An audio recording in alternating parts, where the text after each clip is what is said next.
Chapter 1837. When Shuyi's hair stood on end from Gunyinji's stare, and she couldn't help looking away with a frown. "Why are you staring at me?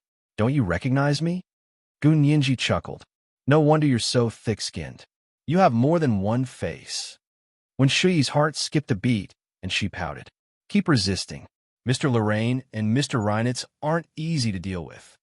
They spoke in Mandarin, so Lorraine couldn't understand them. However, from their expressions, he could roughly guess that they were arguing. Lorraine coughed and interrupted them.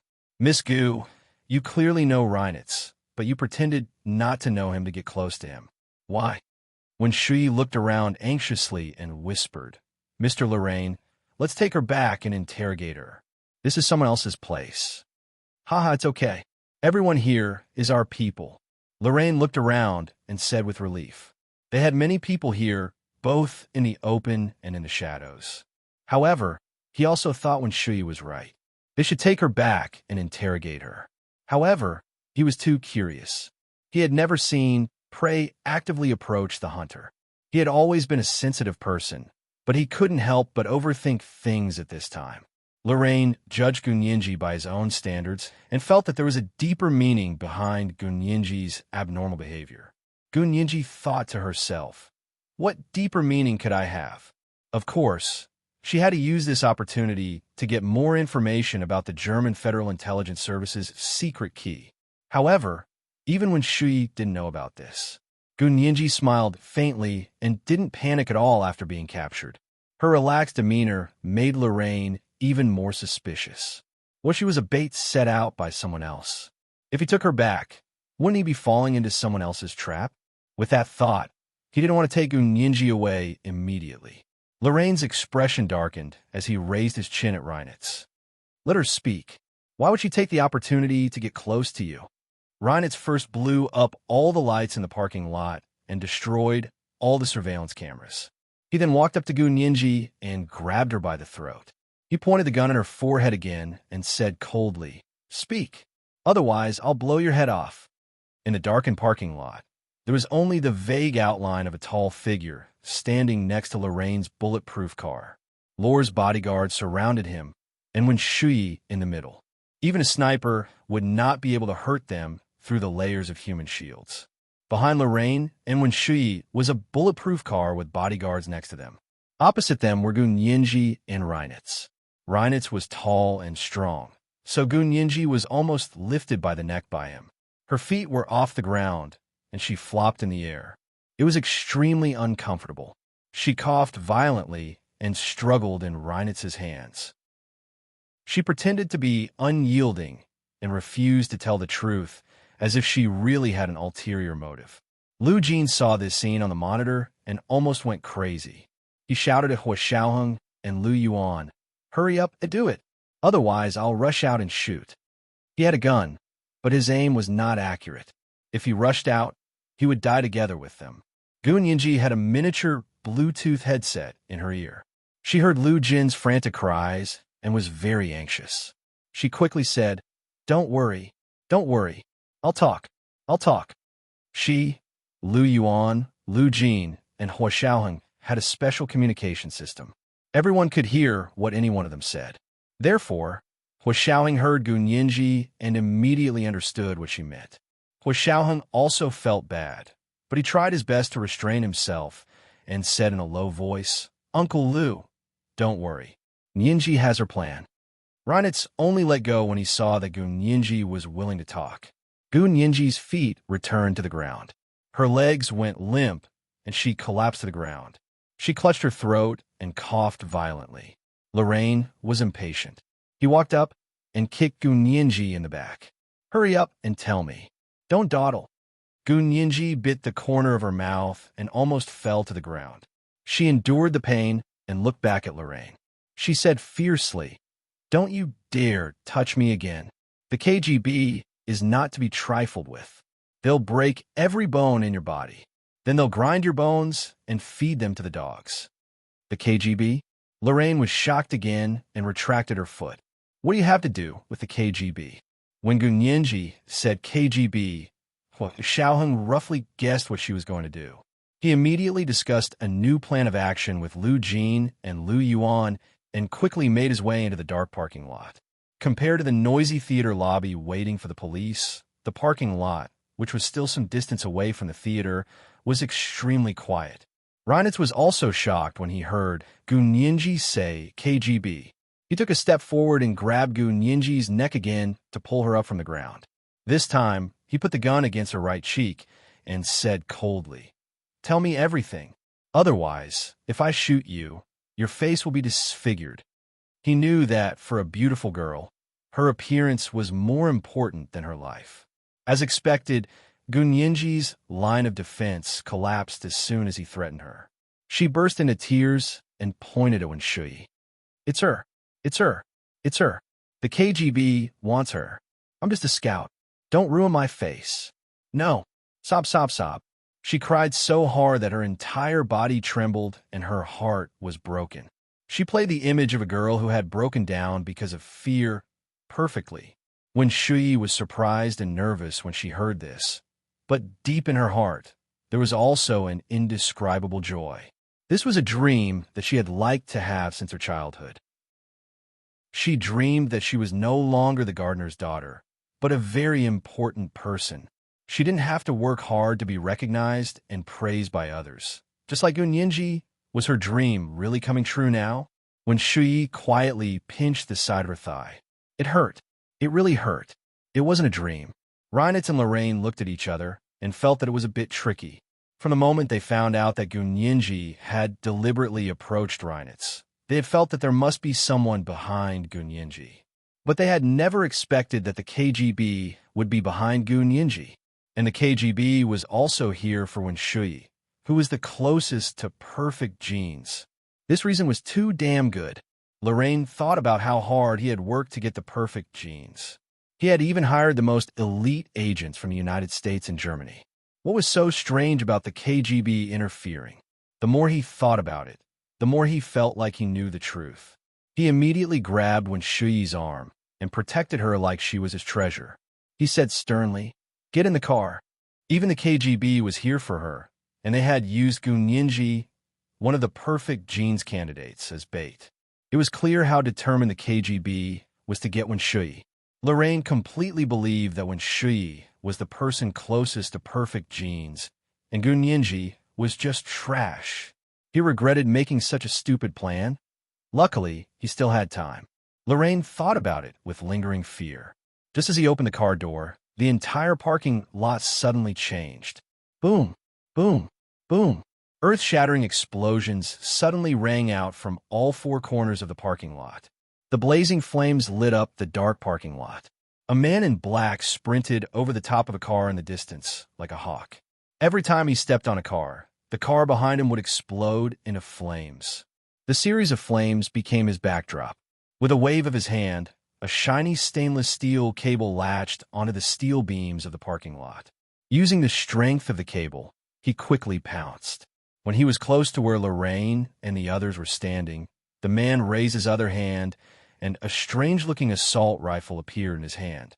It was 2/3 shorter than a normal assault rifle and only slightly longer than a handgun, but its power was no less than a normal assault rifle.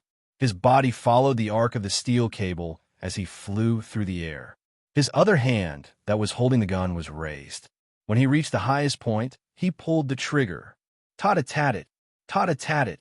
Tons of fire spewed from the ultra-short assault rifle's barrel, and bullets rained down on Lorraine's group of bodyguards. These people had just been fighting back, trying to shoot the man in black who had leaped over with the steel cable. But the man was too fast, and they couldn't aim at him at all. Instead, they were shot and fell to the ground one by one, screaming in pain. Amidst the blazing flames, the man descended from the sky. His breathtakingly handsome face was covered in a layer of frost, as if the fiery explosions couldn't shake him in the slightest. When Shui saw the man's face and screamed, "Peter, he's the Soviet diplomat in the Huaxia Empire. He's the KGB of the Soviet Union." As soon as she finished speaking, Hua Xiaoheng was already on the roof of the bulletproof car behind her. He landed lightly, then quickly swept his leg out, causing Lorraine's body to spin like a spinning top. She spun about 10 times before slamming into the wall next to the garage with a loud bang. Reinitz raised his hand and fired, but he didn't hit Hua Xiaoheng. Instead, he hit Wen Shuyi's arm. Hua Xiaoheng had already scooped up Wen Shuyi and used her as a meat shield in front of him. Reinitz's pupils contracted, but he didn't dare shoot again. He was about to grab Gun Yinji, who was on the ground, and use her as a meat shield when Gun Yinji kicked him in the lower half of his body. Reinitz abruptly retreated and dodged Gun Yinji's end of descendant's kick. Gun Yinji took the opportunity to roll backward and arrive at the location Lu Yuan had told her in the Bluetooth headset. Lu Yuan dashed out from behind, raised his hand, and fired several shots. He then threw down a tear gas grenade, picked up Gun Yinji, and turned to run. He quickly disappeared into the corner door on the other side of the parking lot. He and Hua Xiaoheng happened to be going in two different directions. Reinitz quickly contacted his own people to get them to chase after him, but his phone couldn't get through at all. He could only hear the sound of static electricity, electromagnetic shielding. Reinitz slammed his phone on the ground. It really is the KGB of the Soviet Union. In his opinion, only the KGB of the Soviet Union had the ability to carry out such a small-scale fixed-point electromagnetic shielding. Lorraine's face was bruised and swollen from the kick, but he still staggered over and said in a hoarse voice, "Go save Wen Shuyi. We can't let her fall into the hands of the KGB of the Soviet Union." He wanted to die when he thought about the research results that his family had spent hundreds of years and billions of dollars to obtain being intercepted by the KGB of the Soviet Union. "Hurry up and go," he roared at Reinitz. Reinitz instinctively wanted to chase after Gun Yinji, but Lorraine was the boss, and the person who paid for it was the boss. He had to help Lorraine save Wen Shuyi. This was the first update of the day. Chapter 1826, Perfect Bait. A reminder for everyone's monthly votes and recommendation votes. At 8 o'clock p.m., the second update. Moi, everyone little angels. Chapter 1838. At the other exit of the parking lot, Hua Xiaoheng had already run far away with the injured Wen Shuyi. Reinitz had no choice but to chase in that direction and give up on the other direction where the second man in black had taken Gun Yinji. The loud explosion in the parking lot drowned out the commotion in the theater hall. The New York police, who were always late, finally arrived.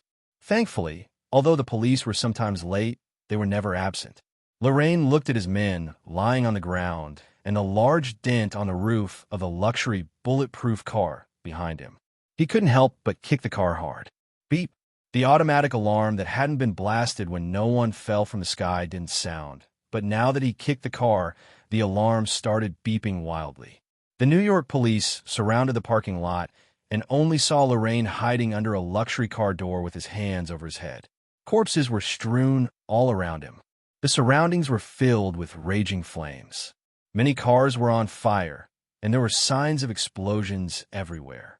The roof of the parking lot's steel beams was about to collapse.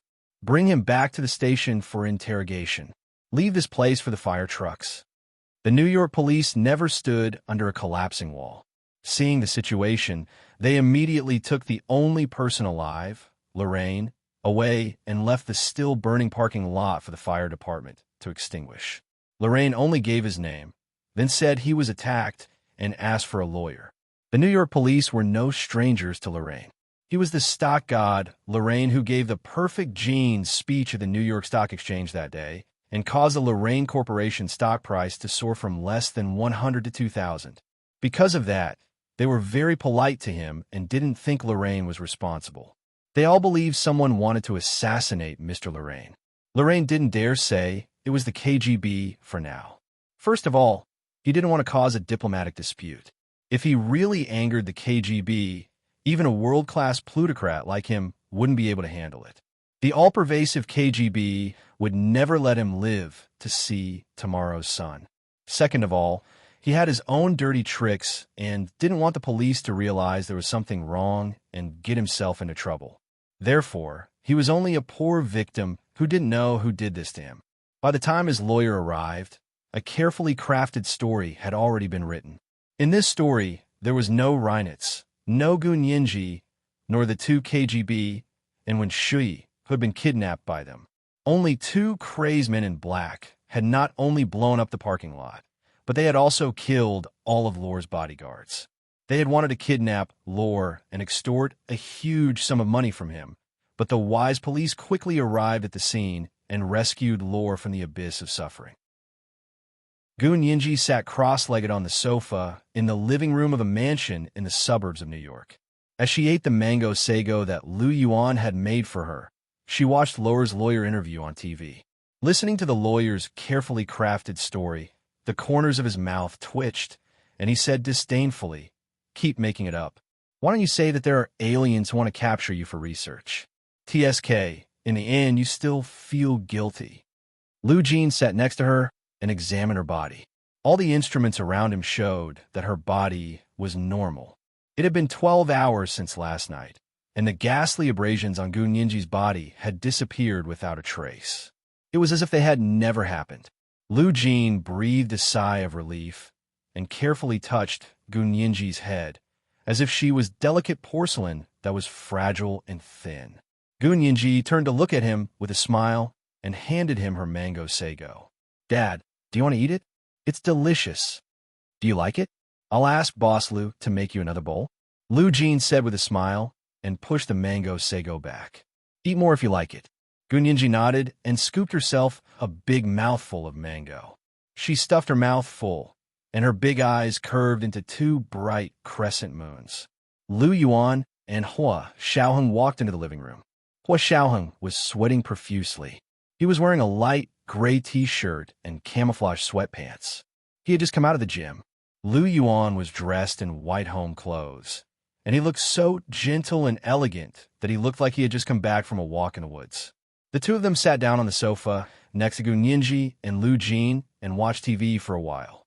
Gun Yinji smiled and said, "It's over. You guys are too good at hiding. What if they can't find us now? Then wouldn't this show have been for nothing?"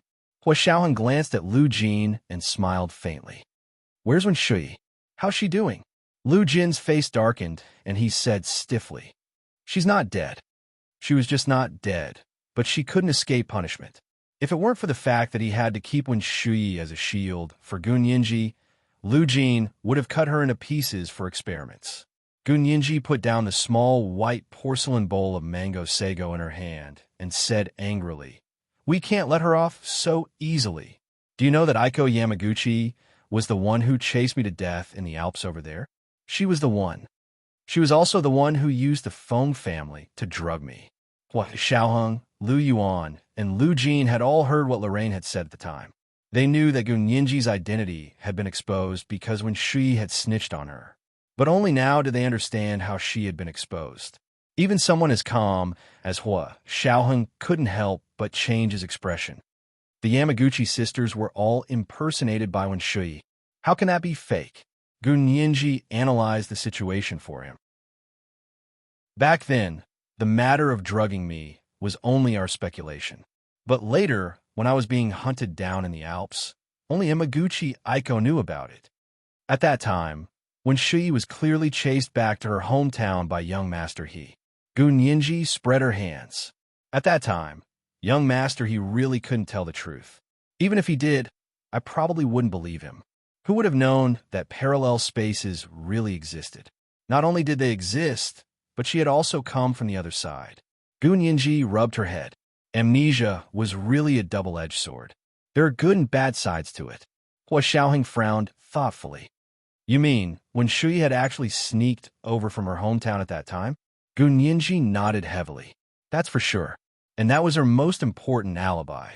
That's the only way she could carry out her plan without any scruples. At that time, someone had taken advantage of Hua Xiaoheng's gift to Gun Yinji to tamper with the delivery location. Then, they had used Hua Xiaoheng's identity to text Gun Yinji to meet at the Königssee near Munich, Germany. At the time, I believed it without a doubt because their technology was too advanced. And the invalid IPs we found later showed that the instructions were sent from this world. As Gun Yinji spoke, she connected all the clues in her heart. After the plan was completed, she went from this world to the other world and personally dealt with me. In the end, she didn't expect Reinitz to intercept her. Of course she was impressed. Lu Jin nodded. Calling from this world to the other world, or logging into the website there, will display invalid IPs and invalid phone numbers for the other world. This is determined by the laws of physics, not by any high technology. Lu Yuan listened for a while and asked tentatively, "Then is it possible that Aiko Yamaguchi sent a message to Wenshui, told her the whole story? If they weren't the same person and Wenshui wasn't in our world at the time, how could Aiko Yamaguchi contact her? I don't think Wenshui would reveal such confidential information to her." Gunyinji shook her head to deny this possibility. Since Wenshui had gone back at the time, this kind of contact was impossible. Well, Xiaoheng also said, "You guys said that it takes a lot of energy to contact the other world from this world. Where did Wenshui get so much energy to support her contact the other world? And she could come and go freely without being discovered by He Changjian?" This was a suspicious point, but Gunyinji quickly figured it out. She said, "Of course Wenshui can't do these things alone. Don't forget, she has Qin Yaowang's full support behind her, and Qin Yaowang presided over the memory stripping surgery. Who knows if she did anything to it? So Qin Yaowang must have been involved among the people who were hunting me down." This was the second watch of the day. Chapter 1827, She Has a Share. Remind everyone of your monthly votes and recommendation votes. Moi, all the big shots and little angels. Chapter 1839. Why did Qin Yaowang want to kill you? Lu Yuan asked in confusion. Didn't she always want to get you back for research? Lu Jin said disapprovingly. Qin Yaowang didn't know that Nianji's genetic enhancement had been successful. She had done so many experiments when Nianji was 2 to 6 years old, but none of them yielded any results. She had wanted to give up a long time ago. Lu Yuan raised an eyebrow. So that means it was because Nianji was kidnapped that she became interested in Nianji again? Lu Jin sighed and stared at Hua Xiaoheng with an unfriendly gaze. He snorted. It was all because Nianji took the bullet for someone, and then she quickly recovered. She was alive and kicking as if nothing had happened. Do you think Qin Yaowang didn't suspect anything at all? With such a serious gunshot wound, Gunyinji only needed less than a month to recuperate like a normal person. Others didn't know the crux of the matter, but Qin Yaowang definitely suspected it. Hua Xiaoheng pursed his lips, his expression slightly cold. Gunyinji said faintly, "CEO Lu, when I was being hunted down there, she should have been pregnant with General He's child." Hua Xiaoheng sat next to her and placed his arm on the back of the sofa behind her. He crossed one leg and said calmly, "It's also because Nianji isn't her biological daughter. Although no one knows about this, it's a ticking time bomb. If someone reveals it one day, how will she face the He family?" Gunyinji hadn't thought of this. After being reminded by Hua Xiaoheng, she immediately thought of another reason. That's right. Wenshui, the treasure girl, is her biological daughter. In order for Wenshui to be with young master I have to die.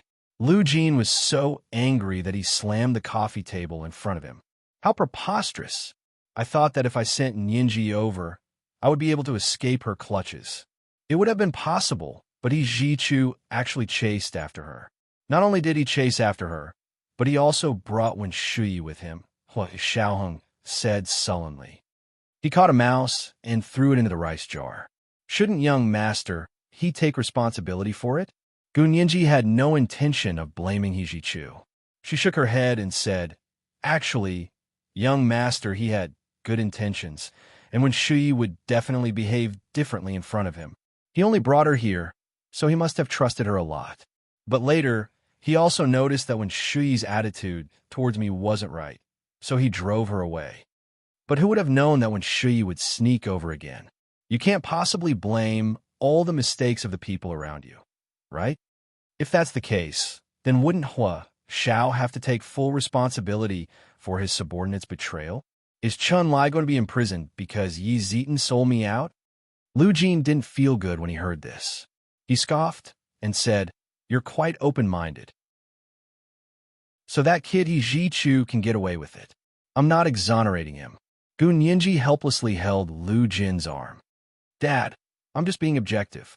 It could only be said that when Shuyi and the Qin family had hidden themselves too deeply, or maybe they're not on the same level as me. Before I appeared, they were still fine and didn't cause any trouble. Now that I've appeared, they won't be able to enjoy the peace and quiet anymore. Gun Yinji shrugged. But this isn't a reason for them to kill me, and I won't forgive them. Lu Jin nodded heavily and said coldly, That's for sure. But that kitty Jichu didn't run away either. I won't let him off easy. As Lu Jin spoke, he stood up and walked towards the basement. Gun Yinji quickly followed. Dad, what are you doing? Don't do anything rash. Young master, he won't believe a one-sided story. Lu Jin stopped his tracks and said angrily, What one-sided story? My daughter is telling the truth. Gun Yinji was amused and touched. She pulled Lu Jin's arm and deliberately changed the topic. How's Wen Shui's condition? She was shot, and you haven't treated her yet. What's the hurry? She won't die anyway. Lu Jin grunted and pushed Gun Yinji's hand away. Don't worry, I'll go get the bullet for her later. Lu Jin laughed sinisterly. Doesn't she enjoy being the person closest to perfect genes in the limelight?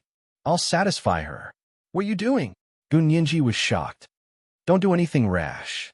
Why would I? Lu Jin laughed strangely. Just you wait. I'll go and operate on her now. As he spoke, Lu Jin called out in the direction of the living room. Boss Lu, come here and help me. Lu Yuan stood up with a smile and walked slowly towards them.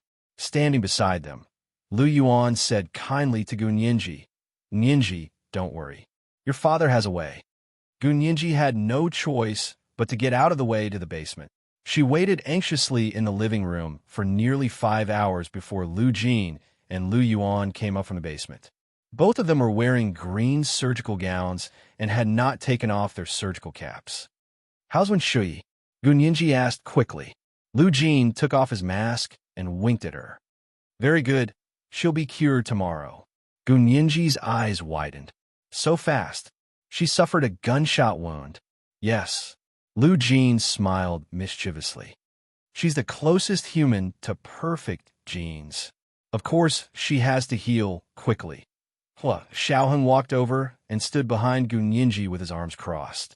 Did you also improve Wen Shui's genes? Of course not. Lu Jin pursed his lips disdainfully.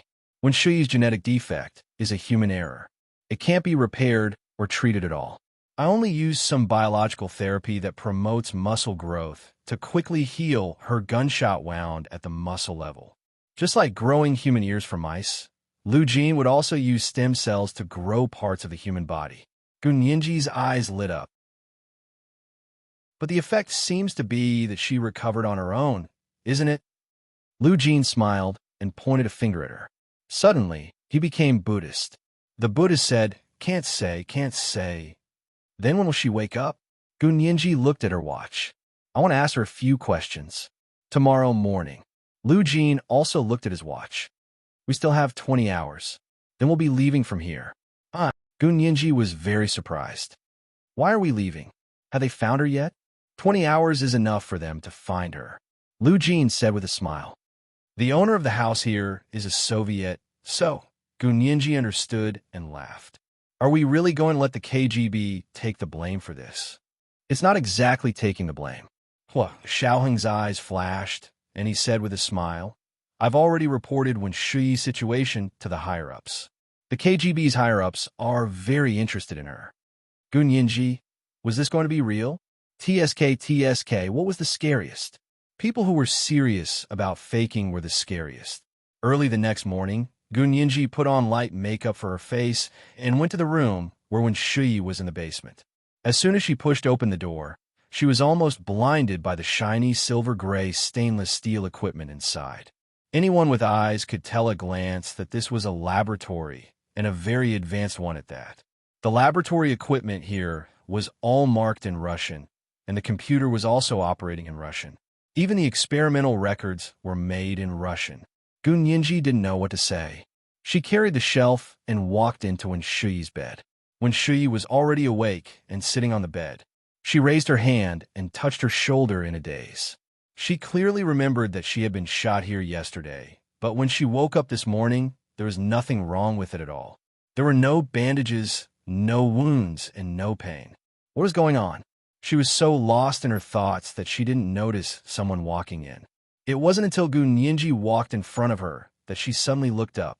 Seeing that it was Gun Yinji, she breathed a sigh of relief, but quickly revealed a disgusted expression and said coldly, "What are you doing here?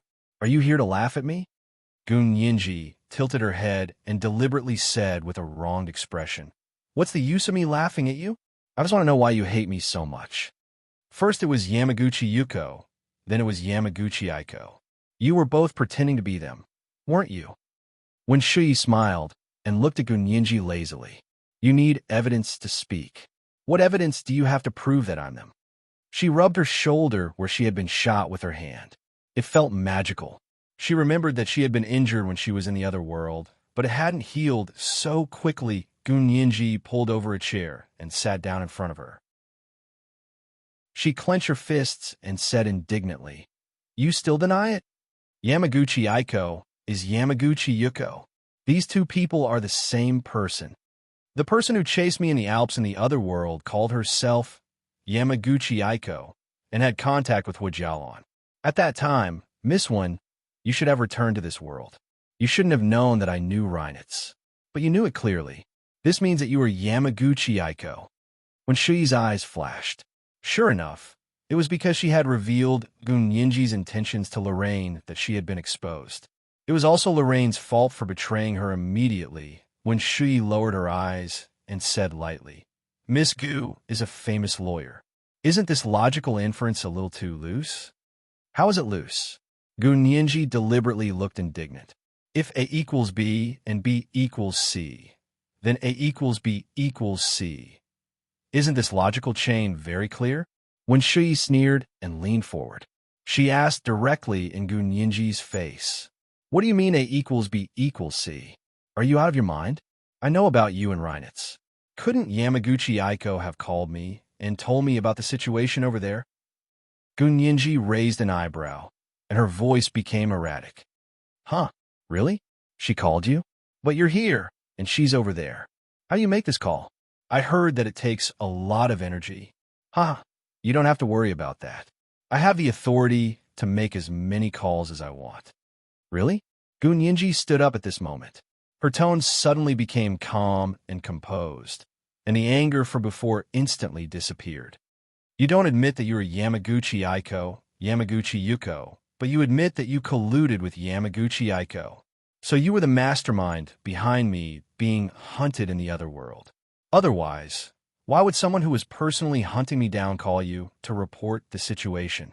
When Shui's expression stiffened, and she gripped the white sheets tightly with both hands. "Also, I have to ask young master how you should be punished for using the magnetic field communicator to contact the other world without authorization." When Shui panicked, "What nonsense are you talking about? I didn't." "You didn't." Gun Yinji took out her phone. "The video has been recorded. It's useless for you to deny it. As for whether you are Yamaguchi Aiko and Yamaguchi Yuko's sisters or not, it doesn't matter to me at all. What's important is that I prove that regardless of whether you are them or not, you are the mastermind behind the two incidents that harmed me." This was the first update of the day. Chapter 1828. Serious people are the scariest. A reminder for everyone's monthly votes and recommendation votes. 8 p.m., the second update. While all the big shots and little angels. Chapter 1840. The corners of Shui's eyes twitched uncontrollably, and her delicate face looked a little distorted. "You actually took a video without me knowing?" When Shui looked at Gun Yinji angrily. "Do you know that this is illegal evidence? The court won't accept it." Gun Yinji looked at her in amusement and waved her phone. "Who said I was going to take it to the court? I said it was for young master he to see. It's none of my business what young master he wants to do with you." When Shui gasped, and her slender eyes widened into obtuse triangles. Her hands were trembling violently, and her entire body was trembling. The thought of Ijichu finding out everything when Shui covered her face with her hands uncontrollably and let out a sob. "How could you do this? You're too vicious. Killing people is just a matter of nodding your head. Aren't you afraid of retribution for being so vicious?" I'm vicious and vicious. The corners of Gu Nianji's mouth twitched. Wen Shui, is there something wrong with your understanding of vicious and vicious? No matter how vicious I am I as powerful as you? You really want to ruin my reputation and take my life. Gu Nianji thought about what Yamaguchi Yuko had done to her with the help of the Feng family and was furious. Have you forgotten about H3 of 7? Have you forgotten what kind of genetic drug this is? How much do you hate me?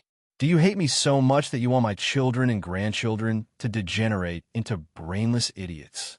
Chun-Li had told her about the effects of H3 of 7 later, and Gu Nianji's hair stood on end when she heard it. It turned out that the aphrodisiac effect of this drug was only a side effect of the drug's development. Its true effect was to destroy the immune system and genetic system at the genetic level. It would make the children born to the mother weaker and weaker generation after generation.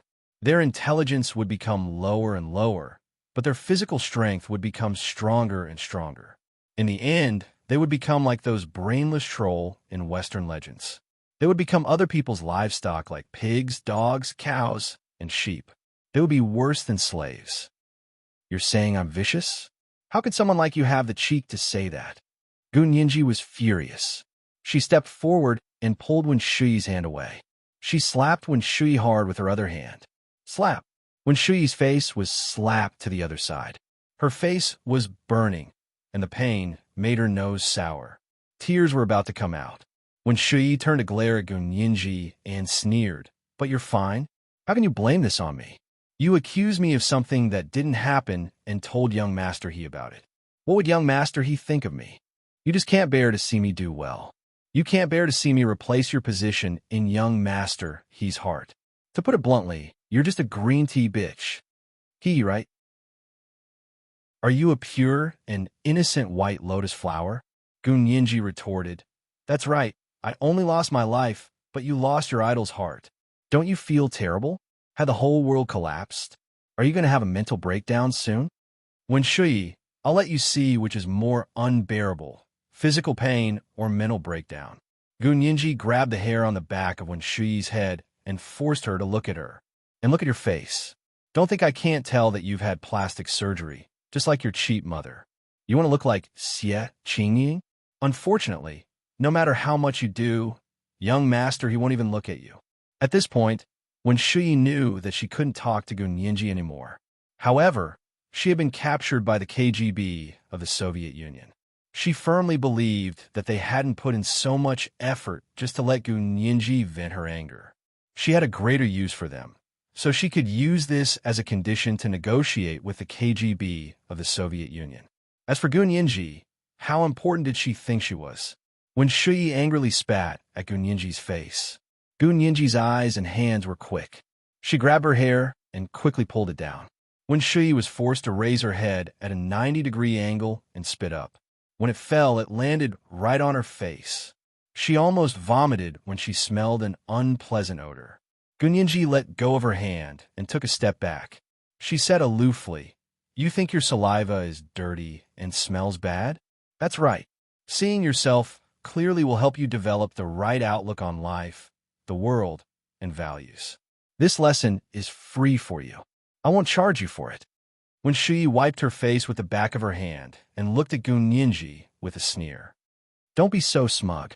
Do you think I don't know? You're just a pawn. Where are the people behind you? Let them come out. If they want something from me, they naturally have to cooperate with me." Cooperate? Gu Nianji raised her eyebrows. Wen Shui, what misunderstanding do you have about your situation? You're a prisoner now. What right do you have to negotiate with them? I'm a prisoner. Wen Shui rolled her eyes. I'm a prisoner, yet they're still letting me stay in such a good hospital? And they're even giving me such a high-quality surgery? She caressed her shoulder, where she had been shot yesterday, and asked tentatively. Gu Nianji was amused, but on the surface, she said without thinking, "Stop dreaming. What good hospital? What high-quality surgery? They just took out the bullet. How sophisticated do you think it is?" Wen Shui was so excited that her face turned red, and her voice trembled slightly. "You're saying that they only took out the bullet for me yesterday? They didn't use any other medicine? Gun Yinji chuckled and pulled open Wen Shuyi's collar with one hand, revealing her shoulder. Suddenly, her eyes widened as if she had seen a ghost. What happened? Where's your gunshot wound? The shoulder there was as white as before, and there was no sign of injury at all. Wen Shuyi laughed out loud and pushed Gun Yinji away. She said arrogantly, "Stop talking. You don't know anything. Go and find the person in charge of the KGB. I have something to say to them." She gracefully adjusted her collar that had been pulled open and leaned against the bed, acting like a bossy queen, looking at Gun Yinji's pale face, as if she had lost her parents, and her back view as she staggered out. When Shuyi felt that she had vented her anger. After living in Gun Yinji's shadow for so many years, she had long been in a situation where she would not rest until one of them was dead. Now that the tables had turned, it was time for her to shake.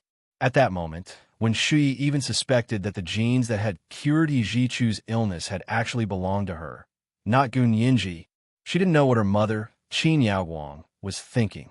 She had actually tried her best to get Gun Yinji engaged to Yi Jichu and ignored her biological daughter. Just as when Shuyi was feeling sorry for herself, shy and sweet, and terrified, Gun Yinji had already arrived at the next room and was observing Wen Shuyi's situation through the one-way transparent glass wall. She looks like she's already schizophrenic. Gun Yinji became worried. The law is lenient towards mental patients. She had originally wanted to send Wen Shuyi to court and let her receive the punishment she deserved. But what if she couldn't stand so much stimulation and really became mentally ill? If that was the case, Gun Yinji felt that she was going to vomit blood. Hua Xiaoheng crossed his arms and stood beside her. He said thoughtfully, with her situation, regardless of whether she's schizophrenic or not, she can't go to court. Lu Jin also sneered with his hands behind his back. Her genes are so perfect, so of course they have to be used to their fullest potential. You guys wait, I'll go hypnotize her and see how much more I can get out of her. Let's go over together, Gun Yinji suggested.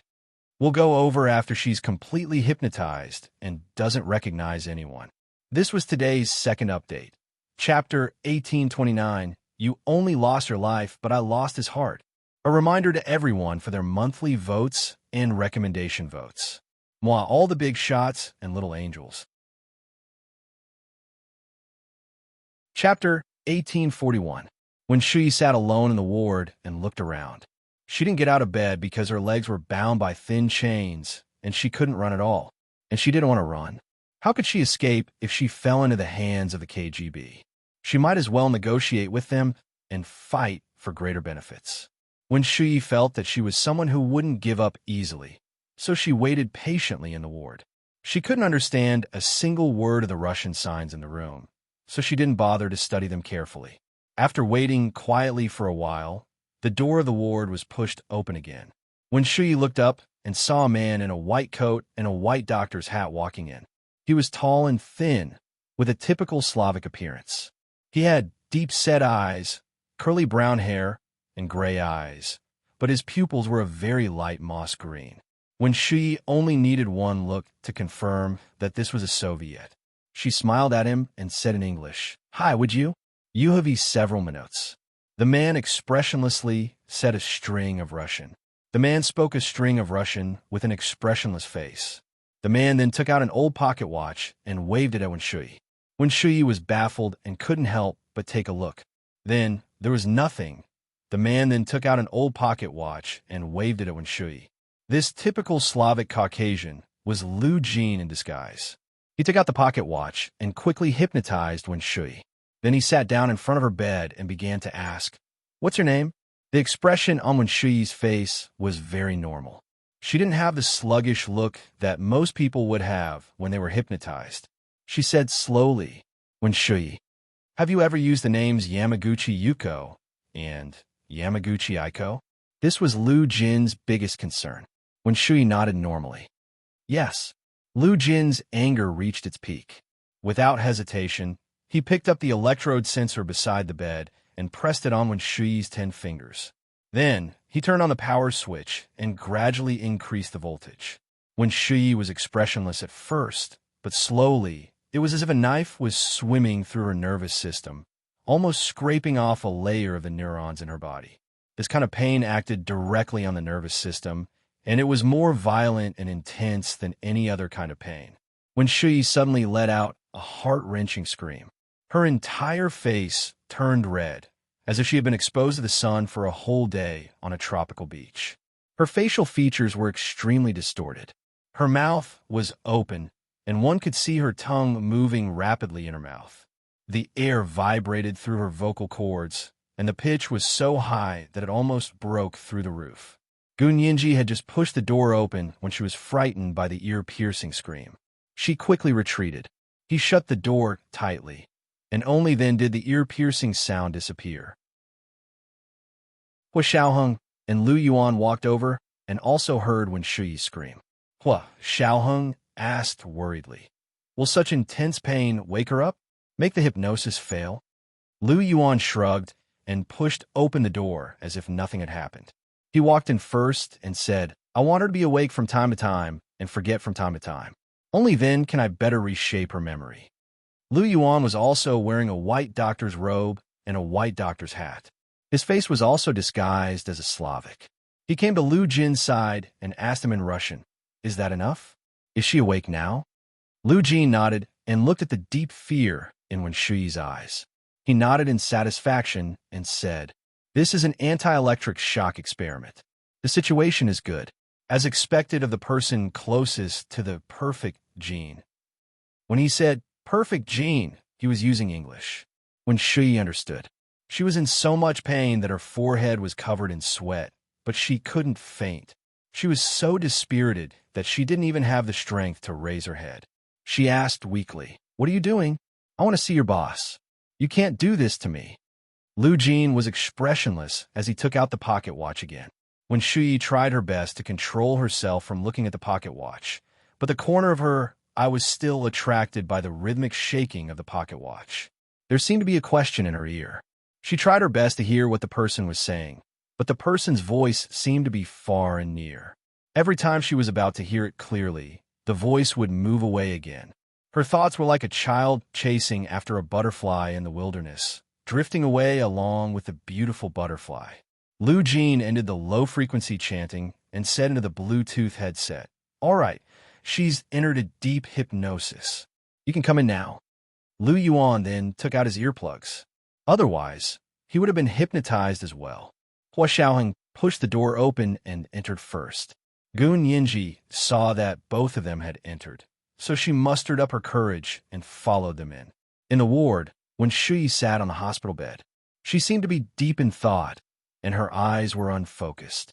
Gun Yinji stood beside Hua Xiaoheng and said emotionally, "Yamaguchi Yuko, Yamaguchi Aiko, it really is her." Although they didn't have any concrete evidence, the logical chain pointed to Wen Shuyi, and she had just admitted it herself. Unfortunately, such content could not be used as evidence in court. Lu Jin's expression was very ugly. He took a step to the side and said, "Which one of you is going to ask? I'll observe her condition from the side." Lu Yuan looked at Hua Xiaoheng and Gun Yinji and said, "You can ask. We don't know her very well." Their understanding of Wen Shuyi had indeed only begun after Gun Yinji had been kidnapped. They hadn't paid any attention to her before. In Lu Yuan and Lu Jin's knowledge, she had always been a maidservant who followed He Jichu around and took care of him. Hua Xiaoheng glanced at Gun Yinji and raised his hand. "You ask first." Gun Yinji nodded and stood in the middle. She looked at Wen Shuyi's face, which was flushed from the electric shock, and clenched her fists. "Why did you pretend to be Yamaguchi Yuko and use the Feng family to harm Gun Yinji? How did she offend you?" At that time, when Shuyi had just come to this world with He Chu and had no interaction with Gun Yinji at all. Although Gun Yinji had her suspicions, she had yet to confirm them. She wanted to know why, when Shuyi's hatred for her had started so early. "Gun Yinji deserves to die. She took my place," Wen Shuyi said calmly. "She shouldn't be living in this world." Gun Yinji pursed her lips. "It seems like you took Gun Yinji's place. You're saying the opposite, aren't you?" Wen Shuyi didn't speak for a moment, as if she was thinking about it. Then she said, "No, her place was mine to begin with. I'm Qin Yaguang's biological daughter. So I should be the one engaged to young Master He. Gunyinji took over the nest. What Wen Shuyi said now was the truest reaction from the bottom of her heart. So in her heart, she really believed that Gunyinji was in her way. So she would kill anyone who stood in her way. Of course, she would kill anyone who stood in her way. It was similar to Gunyinji's speculation. She looked at Wen Shuyi and asked, "Then does Qin Yaowang know about you hunting down Gunyinji and framing her?" Wen Shuyi suddenly giggled and said, "Of course Qin Yaowang knows. Not only did she know, but she also did her best to help me hunt down Gunyinji. From then on, I felt that Qin Yaowang was too good to me.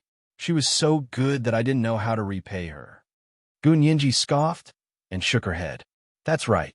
After all, she's willing to sacrifice her biological daughter's life to help someone who doesn't belong to the same world. This kind of biological mother is one in a million." When Shuyi continued, "Actually, I should have known that she was my biological mother, not Gunyinji's biological mother. That's why I did this. I just don't understand why she tried so hard to get Gunyinji engaged to young Master He instead of helping me." Gunyinji was annoyed when she thought about this. She had wanted to get more clues from Wen Shuyi, but she hadn't expected Wen Shuyi to not understand either. She didn't give up and continued to ask, "Do you really not know why Qin Yaowang tried so hard to get Gunyinji engaged to He Zhichu? Gunyinji was still very young at that time, right?" Wen Shuyi said calmly, "I don't know. I wanted to ask Qin Yaowang, but she refused to see me." It seemed like she really didn't know. Gunyinji thought about it and asked in a different direction, "Does old Master Qin Beoi know about this?" Wen Shuyi was silent for a moment, then said slowly, "Maybe he knows, maybe he doesn't. I don't know." Qin Beoi had hidden himself so well. Gunyinji cursed in her heart. It was Hua Xiaoheng's turn to ask.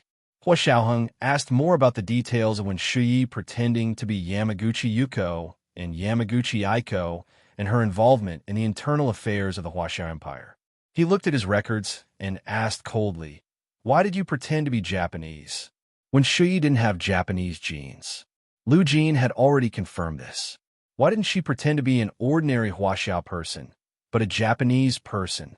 This matter had been in the past for a long time. Wen Shuyi thought hard for a while before saying, "Old Master Qin told me that if I needed help, I could ask the Japanese over there for help. Young Master, he is working with the Americans from the other world. I can't work with the Americans as well. I'll be discovered by him.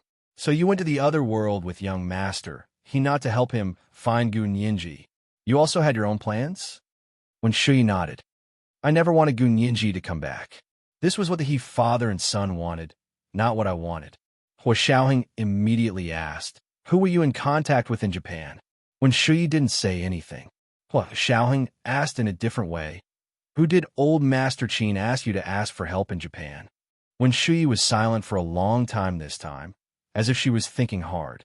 Her forehead was covered in sweat. Finally, she said, "Old Master Qin didn't say who he was looking for. He asked me to contact the Japanese over there using a shortwave signal. I don't know who it is exactly. I've never seen him. I only know that his code name is Q of Hearts." Hua Xiaoheng frowned and said thoughtfully, "From what you said, could it be that not only the people from the Huaxia Empire are in contact with the other world? Are there other countries as well?" Wen Shuyi answered very quickly this time, "Yes, the United States, Japan, and Germany are all in contact with their corresponding countries in the other world to varying degrees. Their technology is just not as advanced as the Huaxia Empires. Moreover, their technology level is not enough for them to achieve magnetic resonance." This was the first update of the day, episode 1830, The Real Reaction. A reminder for everyone's monthly votes and recommendation votes. P.S. Thank you to Only Reading Makes People Happy in Life for the 50,000 Qidian coins yesterday. Thank you for your blessings. In addition, everyone could tell that yesterday's chapter was called You Only Lost Your Life, but I Lost His Heart. It was sarcasm, right? This was Wen Shuyi's heartfelt thoughts. If this title was used to say that she had bad morals, she wouldn't know whether to laugh or cry. This was the standard awkward smear. Can you be more careful when you smear me? You'll be dragged out and beaten up like this, 8 o'clock at night, the second update. Moi, all the big shots and little angels. Chapter 1842. Xiaoheng immediately thought of the trap that Reinitz and Li Dushi had set for Gun Yinji in the other world. If Reinitz hadn't fallen in love with Gun Yinji, and if Yijichu hadn't acted quickly, Gun Yinji would have been doomed in the other world. At the time, Xiaoheng had been set up and was still helping to save someone in New York. Thinking of this, Xiaoheng broke out in a cold sweat. How do they contact each other? Do they have a lot of contact? Xiaoheng asked worriedly. When Shui thought for a while. Probably not much. Why should I? Because there isn't enough energy. As when Shui spoke, a trace of regret appeared on her face, as if she was lucky. She then added, not as many as the Huaxia Empire. Are you saying that countries like Germany, Japan, and the United States don't have as much high-energy magnetic field energy as the Huaxia Empire?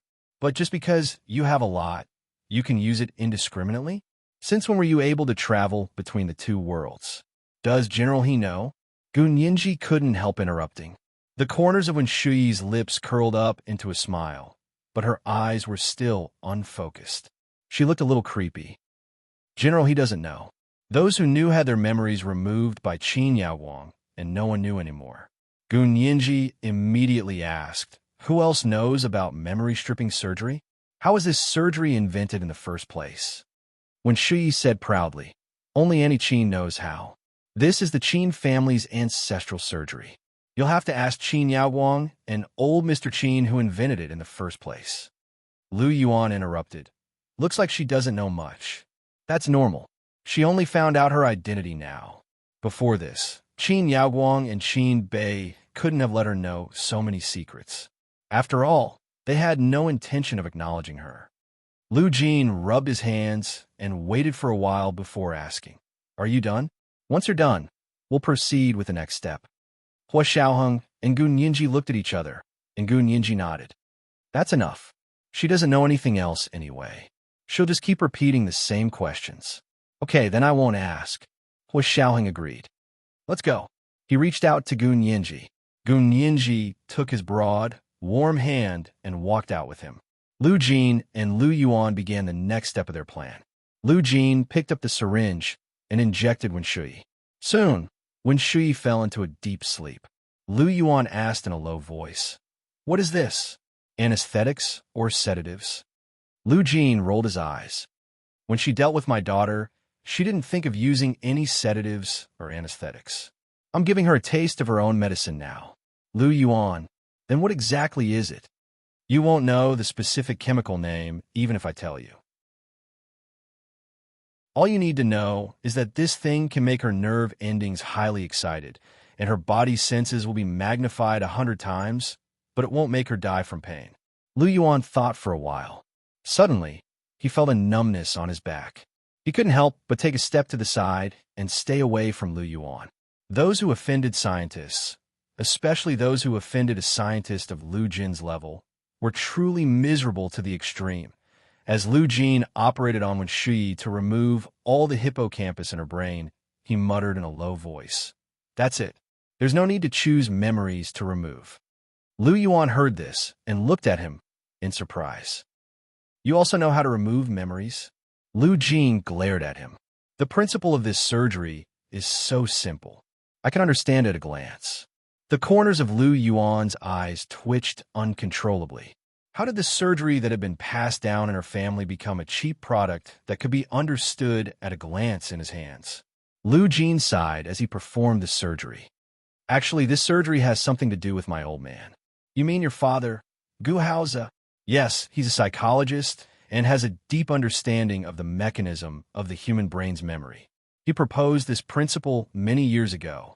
It's just that most people haven't thought of using this principle to remove partial memories. It's only used for psychological research. Only a scientist from a certain country would think of using crooked methods. Lu Jin curled his lips in disdain. He didn't mention which country, but Lu Yuan had already understood. The two of them quietly performed a full set of surgeries on Wen Shui.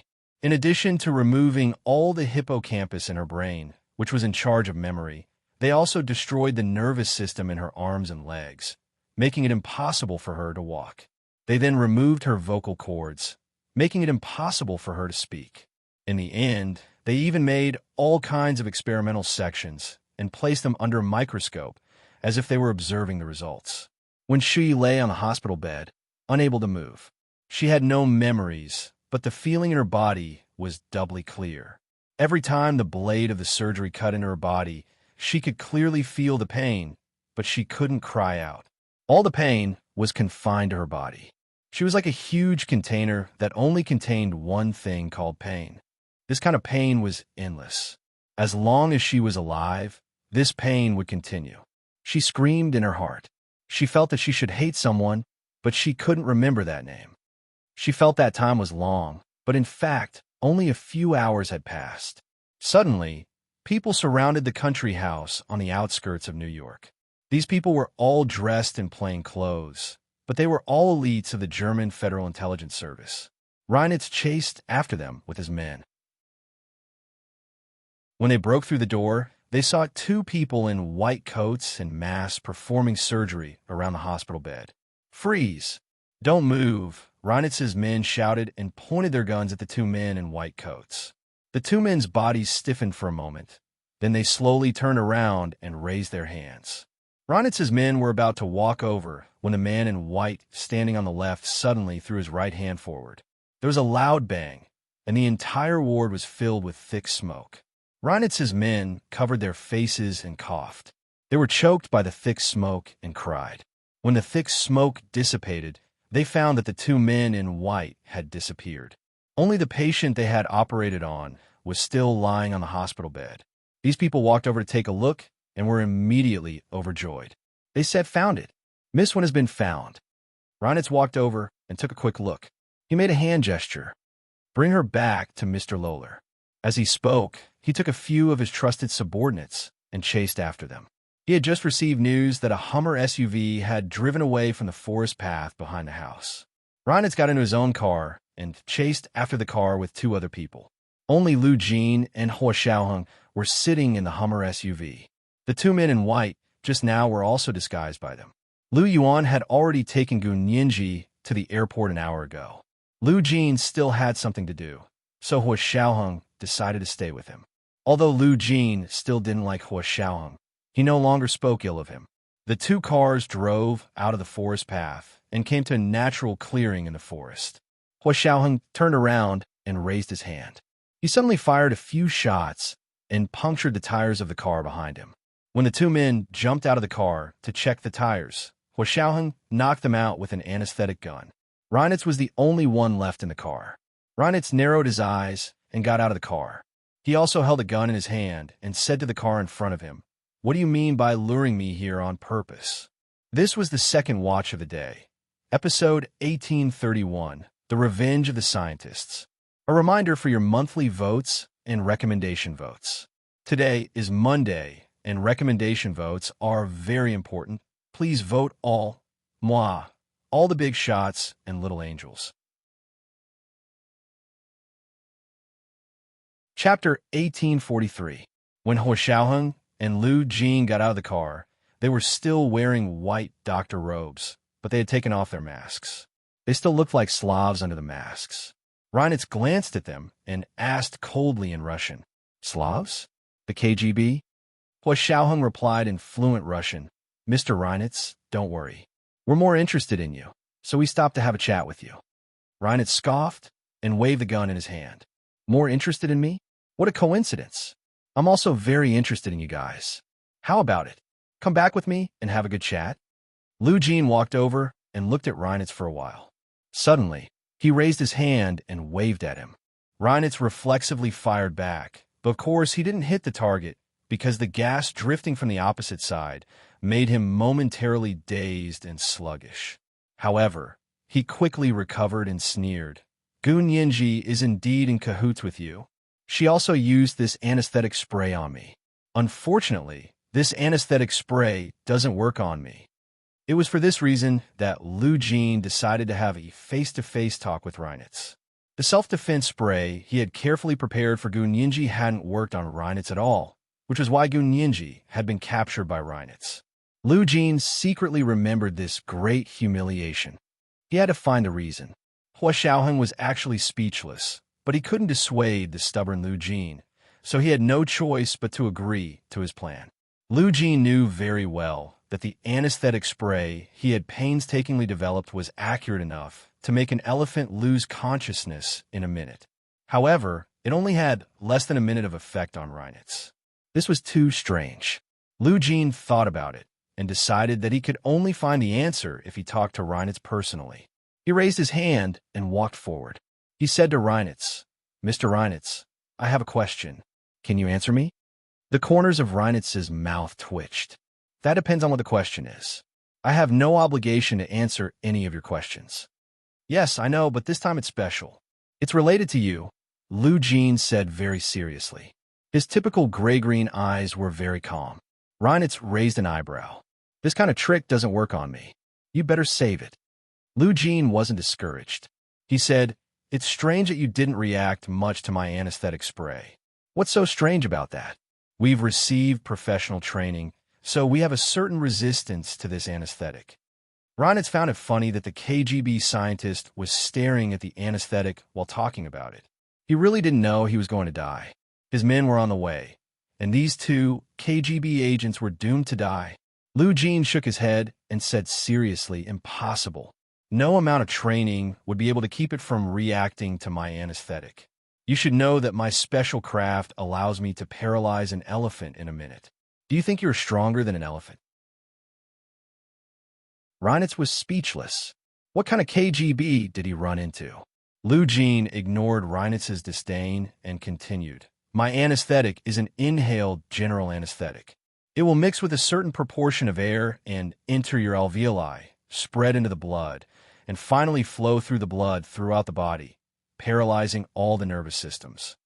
The larger the creature, the longer it takes for the whole body to be paralyzed, because size and weight determine the duration of the nervous system's effect. You might only weigh 1% of an elephant. Tell me, how did you train to be even stronger than an elephant?" Reinitz, although it sounded brain-racking, it did seem to make sense. Reinitz didn't know if he should think about this question or if he should completely ignore it.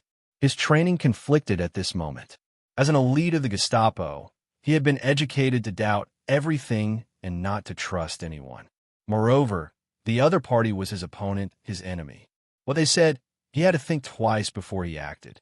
However, what the other party said was questioning the Gestapo's training methods, or rather, the results of their training.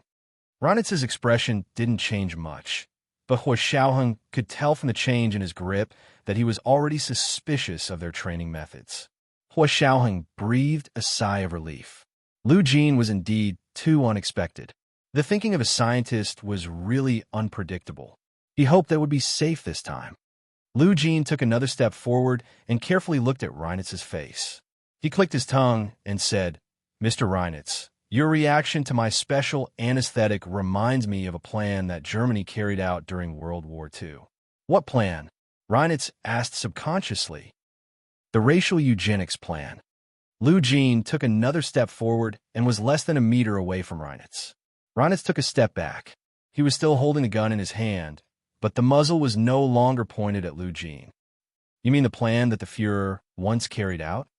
"Yes, the crazy plan that your German Führer once carried out. But that plan has long since failed. Are you really not stalling for time by saying this now?" Reinitz raised the gun and aimed it at Lu Jin's forehead. Lu Jin smiled and patted Reinitz on the shoulder. He quietly held a few strands of light blonde hair on his shoulder in his palm and said, "Why should I stall for time? Your condition reminds me of a distant story that I want to share with you." Reinitz could already hear the voices of his own people in his earphones. He knew that they were already approaching in this direction and were about to surround this place. He felt relieved and smiled to stall for time. "Really? Then tell me about it." Lu Jin smiled and said, "It's like this.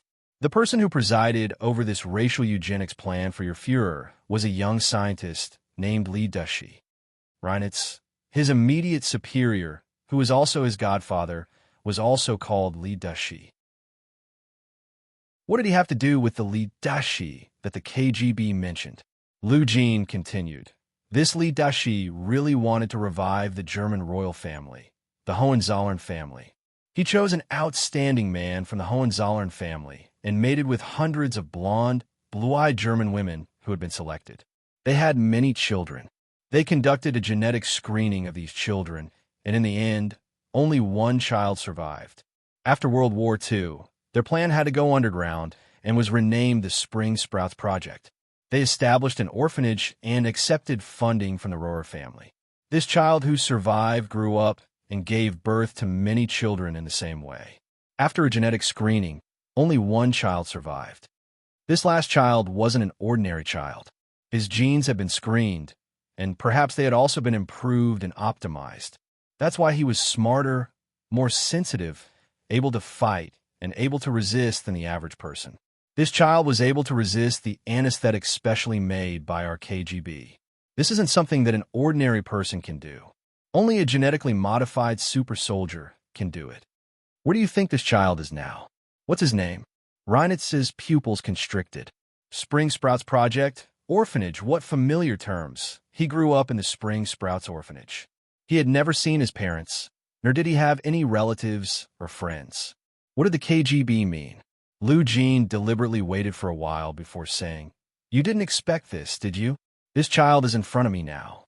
His name is Reinitz Hohenzollern." Reinitz's hand gradually tightened around the gun, and the veins on the back of his hand bulged. He pressed the gun against Lu Jin's forehead and gritted his teeth. "You really know how to make up stories. Unfortunately, I'm not a person who likes to read novels." His fingers tightened, and he was about to pull the trigger. At this moment, Lu Jin's gaze became very deep. His pupils were as black as ink and bottomless. He chanted softly, and a series of incomprehensible sentences came out of his mouth. Reinitz was highly nervous, but he was still distracted. At the same time, Reinitz's men had already narrowed the encirclement and were closing in on the open space. Hua Xiaoheng gestured for Lu Jin to put on a mask, then took out Lu Jin's special spray and sprayed around. Soon, many people fell to the ground in the forest. They were all Reinitz's men. Reinitz came back to his senses and roared. He raised his hand and fired several shots in Hua Xiaoheng's direction. Hua Xiaoheng kicked a nearby tree and jumped up. At the same time, he fired several shots in Reinitz's direction. In the blink of an eye, the two of them had already exchanged a few blows. Hua Xiaoheng was unharmed, but Reinitz's cheek had already been grazed by a stray bullet. He wiped it with the back of his hand and saw the blood on the back of his hand. He snorted coldly and suddenly took out a miniature grenade from his trouser pocket. He threw it in Lu Jin's direction. With a loud bang, the grenade let out a deafening explosion. Reinitz's movements were too fast. Hua Xiaoheng didn't have time to intercept the grenade. In a moment of desperation, he flew up and pulled Lu Jin away. He used his back to help Lu Jin block the flying debris from the grenade. With a muffled groan, he also raised his hand and threw out a smoky tear gas grenade. Then, he pulled Lu Jin into the car, stepped on the accelerator, and sped away. Reinitz didn't have a mask. He couldn't open his eyes at all because of the tear gas. When he opened his eyes, he found that the two KGB agents had disappeared without a trace. In the clearing in the forest, only his car stood quietly. The surroundings were littered with people who had been knocked out by that man's special anesthetic. Reinitz walked over with a dark expression and kicked the man closest to him. He kicked the man into the air, but when the man landed, he was still unconscious. Reinitz was horrified. His subordinates were all trained to resist anesthetics like him. He knew very well that the normal anesthetics on the market didn't work on them. However, Lu Jin's anesthetics seemed to be stronger than the normal anesthetics on the market. But why didn't it work on him? Reinitz knew that he shouldn't be influenced by the enemy's words, but he couldn't help but think the habit of suspecting everything had already penetrated deep into his bones. He couldn't help but wonder what was going on with Chun Miao Orphanage, Li Dashi, and the super soldier that the man had mentioned. Lu Jin and Hua Xiaoheng finally returned to his penthouse apartment in New York Central Park. As soon as he entered, Hua Xiaoheng fell to the ground. His white coat had already been taken off, revealing the black t-shirt and camouflage pants he was wearing underneath. Gunyinji quickly ran over to help him up. Her hand accidentally rubbed against his back, and her hand was instantly covered in blood. Major General Hua. Gunyinji called out in a trembling voice, "Dad, what happened to Major General Hua?" This was the first update of the day. Issue 1832, The Mind of Scientist. A reminder for the monthly votes and recommendation votes. 8 o'clock in the evening, the second update. Moi, all the big shots and little angels. Chapter 1844. Lu Jin suddenly thought of the grenade that Reinitz had thrown. His eyelids twitched, and he quickly followed him to help Hua Xiaoheng up. He said, "Hurry up and prepare the operating room." As soon as he finished speaking, Lu Yuan had already run over. He carried Hua Xiaoheng on his back before Lu Jin and ran towards Lu Jin's laboratory and operating room. Gunyinji wanted to follow, but Lu Jin pushed her away. He frowned and said, "Don't cause trouble. With me here, he won't die." Gunyinji's tears flowed down her face. She thought it should be fine, but she couldn't help feeling confused. A wave of panic welled up in her heart, and her mind was in a mess. She couldn't care less about many things she wanted to ask. Lu Jin and Lu Yuan entered the laboratory and operating room and closed the door tightly. Gunyinji leaned against the wall by the door and thought about how Hua Xiaoheng must have felt the same way when she had been shot and her life was uncertain. It was such a terrible feeling. She would rather have been the one lying unconscious inside. For hours later, the door finally opened. Gunyinji turned around and saw that the first person to walk out was Lu Jin.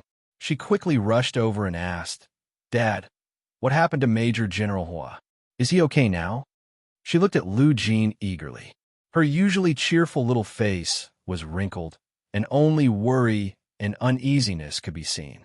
Lu Jin took out a tissue from his pocket to wipe her tears with lingering fear. He said guiltily, "It's okay. He'll be fine tomorrow after he sleeps."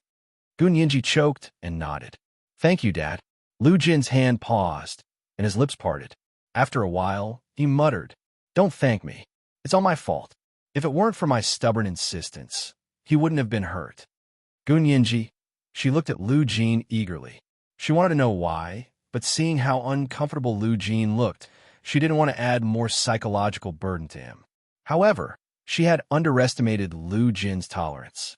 Lu Jin took the initiative to say, "I wanted to stab a thorn in Reinitz's heart so that he could rebel against Li Deshi, so I suggested contacting Reinitz. I didn't expect Reinitz to be so strong-willed. With so much evidence in front of him, he still did what he had to do and threw a grenade at me." Gunyinji's heart jumped into her throat. She clenched her fists and covered her chest as she asked in a trembling voice, Are you okay? Do you want to have a checkup?" At this critical juncture, she was still concerned about his irresponsible father's health. Lu Jin couldn't help but feel even more guilty.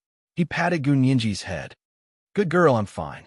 It was Major General Hua who helped me block the grenade." Gunyinji had been mentally prepared, but when she heard that he had blocked a grenade, the tightness in her heart snapped. Her vision darkened, and her body softly fell to the ground. Lu Jin quickly picked her up and turned to enter the operating theater. Lu Yuan was taking care of Hua Xiaoheng inside, carefully wiping the blood off his body. Hearing the sound of the door, he turned around and saw Lu Jin carrying Gunyinji in. He frowned and asked, "What's wrong with Nyinji? Wasn't she fine just now?" Lu Jin said awkwardly, "I told her the truth about Major General Hua's injury. She was scared." Lu Yuan, "How can you tell such a thing to a little girl?" He glared at Lu Jin angrily. Major General Hua is her sweetheart. This kind of injury was doubly fatal. It was rare for Lu Jin not to argue with him. He silently placed Gunyinji on the other bed in the operating theater. Fortunately, Gunyinji was just angry. As soon as Lu Jin placed her on the hospital bed, she opened her eyes and woke up. She looked at Lu Jin with tears in her eyes and held his hand. She asked pitifully, "Dad, is Major General Hua okay? The grenade didn't hit him, did it?" No, he was just injured in the back by shrapnel." Lu Jin had learned his lesson and didn't tell him everything about Hua Xiaoheng's injuries. Lu Yuan breathed a sigh of relief and carried the basin to pour water. Gun Yinji didn't see that the basin had almost turned into a basin of blood. Hua Xiaoheng's back was wounded like a beehive. Fortunately, they were wearing bulletproof vests inside, which protected the key parts. His injuries were much better than Gun Yinji's last time. However, the parts that weren't protected by the bulletproof vest were bleeding too much. He held on until he brought Lu Jin home before fainting on the ground. With Lu Jin around, this level of injury was not worth mentioning. However, there was no doubt that excessive blood loss would damage his body. Gun Yinji turned to look at Hua Xiaoheng, who was lying on the hospital bed. From her angle, she couldn't see Hua Xiaoheng's face. She could only see the back of his head. She pursed her lips to stop the tears that were welling up. She lowered her eyes and said, "Dad, I'm fine. Go and rest for a while." After a tense escape, Lu Jin had undergone 4 hours of surgery. His body really couldn't hold on any longer. However, he didn't want to leave Gun Yinji at this time. He said, "No need," but he couldn't help falling asleep on the edge of her hospital bed. The operating theater was silent for a moment. Lu Yuan sat in front of Hua Xiaoheng's hospital bed to take care of him. Lu Jin was lying in front of Gun Yinji's hospital bed, asleep. Gun Yinji had also experienced a series of twists and turns today. She had been very nervous, and in the end, she couldn't take it anymore and fell asleep. When she woke up the next day, she subconsciously looked in Hua Xiaoheng's direction. He had also woken up. He was still lying on the hospital bed, but he turned his head to look in her direction. Gun Yinji had never felt such a gentle gaze from Hua Xiaoheng's eyes. His gaze seemed to have reached out a hand and was gently comforting her. Gun Yinji felt her scalp tingle and close her eyes in embarrassment. From the corner of her eye, she saw that Lu Jin was still sleeping soundly on the edge of her hospital bed. She suddenly smelled the fragrance of egg fried rice. She immediately perked up and her eyes sparkled like stars. Hua Xiaoheng looked at her quietly and curled his lips slightly. He just liked to see her lively and curious about everything. Gun Yinji sniffled and whispered, "President Lu went to make breakfast?" It was a rare feast to be able to eat egg fried rice for breakfast. Hua Xiaoheng nodded. His voice was even deeper and more magnetic, with a hint of hoarseness. "Yes, he went to make it. Can you get up and walk?" Gun Yinji moved her legs. Although they were extremely sore and weak, she could still move them. Gun Yinji gently lifted the blanket and wanted to get out of bed. Her movements were already very gentle, but she still woke Lu Jin up. He looked up sleepily and saw that Gun Yinji was about to put on her slippers. His body jerked, and he instinctively bent down to put the slippers on for her. He mumbled, "You must be starving, right? Hurry up and go eat." Gun Yinji. She suddenly felt that in Major General Hua and Lu Jin's hearts, she was a foodie. When she arrived at the dining room, she saw that Lu Yuan had indeed prepared breakfast. He had even made a large casserole of angelica and ginger mutton soup for Hua Xiaoheng. Gun Yinji smelled it and smiled. President Lu's cooking is amazing. Lu Yuan became even more kind to her. "Hurry up and eat. You've obviously lost a lot of weight since yesterday." Gun Yinji, losing weight wasn't good? She touched her face and suddenly didn't want to eat. Lu Yuan smiled and shook his head. He scooped a bowl of angelica mutton soup for Hua Xiaoheng and skimmed off the oil on it. There was only clear soup. After a while, Lu Jin also staggered out and sat next to Gun Yinji. He carefully looked at her face and said fawningly, "Yinji, are you still angry?" Gun Yinji, she wasn't angry. She was just scared. Gun Yinji quickly shook her head and said, "No, Dad, I'm not angry. I'm just worried about you and Major General Hua. Come, let's have breakfast." She was obviously in much better spirits. Her eyes were curved when she smiled. She really didn't look angry. Lu Jin was still a little uneasy and continued to apologize. "It's my fault. I shouldn't have dragged Major General Hua into danger." Gun Yinji heard that something was wrong and quickly said, "Dad, you can't go into danger alone. Otherwise, why would we chase after you? Have you forgotten?" She held Lu Jin's hand and found that his palm was cold. Lu Yuan came out at this moment. Seeing that Lu Jin was really guilty, he snorted and said, "Major General Hua is fine, but you really can't do this in the future. Reinitz isn't Qin Yaoguang or Wen Shui.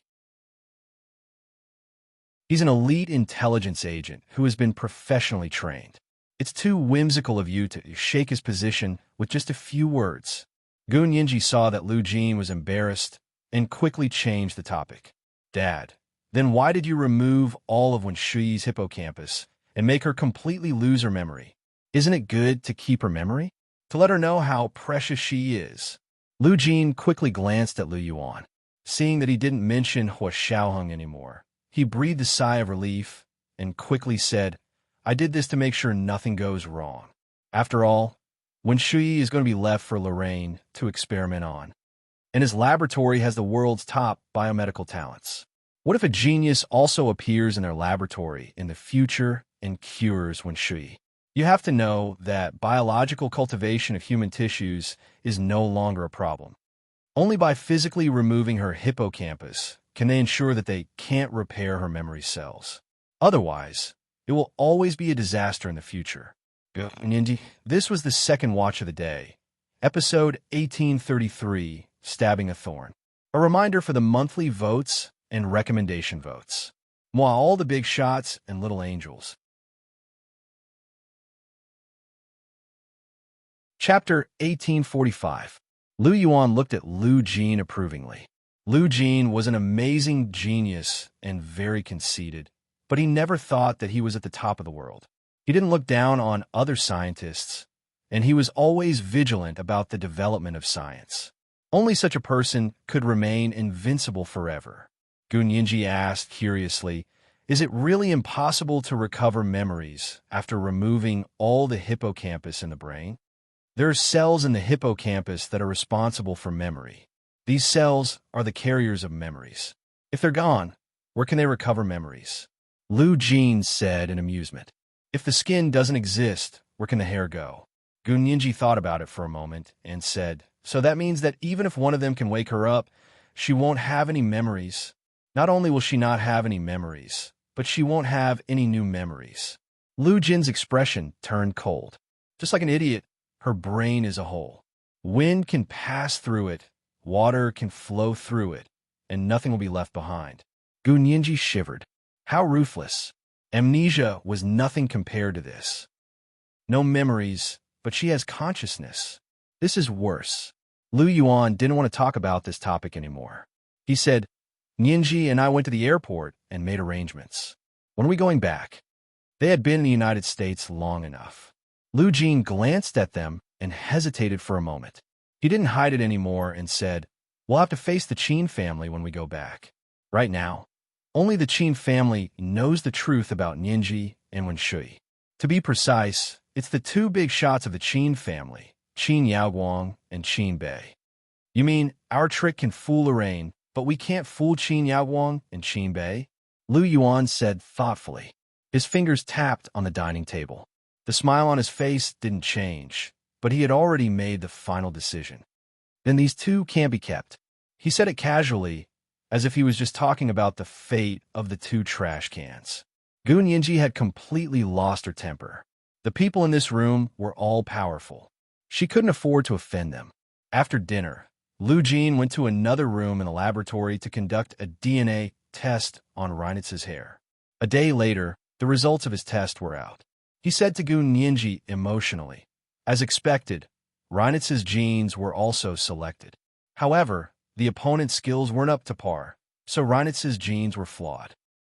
His body's functions have been stimulated too much, but the corresponding genes have not been significantly strengthened. Therefore, there's already a hidden disease in his body." Lu Jin looked at Reinitz's DNA fragment and shook his head regretfully. Something's wrong with the hematopoietic mechanism. He won't be able to live for long.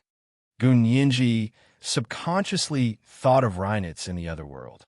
That person is now a priest. I wonder if there is anything wrong with his body. "Can't this disease be treated?" Gun Yinji asked in confusion. "It's leukemia, right? It's not an incurable disease, right?" In the last century, leukemia had been rampant for a time, But now there were many drugs and treatments that could cure leukemia. Lu Jin shrugged. There's a problem with his genes. It's a problem at the root. Of course, we have to treat it at the root. Otherwise, we'll just treat the symptoms and not the root cause, and everything will be over. Gun Yinji looked at Lu Jin. She wanted to say something, but she shut her mouth tightly. Lu Jin knew what she wanted to say and patted her on the shoulder. How about this? If Reinitz lets you go, I'll do him a favor. Otherwise, let him die. If Lu Jin said, let him die, then he would really die. Gun Yinji wanted to laugh, but she couldn't. She forced a smile and said, he harmed Major General Hua. This can't be forgiven. Lu Yuan laughed. This is because each serves his own master. Xiaoheng suffered a small setback in his hands, so he can be considered to be incompetent. When he recovers, I'll give him some special training. Gun Yinji rubbed her forehead and said helplessly, President Lu, don't say such nice things. If something really happened to Major General Hua, would you casually say that each serves his own master? You must have torn Reinitz to pieces long ago, right? Lu Yuan picked up the newspaper noncommittally and said with a smile, peace is the most important thing in business. Am I such an unscrupulous person? Don't accuse me of anything. Lu Jin looked at the DNA fragments he had tested one by one, feeling elated. He praised himself. Look at these images. They're perfect. I've never seen another person make such a perfect picture. Gun Yinji, Lu Yuan, Lu Jin had enough of Reinitz's DNA fragments, so he sent them to him via encrypted email. Of course, Lu Jin used an unfamiliar account with a hidden IP address. At that moment, Reinitz was standing in the underground laboratory of the Lola Corporation. Next to him stood Lola, who looked obsessed. On a fully equipped operating table in the laboratory lay Wenshui, who was lying motionless. A few biogeneticists in white coats said excitedly, it really is the work of the KGB. Her hippocampus has actually been removed. That's great. It saved us a lot of effort. TSK. This surgery was really impressive. The hippocampus was cut clean. One look and you can tell that it's someone who does a lot of work. That's not all. Look, the nervous system of her arms and legs has also been perfectly destroyed, and her vocal cords have also been removed. They're using her as an experiment subject. We've done many experiments ourselves, but I've never seen an experiment subject that's so perfectly prepared. A few scientists surrounded Wenshui's body and were full of praise. Also, look at her shoulder. She clearly suffered a gunshot wound, but it's healing at an astonishing speed. Is this the power of the perfect gene? Everyone was talking at once. They praised the KGB scientists for their excellent surgery, and at the same time, they were glad that they had recaptured the body with the perfect gene. From now on, they would have enough work to do for the next 50 years. Thinking about how many world-shocking discoveries they would make, these scientists were so excited that they couldn't even hold the scalpel steadily.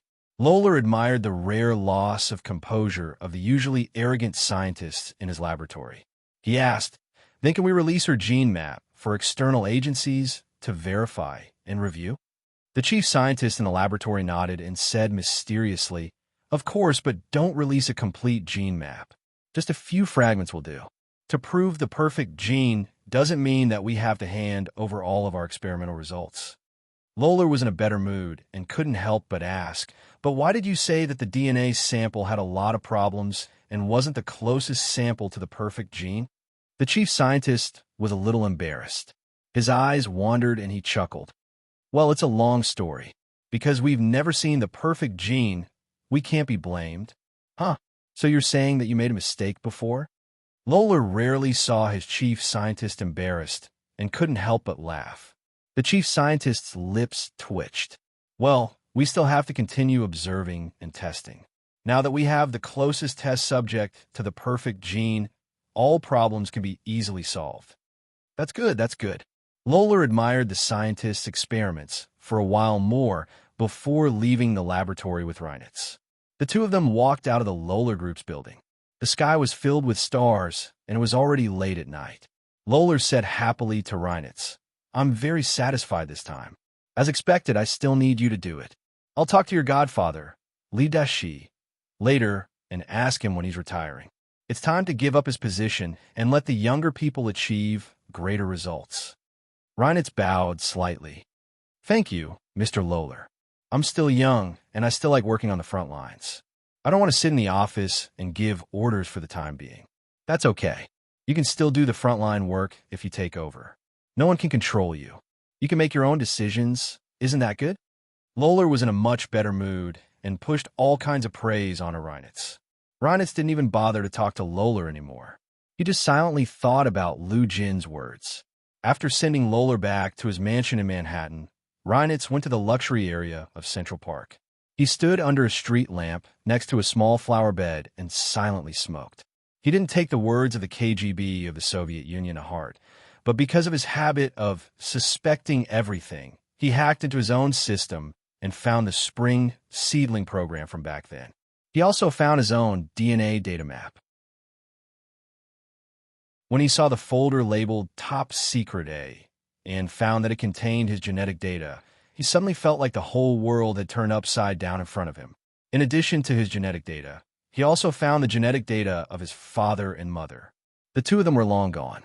He thought they had really died in a car accident, but now he knew that they had actually all died of illness. People born in their race's eugenics program didn't seem to live long lives.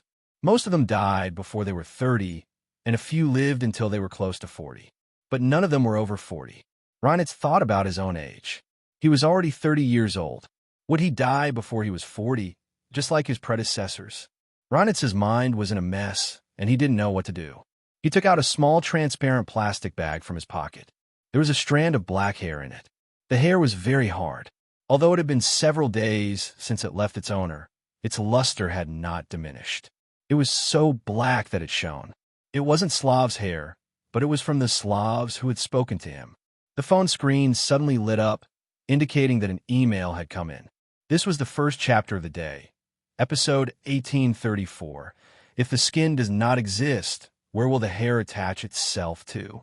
A reminder for everyone about your monthly votes and recommendation votes. 8 o'clock in the evening. P.S. Thanks to McMug Loves Blue for tipping me 10,000 starter coins yesterday.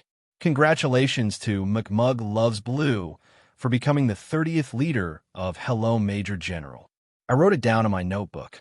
I wonder how many Alliance Masters there will be by the end of this book. Will it be enough to start an Alliance Master group? Moi moi, everyone, little angels.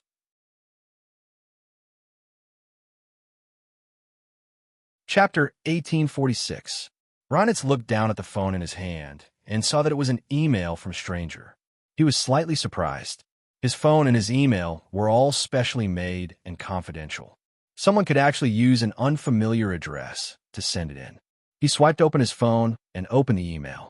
After confirming that the email was free of viruses, he clicked on it. A set of pictures appeared. It was the gene map he had just seen. It was also his own gene map.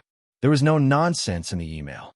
It only clearly pointed out which gene fragments had problems, what the problems were, why the problems were, and finally what these problems would do to his health. Reinitz's pupils constricted as he looked at the last shocking sentence. Leukemia. He would get leukemia. However, when he thought of the top secret information he had just found his own system and how the people who passed this experiment did not live long, he had no choice but to believe it. Leukemia was not a difficult disease, nor was it an incurable disease. However, there were many types of leukemia. The causes were different, the treatment methods were different, and the treatment results were also different. For people like him, the person clearly wrote in the email that the only way was through gene therapy, and the people on Reinitz's side had yet to master this method. Who was this person? Reinitz's gaze fell on the small transparent plastic bag in his other hand. There was a strand of hard black hair there. Was it that person? That Slavic KGB of the Soviet Union? Reinitz narrowed his eyes and looked at the unfamiliar email address on his phone, as well as the even more unfamiliar IP address. He pressed the reply button. He wrote in the reply email, "I have your hair. You're not Slavic. You're Asian. An Asian with this kind of ability and capability must be Chinese. What's your intention for pretending to be from the KGB of the Soviet Union?" He expressionlessly clicked send, then sat on the bench and smoked one cigarette after another. Not long after Lu Jin sent the email, he received a reply from Reinitz. He had wanted to set this email address to not be able to reply, but on second thought, why bother? Anyway, his IP address was hidden. The other party definitely didn't know where he was, so there was no need to set it. Reinitz was truly a skilled and daring man. He actually replied immediately. Lu Jin opened the email happily, thinking that his threat had succeeded. However, when he read the contents of the email, Lu Jin's face darkened. What's wrong? Lu Yuan knew Lu Jin's emotional changes very well. He was in this line of work, and he was familiar with Lu Jin's usual behavior, so he quickly realized that something was wrong with Lu Jin's emotions. Lu Jin said angrily, "Look at Reinitz. So savage. You actually counterattacked. Why did you counterattack?" Lu Yuan leaned over and poked his head out to take a look. "Why does he have your hair?" Lu Yuan was also surprised. "When did this happen?" Lu Jin said with a bitter face, "I think it was probably because when I went to get his hair, he also quietly got his hair from me." Lu Yuan pursed his lips and said mockingly, "I advised you to shave your head, but you refused. Why would I shave it? Why do you have to shave your head if a mask can solve the problem?" Lu Jin flew into a rage and said fiercely to the email on his phone, "You want to threaten me? You're dead. The point is that a mask didn't solve your problem. Now that your hair is in Reinitz's hands, what do you think we should do?" Gun Yinji's head hurt when she heard this. She quickly said, "Great Buddhas, can we talk nicely? Reinitz has Dad's hair. We can't ignore this." Gun Yinji was even more nervous than Reinitz had her hair. What's there to worry about? Lu Jin glared at his phone angrily. "Let him die. Dad, have you thought about it? If he has your hair, he'll know that those two Slavic KGB are fake. At the same time, he'll know that these two are mostly Chinese." Gun Yinji patiently analyzed and explained, "If we test your DNA again and contact the Huaxia Empire, your identity might be exposed." Lu Jin was the dead Gu Xiangwen in the Huaxia Empire. He had escaped with his life. Otherwise, why would he Cheng Jian stop investigating? Gun Yinji thought about her background and the unverified biological mother, Qin Suin's relationship with He Changjian. She felt a headache coming on. Lu Yuan was slightly taken aback. He nodded and said, "Yinji has such a fast brain. She analyzes things faster than me." Actually, he was basically thinking the same thing as Gun Yinji. However, with his age, experience, he could only think the same as Gun Yinji. This was already enough to show that Gun Yinji's intelligence was above his expectations. Gun Yinji waved her hand nonchalantly. "President Lu, now isn't the time to talk about this. I don't want Dad's identity to be exposed. We have to think of a way to win Reinitz over." As she spoke, she told him about what had happened with Reinitz. She had only told him about how she had been hunted down in the Alps and how Reinitz had set a trap to intercept her. After Reinitz found out about his background, he turned from an enemy to a friend. Not only did he help Gun Yinji hide the truth, but he also left the German Federal Intelligence Agency and became a priest in the church. After she finished speaking, Gun Yinji asked, "Dad, if the lives of the corresponding people in the two worlds are the same, do they make the same choices?" Lu Jin spread out his hands and said, "Honestly, I really don't know about that. This isn't in the field of biological genetics. It's in the field of behavioral science and psychology. If your grandfather was still alive, he might be able to make some guesses. I can't. I haven't worked hard in this area." He could hypnotize people because he knew how, but he didn't know why. Gun Yinji thought about it for a moment, then looked up and said, "Then I'll go see Reinitz. Dad's hair must be taken back. It's always a disaster if it falls into his hands." "I'll go."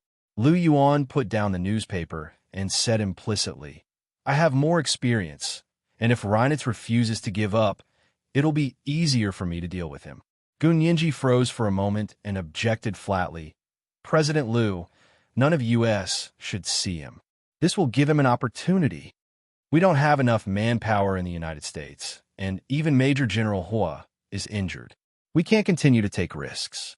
But your father's hair, don't you really want it back?" Lu Yuan smiled and said, I'm already used to dealing with your father's aftermath. Gun Yinji, she was very grateful to Lu Yuan, but she still said firmly, no, we'll think of another way. You can't go see him, I can't, and Dad can't. Gun Yinji glared at Lu Jin as she spoke. Lu Jin raised his hands reflexively. His eyes were especially innocent. I didn't. Don't talk nonsense. I won't, Gun Yinji snorted. It's good that you know. Anyway, we definitely have another way to deal with this matter. There's a way to make Reinitz stop by not seeing him. And now that he's taking the initiative to see him, Reinitz knows that the hair in his hand isn't just proof that the KGB of the Soviet Union is fake. He's going to hang him up and sell him. Gun Yinji frowned and racked her brains for a solution. Lu Yuan saw that she was adamantly rejecting everyone's direct contact with Reinitz, and he didn't want her, a young girl in her 20s, to worry about them, who were in their 20s, so he didn't continue to insist. After thinking for a while, he raised his eyes and said calmly, then there's only one way. Equivalent exchange. This is the second watch of the day. Number 1835, an email from a stranger. A reminder for everyone about your monthly votes and recommendation votes. Moi moi, everyone little angels. Chapter 1847. Equivalent exchange. Gun Yinji had just repeated it when she heard Lu Jin shout. What equivalent exchange? I don't agree. Let him die. Gun Yinji suddenly understood. President Lu means to exchange his leukemia treatment method. Lu Yuan nodded and completely ignored Lu Jin, who was stomping his feet in anger. I said I don't agree. Lu Jin was so angry that he was incoherent. I don't agree. I don't agree. I don't agree. I never take threats. Lu Yuan nonchalantly reopened the newspaper and blocked his view. He said to Gun Yinji, reason with your father. Gun Yinji. She looked at the steady Lu Yuan, then at Lu Jin, who had a look of rejection on his face. She felt a dull pain in her temples. However, Gun Yinji was Lu Jin's biological daughter after all. She quickly rolled her eyes and said with a smile, that's right. What equivalent exchange? Where's the equivalent exchange? I don't agree either. Lu Yuan lowered the newspaper in his hand. He peeked out from the top of the newspaper and looked at Gun Yinji quietly. Lu Jin's anger turned to joy, and he said happily, right? Look, even my girl agrees with me. I've confirmed that she's really my biological daughter. Gun Yinji, Dad, don't go online so much in the future. Gun Yinji coughed lightly and looked at Lu Jin fawningly. Of course, it's not an equivalent exchange. My father's life is much more important than Reinitz's. Reinitz's life is at most worth a strand of my father's hair, right? Of course. Lu Jin patted Gun Yinji's shoulder vigorously. My girl is right. Then you'll listen to me? Gun Yinji quickly followed. We'll use Reinitz's life in exchange for a strand of your hair. Come to think of it, you're the one who's profiting. Lu Jin, it sounded like something was wrong, but the logic was irreproachable. Lu Jin immediately fell into a logical loop of, is his hair more important? Or Reinitz's life is more important? Then he agreed to help Gun Yinji design a gene therapy that could specifically treat Reinitz's special type of leukemia. After coming out of Lu Jin's laboratory, Gun Yinji sat directly in front of Hua Xiaoheng's bed and tucked him in. She rarely saw Hua Xiaoheng injured. It wasn't that Hua Xiaoheng had never been injured before, but whenever he was seriously injured during a mission, he would recover before stopping to see Gun Yinji. What she had seen were only minor injuries. This was the first time she had seen such an injury. The miniature grenade Reinitz used was especially powerful. Although Hua Xiaoheng tried his best to avoid it, he was still injured by the shrapnel on his back that wasn't covered by the bulletproof vest. His face was pale, and his lips were so pale that they were almost transparent. These were all symptoms of severe blood loss. Lu Jin did not give him a blood transfusion. Instead, he used an alternative treatment to directly stimulate the body's hematopoietic system, speed up his metabolism, and stimulate his own blood circulation. This treatment was much safer than blood transfusion, but it also required much more medical skill. Lu Yuan also walked in and stood in front of Hua Xiaoheng's bed. He put his hands in his trouser pockets and said softly, "Where's your father?" "He's designing his gene therapy in the laboratory," Gunyinji also whispered. "I'll contact Reinitz. It's better if you don't show up. I don't want Reinitz to think of you." Gunyinji was extremely afraid of Reinitz. Although Lu Yuan was also an expert in this field, Reinitz had met Lu Yuan before. If Reinitz saw through Lu Yuan, the chances of Lu Jin being exposed would be even higher. Like Lu Jin, Gunyinji didn't want such a situation to happen. "But I'm even more worried if you show up." Lu Yuan objected. "This kind of thing is too dangerous. It's better if I show up." "No need." Gunyinji lowered her eyes and said lightly, "I'm not surprised by Reinitz at all. But you're different. I don't want him to find out more." Lu Yuan thought about it for a long time and said, "Then if you want to see him, I have to stay close to you and accompany you." "That's no problem. Just don't show up."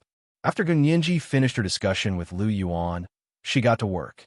However, before she could go to the bank to rent a safe deposit box, she received a call from Reinitz. "Miss Gu, do you have time to chat? I have a strand of hair here. I'm sure you'll be very interested." At this point, Gunyinji had no choice but to go. The place where Reinitz was meeting her was next to a small flower bed in front of a 5-star hotel in New York. There were people coming and going here, and it was very lively and bustling. Gunyinji saw Reinitz the moment she got out of the taxi. He was wearing a medium-length Burberry windbreaker. It seemed like he hadn't slept for a long time. The dark circles under his eyes were obvious, and his thin face was covered in stubble. However, he didn't look sloppy. He only looked unruly.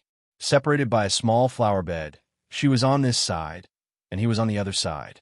The flower bed was filled with tulips of all colors, and they were in full bloom. The sky was dark, and the rose-purple sunset illuminated half the sky. Reinitz was holding a cigarette in his hand. He flicked the ash off and narrowed his blue eyes with a smile. "You haven't left yet." He thought Gunyinji had fled New York long ago. In fact, he had received news that Gunyinji had already flown back to the Huaxia Empire with another person. Gunyinji knew that she and Lu Yuan had gone to the airport and fooled a lot of people. She hadn't thought that she would be able to fool Reinitz, but she hadn't expected him to call her directly. "Are you here to arrest me?" Gunyinji pretended to be uneasy. "But I'm just helping the Soviet KGB." Reinitz sneered and raised his hand to stop her. "Stop acting with me. I know your accomplice is from the Huaxia Empire, not the Soviet Union." Gunyinji retorted calmly. "There are also Huaxia Empire people in the KGB. For example, there was a woman surnamed Xie in the KGB's upper echelons. She was Huaxia Empire. She was talking about Xie Zian from this world." Hua Xiaoheng later told her that Xie Zian from this world had indeed joined the KGB, but she had never married or had children in her life. She had also passed away a long time ago. The fake news about Xie Zian's marriage and children in the KGB had been deliberately released to cover up Hua Xiaoheng's identity. Reinitz shrugged. "So what if I am? Why don't we test the DNA of this strand of hair?" He took out a small transparent plastic bag and shook it in front of Gunyinji. Gunyinji's eyes flashed, and she smiled. "Mr. Reinitz is really amazing. He can threaten us with a strand of hair from anywhere. I'm impressed." She cupped her hands with a relaxed expression. Reinitz was slightly taken aback. Was his hair really not important? He wasn't fooled by Gunyinji's expression and continued to probe. "How about we make a deal? You have to make a deal for a strand of hair." Gunyinji shook her head. "Then if I cut a piece of meat from you, will you step down and give up your position?" "Reinitz, if you don't want it, then I'll have to give this strand of hair to the CIA." "How about that? Even if it's the KGB of the Chinese, the CIA will definitely be interested, right?" Reinitz's first plan had failed, so he thought of another one. Gunyinji finally showed some fear, but she still pretended to be fierce and said, "Go tell them. See if they care about you." "Haha, then I'll report them." Reinitz pretended to take out his phone and dialed number. Gunyinji said anxiously, "Okay, I'm scared of you. What kind of deal do you want to make?" Reinitz narrowed his eyes and looked her up and down. His voice sank. "Was the person who told me I was sick the owner of this strand of hair?" Gunyinji didn't deny it. "What do you want? What do you want to exchange this strand of hair for? Since he can tell I'm sick, He should have a cure, Reinitz said slowly. Tell me the cure, and I'll return the hair to you. Huh. Gunyinji's eyes widened. Are you kidding me? A strand of hair in exchange for a life? Why don't you go to heaven? She turned around to leave angrily. Reinitz quickly stopped her and said patiently, You can't make the decision. You go tell him that I'm very sincere about making a deal with him. Gunyinji stopped in her tracks and looked back at Reinitz. She suddenly laughed. A strand of hair isn't enough to make a deal, unless you can give me something else. That depends on how much your life is worth. Gunyinji deliberately didn't say what she wanted, and she wasn't in a hurry to get the hair back. This attitude greatly eased Reinitz's suspicions. He hadn't planned on using just this strand of hair to exchange for resources that could save his life, but how could he rest assured if he didn't test it? On the contrary, if the other party agreed immediately, he would know that the owner of this strand of hair was very important to Gunyinji and the others. Then he would really be hung up and sold. Reinitz took a puff of his cigarette and casually threw the plastic bag over. Okay, this is my first step of sincerity. Gunyinji caught the plastic bag and nodded. Yes, your sincerity is proportional to your hair. Reinitz smiled and shook his head. I only have this strand of hair. It's up to you whether you believe it or not. Gunyinji spread her hands and said, It doesn't matter if I believe it or not. The key is whether you want to live or not. The smile on Reinitz's face faded. How can I not want to live? But how do I know that your method can save my life? The fact that you came to us means that you believe it. Gunyinji guided impatiently. So come on, show me your sincerity. Reinitz watched as Gunyinji waved for a taxi and left. He didn't try to follow Gunyinji because to him now, Gunyinji's situation was completely unimportant. He was now acting for his own life. Gunyinji returned in a taxi driven by Lu Yuan. This time, Lu Yuan's disguise as a taxi driver was perfect. Even Reinitz didn't notice. The two of them returned to the luxurious Central Park penthouse where Lu Yuan and Lu Jin lived. Lu Jin happened to come out of the laboratory. Hua Xiaoheng was also awake and was sitting at the dining table eating. In front of him were a few T-shaped steaks that had just been roasted. They were half done. He gently pressed them with a knife and fork, and the juices flowed everywhere. They were fragrant and tender. Gunyinji was very surprised. She ran towards him with a smile. Major General Hua, you're awake. Hua Xiaoheng cut a piece of steak and put it into his mouth.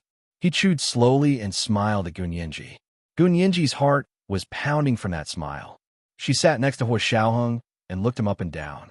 She wished she could lift his shirt and see the injury on his back. Hua Xiaoheng saw what she meant and chuckled. When I finish eating, I'll go back to the house and show you. Gunyinji actually didn't mean anything else, but when Hua Xiaoheng said it, it seemed to have other meanings. Gunyinji's face slowly turned red. She lowered her head and rubbed the tassels on the tablecloth. Lu Yuan's lips twitched. He shook his head and went to the laboratory to look for Lu Jin. Lu Jin was wearing a white coat and observing the sections he had made under a microscope. How is it? Have you designed the method? Lu Yuan knocked on the door and asked calmly. Lu Jin turned to look at him. Gunyinji is back too. Yes, I'm talking to Xiaoheng in the dining room. Lu Yuan walked over slowly. Where did you get the steak? It was obvious that the steak had been made by a chef. It looked, smelled, and the key was that he had good control of the heat. This was the rarest thing among Western chefs. Lu Jin said disdainfully, Of course I ordered it from the chef of a 3-star Michelin hotel. How could I have made it? You know your limits. Lu Yuan smiled and sat down. He asked softly, Are you really going to help Reinitz treat his leukemia? Reinitz was currently the strongest opponent Lu Yuan had encountered. It could also be because Reinitz had also been genetically modified. His intuition was much sharper than the average person's. When it came to intelligence work, he was simply a talented player. Lu Jin said arrogantly, Of course I want to treat him. However, before he receives my treatment, his life is in God's hands. After receiving my treatment, his life is in my hands. Lu Jin made a gesture of his right palm, facing up, and slowly clenching his fingers into a fist, as if he had already held Reinitz's life in his hands. What do you mean? Lu Yuan frowned. Can you speak like a human? Illiterate. I'm talking in medical terms. Lu Jin said seriously. Do you know what real gene therapy is? Real gene therapy will make him open up all of his DNA to me. When I use gene therapy to treat his leukemia, I will also plant another bomb in his genes. If one day he is ungrateful and wants to go against us, I will detonate this bomb and let him die silently. This was today's big chapter update. 1836, Hand of God. They were moving tomorrow, and there were still a lot of things that they hadn't packed. Today was the last chapter. There was another chapter to be posted tomorrow because the network in the new home hadn't been installed yet. In order to keep updating, this was the only way. Bear with it. I'll definitely make it up to everyone after I'm done with my work. Oh, asterisk, asterisk. Oh, moi, big shots, little angels.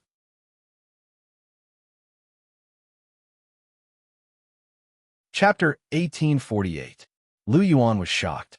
He quickly glanced at Lu Jin and asked in confusion, "Is it really that powerful?" Lu Jin scoffed. "Do you know what the carrier of gene therapy is?" Lu Yuan, "It's a virus." Lu Jin said casually, as if he was talking about something unimportant. Because only viruses can invade the DNA level inside human cells. The treatment I designed for Reinitz is a special virus. This virus will target his genetic defects and block the treatment. But at the same time, some of the DNA fragments carried by this virus will lurk in his genes. Lu Yuan understood and was even more surprised. Isn't this the principle of a virus weapon? Do you remember how the large-scale special respiratory infection came about a few years ago? Lu Jin sneered. It was a virus weapon.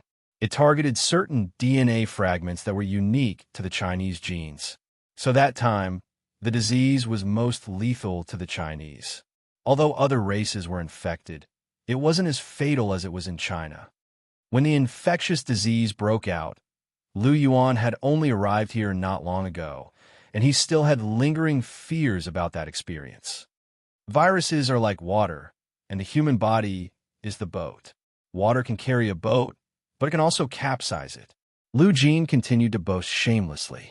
Lu Yuan's eyebrows twitched. Water can carry a boat, but can also capsize it.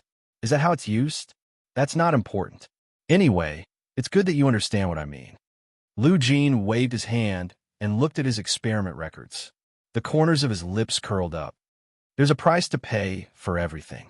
He provoked me recklessly and even got my hair, so don't blame me for keeping a backup plan. Lu Yuan didn't know much about this, but seeing that Lu Jin was confident, he didn't say anything else. He just said, "It's good that you're confident. Moreover, your idea is correct. Reinitz's stance is unclear, so we have to be on guard." Lu Jin thought of Reinitz's skills and decisiveness and sighed. He was no longer as exuberant as before. He muttered, "That's why I wanted to die with them. Actually, I didn't have the chance to do anything to such a person." However, with Hua Xiaoheng, Lu Yuan, and Gu Ninji working together, Lu Jin had the possibility of achieving his goal without exposing himself. However, Hua Xiaoheng was also injured because of this. Lu Jin was a little sad. Lu Yuan patted him on the shoulder and comforted him. "Don't blame yourself too much. Xiaoheng's injury looks serious, but it's not serious. For people in our line of work, it's nothing at all." Lu Jin nodded and said seriously, "He saved my life. I know that. I won't let him suffer any repercussions." Lu Yuan, he suddenly remembered something and quickly asked, "You didn't do anything to Xiaoheng's genes, did you?" Lu Jin glared at him unhappily and pointed at his nose. "Am I the kind of person who would repay kindness with enmity? I even helped Yijichu get rid of those dangerous genes, so why would I do anything to Hua Xiaoheng? What was the reason? Where's the logic? In your heart, am I a Frankenstein without principles or boundaries?" Lu Yuan glanced at him indifferently. "You helped Yijichu get rid of the hidden danger gene? What does that mean? Does the He family know?" Lu Jin didn't expect Lu Yuan to only notice this after he said a long list of things. He couldn't help shrinking his neck and trying to change the topic. Ninji is back, right? I'll go see my girl. I haven't seen her for a few hours. I miss her." "Don't try to change the topic." Lu Yuan grabbed Lu Jin's collar. His expression still indifferent. Make yourself clear. Lu Jin pursed his lips tightly. He was determined to be a clam. He would never say anything about this, even if he was beaten to death. Because he did this not because he was noble, but purely for Qin Suan. He didn't want Qin Suan's son to become a puppet and hostage in someone else's hands one day. Lu Yuan's gaze gradually became serious, but under his sharp gaze, Lu Jin actually resisted it, which was rare for him. Lu Yuan looked at him for a while and suddenly laughed. No wonder you helped Qin Yaoguang design the gene therapy and personally operated on He Jichu. You did it for Qin Suan, didn't you? Although Lu Yuan didn't see it with his own eyes, he knew that there were only 2 people in the operating room at that time. On the surface, Qin Yaoguang was the main surgeon and had an assistant. In fact, the assistant was Lu Jin or Gu Xianwen. After the operating room door closed, the positions of the 2 of them were switched. Qin Yaoguang became the assistant, and Lu Jin was the main surgeon. Lu Jin's body trembled, and he subconsciously retorted, I'm not. Don't talk nonsense. That's right. Lu Yuan let go of his collar and patted him on the shoulder. Actually, there's no one you can't see. After all, you 2 have children. With that, Lu Yuan quickly left Lu Jin's laboratory, afraid that Lu Jin would fly into a rage and jump up to beat him up. However, Lu Jin didn't chase after him. Instead, he looked around guiltily, then said to the camera in the laboratory, delete that part just now. Delete it. Permanently delete it. Yes, sir. The artificial intelligence on the camera let out a cold metallic female voice and began to delete the surveillance footage. Reinitz returned to his hotel in New York. Just as he was about to take a shower, he received a call. Boss, Mr. Li Deshi is here. He wants to see you. Reinitz's brows furrowed. After a moment of silence, he said, Okay, where is he? The Hudson River. The person on the other end sent the exact coordinates to Reinitz's phone. The Hudson River was a large river that ran through New York State, and its lower reaches were just at the border between New York City and New Jersey. The river was clear, and weeping willows were planted along the river in this part of New York City. The scenery was even more beautiful. Reinitz didn't plan to take a shower, so he began his own preparations. When it was time, he took a taxi to the place where the 2 of them had made an appointment to meet. When Reinitz arrived at his destination, he found that Li Deshi was already there. He was dressed casually and wore a straw hat. He was sitting on an iron chair by the river with a fishing rod in his hand, fishing. The slender and graceful weeping willows by the river blocked most of the sunlight, and the temperature was not hot. From time to time, the wind blew from the river with water vapor, and the air carried the fragrance of grass and leaves. Li Deshi was a typical Germanic. He wasn't very tall or handsome, but he had a square jaw and sharp eyes. When he looked at people, there was a strong sense of oppression. It was obvious that he had been in a high position for a long time and was used to giving orders. However, he was still relatively gentle with Reinitz. After all, he had watched him grow up, and he was also the successor that he had carefully trained. Li Deshi had never married in his life and had no children, but he had handled many children in the past. When he looked up and saw a tall figure standing next to him, Li Deshi smiled. Reinitz, my child, you're here. Sit. He pointed to the seat next to the iron chair. Reinitz sat down next to him and looked at the light turquoise water in front of him. He asked with a smile, Sir, are you here on business in New York? I'm here on vacation, Li Deshi said kindly. Li Deshi said kindly, I heard that you completed the task for Mr. Lorler very well, so I came to see you. Reinitz shrugged. He couldn't hear any causal relationship between the 2. However, since Li Deshi said so, he would listen to him and not expose him.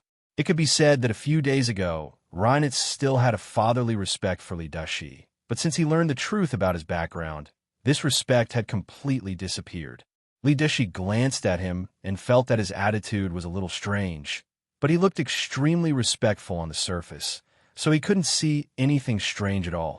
Li Deshi was also a suspicious person, so he couldn't help but ask tentatively. According to the information we received, Gunyinji's DNA was the closest to perfect gene. Why did it become Shui now?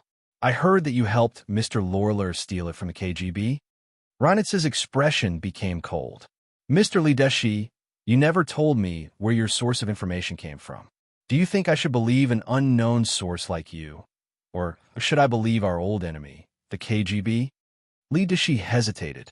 Reinitz took the opportunity to say, there was once a great man from the East who said something like this. We must oppose what the enemy insists on. I have the same opinion. Whatever the enemy values, we have to snatch it, because it must be something special. Lideshi laughed. Why do I only remember that the great man from the East said the first sentence? Did he say the second sentence? Reinitz laughed. I was the one who triggered the second sentence, but the basic meaning is the same. Lideshi closed his eyes noncommittally and said lightly, but the people around you said that you often disappeared alone these past 2 days. What did you do? The corners of Reinitz's eyes twitched. You had someone follow me? He knew that someone was following him, but he had already shaken them off several times. I am doing this for your own good. Lideshi opened his eyes and said earnestly, you are of high status, and what you are doing is very dangerous. If I don't let anyone watch you, what if something happens to you? Don't be ungrateful. I wouldn't dare. Reinitz smiled and narrowed his blue eyes. The Hudson River reflected in his eyes was sparkling and rippling. I know you are doing this for my own good. He stood up as he spoke. If there is nothing else, I will go back first. I haven't had a good rest these past few days, so I am tired. Oh? You can be tired too? Lideshi frowned. Didn't you track the enemy for days and nights without rest before? I've never seen you say you're tired before. Just because I didn't say it before doesn't mean I am not tired. Reinitz looked down at Lideshi and said word by word, maybe I'm old, sick, and my body's functions have deteriorated. If Lideshi looked up, he would see that Reinitz's gaze was very complicated. There was an eagerness to discover the truth, and there was also a lament for the destruction of years of familial love. There was also a determination and ruthlessness that showed that he refused to give in and accept his fate in his own hands. Unfortunately, Lideshi had a guilty conscience and didn't dare to look up at Reinitz. He just nodded and looked at the fishing line hanging from his fishing rod on the river. If you are tired, take a break, take a shower, and sleep. I will let you know if there is a mission. A mocking smile appeared at the corner of Reinitz's mouth. He didn't say anything else and turned to leave. The hem of his long trench coat drew an arc in the wind, covering his pair of long legs under the trench coat. He quickly left the Hudson River. Lideshi sat by the river for a long time and caught a few fish during this time, but he released them after looking at them. For him, fishing was a leisure activity that allowed him to think and rest. When it was getting dark, Lideshi finally put away his fishing rod and left the Hudson River to return to his residence. He lived at the Westin Hotel in Midtown Manhattan. This place was close to the United Nations building, so it was usually busy with all kinds of people of all colors. When he got out of the taxi, it was already completely dark. It was a bit cloudy at night, and the moon in the sky was like a white jade pendant covered in a veil. It made people feel like they could reach out and pick it up, so they yearned for it infinitely, but it was actually out of reach. Lideshi didn't know how he suddenly looked up at the moon on the sidewalk. He had never been a sentimental person, but at this time, perhaps it was because he had a feeling, or perhaps it was because of his extraordinary intuition, that he suddenly had an ominous premonition about his fate. At that moment, a large truck suddenly rushed over from the road and onto the sidewalk. The crowd screamed and exclaimed, and everyone hurriedly fled in all directions to avoid the large truck that was driving crookedly. By the time Lideshi reacted, his entire body was already flying through the air. The accident happened too quickly. The moment before he closed his eyes and fainted, he was still looking at the moon above his head. He vaguely thought that he was indeed closer to the moon. Reinitz was running in the crowd, not far away. He looked back at the scene, and a trace of ruthlessness flashed in his eyes. The large truck stopped, and a driver in a Middle Eastern robe got out of the car. He held a long knife in his hand and slashed at anyone he saw, so everyone ran even faster. Lideshi hadn't been killed yet, but he was trampled to death by the fleeing crowd. The next morning, Gunyenji had just taken a shower, and her hair was still wet. She sat at the dining table and ate breakfast. Lu Yuan had made her a Western-style egg pancake with a spoonful of maple syrup that was as thick as chocolate. There was a glass of warm milk and a small bowl of oatmeal donuts at hand. Hua Xiaoheng sat next to her, but in front of him was the Huaxia Empire's breakfast. There were 4 by Xuanxuan's big meat buns on a plate. They were filled with beef. She didn't know what ingredients were used, but she could only smell the unique fragrance of beef. It wasn't greasy at all, and it was also tender when it was fully cooked in the buns. There was a bowl of yellow millet and corn porridge. It had been cooked for a long time, and the millet and corn were almost melted. There was also a bowl of beef noodle soup and a few pot stickers that had just come out of the pot. The pot stickers were filled with Spanish black pork, seasoned with eggs, vermicelli, and mushrooms. Not only did it taste good, but it also tasted natural. Gun Yinji was about to drool when she saw it. However, these things were for Hua Xiaoheng to nourish his body. Gun Yinji only looked at them and wouldn't eat them. Hua Xiaoheng looked at her with a somewhat amused expression and pushed the plate of pot stickers to her. "Eat it. I can't eat that much." Gun Yinji beamed with joy. "Then I'll do you a favor. We can't waste food." The two of them ate happily. The sun shone through the window covered with white gauze and shone on Gun Yinji's face. Her smile seemed to have light, making it impossible for people to look away. Lu Yuan walked into the dining room and turned a blind eye to this scene. He quietly picked up the remote control and turned on the curved wall-mounted TV on the wall. Last night's news feed was playing on the TV. Last night, there was a terrorist incident where a truck hit a crowd on the sidewalk in front of the Westin Hotel. 15 people were injured in the incident. 2 were seriously injured, and 1 was killed. The person who died was found to be Mr. Li Deshi, a senior employee of the German federal government. Li Deshi's work photo was displayed on the TV. Lu Yuan made a soft sound of surprise and said, "This person is Reinitz's direct superior." Gun Yinji put down the pot stickers and looked at them attentively for a while. She whispered, "What a coincidence. He was the only one who died. What's so strange about those who commit unrighteousness bring about their own destruction?" Lu Yuan and Hua Xiaoheng said in unison. This was today's big chapter update. Episode 1837. Coincidence, it's all a coincidence. They were moving house today. This was uploaded in advance and posted on a regular schedule. I'm posting this on behalf of the author to ask for monthly votes and recommendation votes. Moi, everyone little angels.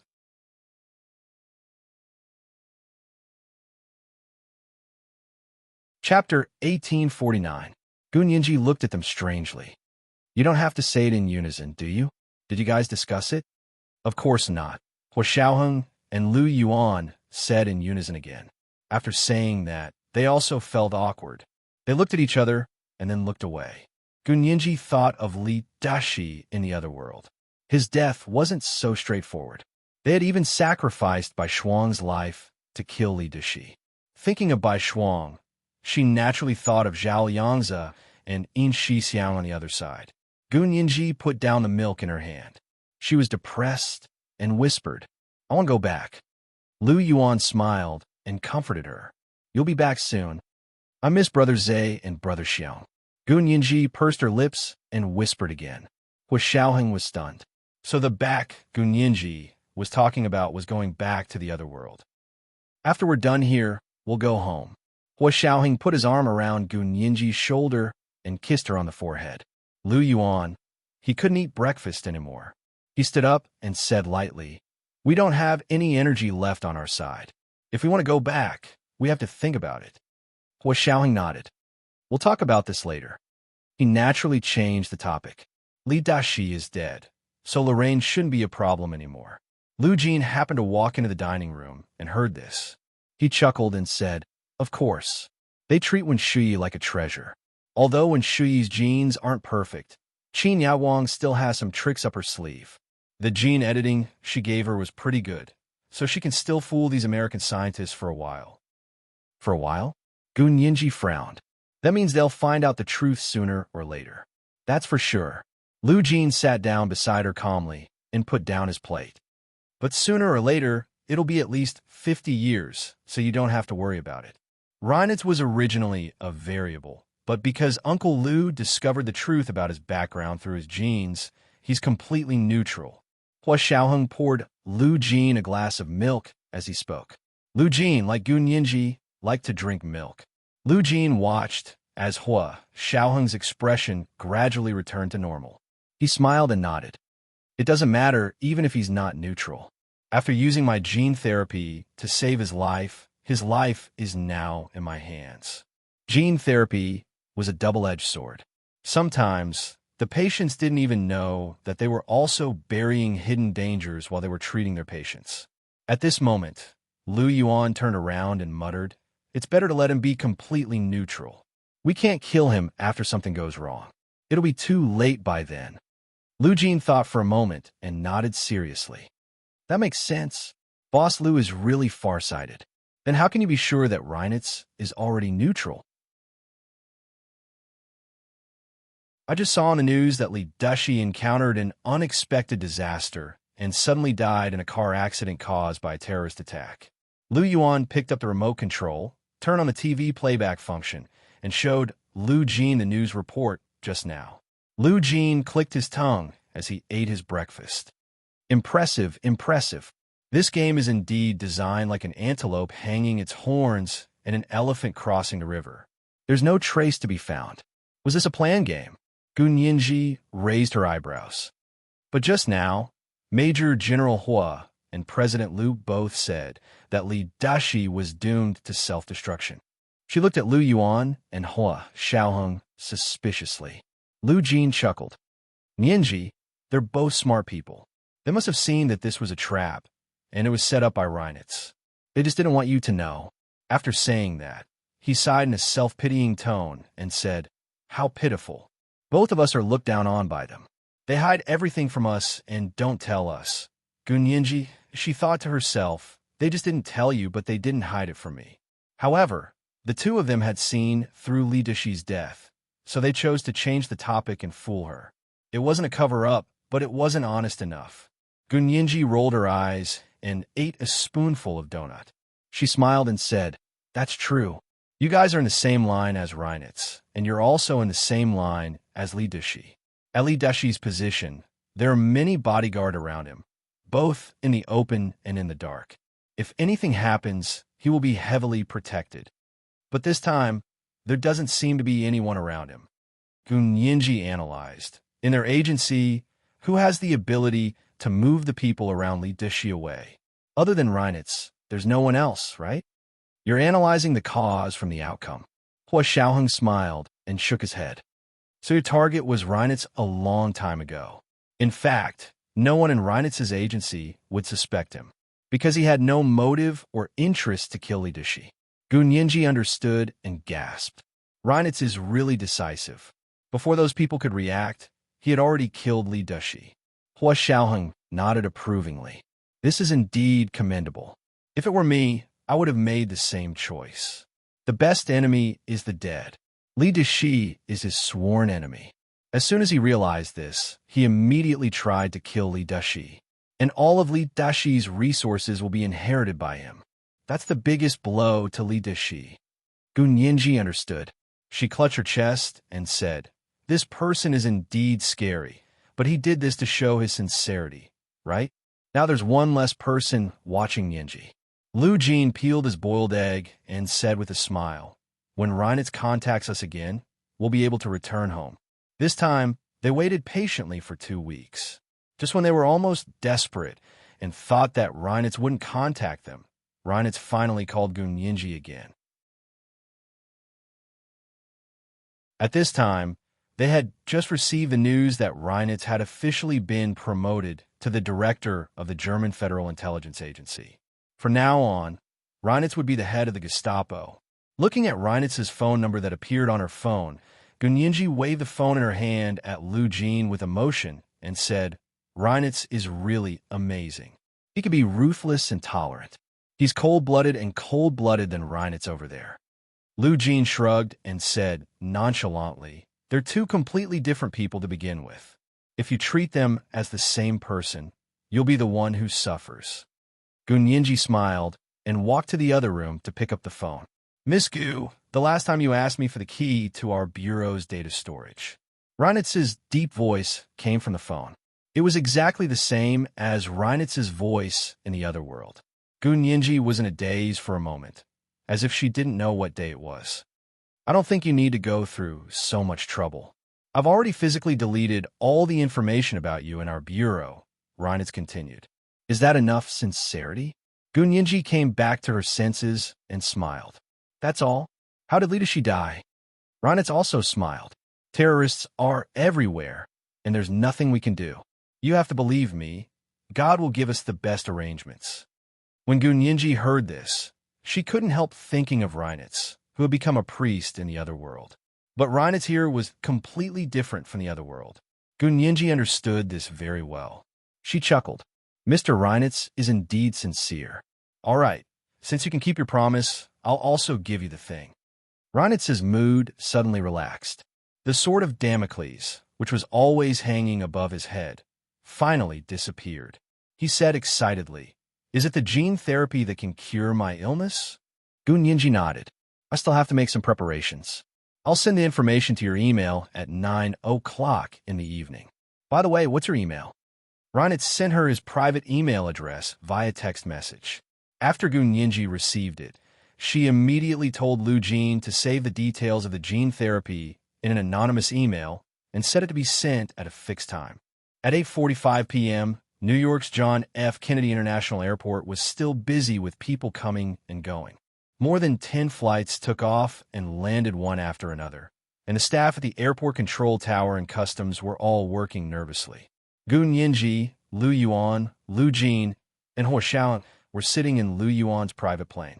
They had just flown into the night sky and were flying towards the Huaxia Empire's imperial capital international airport. Reinitz was wearing a half-long trench coat. He leaned against the column in the second-floor terminal of the airport and narrowed his eyes as he stared at the plane that was gradually disappearing into the distance. At 9 o'clock sharp, Reinitz received an email in his private email. He opened it and saw that it was the gene therapy that Gu Nianji had told him about. He could take this information and find a suitable doctor for treatment. Reinitz skimmed through it.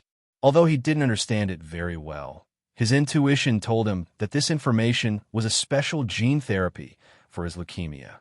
As long as he found a suitable doctor to verify it, it should be fine. This was the only way that Reinitz could accept this treatment, because he would never put himself in an unfamiliar medical environment. Even if it was surgery, it had to be done on his territory.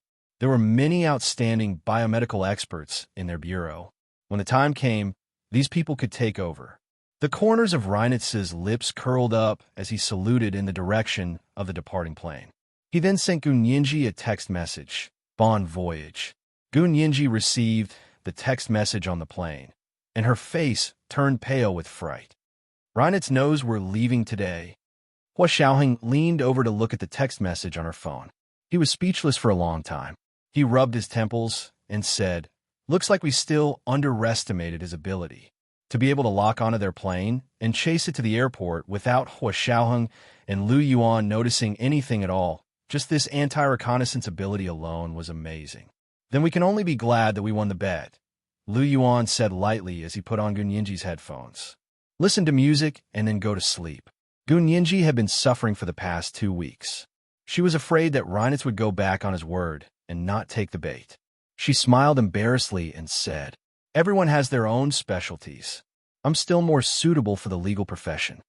Lu Yuan smiled gently and said, Then you'll be busy when you get back. There are 2 lawsuits waiting for you. 2 lawsuits? Gu Nianji raised her eyebrows in surprise. Why didn't I know? Isn't there only Qin Yaowang's case? Yes, including Qin Yaowang's case. Lu Yuan looked at Lu Jin, who was sitting next to Gu Nianji. There's also a case to clear your father's reputation. Don't you want to fight it? Gu Nianji, I want to, but why now? Gu Nianji asked in confusion. Now that we've solved the external problem, we should solve the internal problem, which is the Qin family's problem. The people who knew about Gu Nianji's special physique had already been dealt with abroad. There were only Qin Yaowang and Qin Bei in the country. Lu Yuan pulled open the curtains on the plane and looked at the starry night sky outside the window. he said lightly. These two things are actually the same thing. Hua Xiaoheng sat on the other side of Gun Yinji and quickly understood. Are you going to completely get rid of Qin Yaowang and Qin Bei? Yes. Lu Yuan nodded and said lightly, the most important thing for a family is to be in order. We can't let Wen Shuyi suffer alone, right? Gun Yinji's eyes lit up as if she had been enlightened. She couldn't help clapping her hands and laughing. That's great. I finally understand. President Liu, can you stop panting when you speak? I'm about to be fooled. Who can fool you? Hua Xiaoheng teased her. If you don't fool others, everyone will be burning incense. No, I'm not that amazing. Although Gun Yinji said that, she was already overjoyed. Lu Jin, who had been silent the whole time, objected fiercely. No, you can't do that. You don't have to rehabilitate my reputation. Who's rehabilitating your reputation? Lu Yuan said leisurely. We're rehabilitating Gu Xiangwen's reputation. Lu Jin Gu Xiangwen. Gun Yinji also tugged at Lu Jin's arm and said coquettishly, Dad, just agree to it. I don't want my father to be slandered as a murderer. And don't you think that there are a lot of questions about Lawyer Qin's death? Lu Jin's expression became even more unnatural. He turned his head away from Gun Yinji's face and said awkwardly, It's been so many years. Gu Xiangwen is no longer in this world. Why bother dragging out what happened back then? Dad, look into my eyes. Gun Yinji pulled Lu Jin over and said seriously, Dad, I heard that you were the last person to see Lawyer Qin Suan. After that, she died of an acute illness. So her husband, He Changjian, thought that you had something to do with her death and issued the highest warrant for your arrest. Dad, I believe you're not a murderer. Lawyer Qin Suan's death has nothing to do with you. No, Lu Jin suddenly roared. It has something to do with me. I'm the murderer. It was because of me that she passed away. Otherwise, why would I not say a word for so many years? Otherwise, why do you think I didn't defend myself? Lu Jin's face was red, and the veins on his neck were bulging. I'm guilty. I'm guilty. You don't have to reverse the verdict for me. I'll turn myself in when I return to the country. This was today's big chapter update. Page 1838, Bon Voyage. It wasn't done yet. It would take another 2 or 3 days. It was the end of the month. Let me remind everyone that you can vote for your monthly votes, moi, all the big shots and little angels.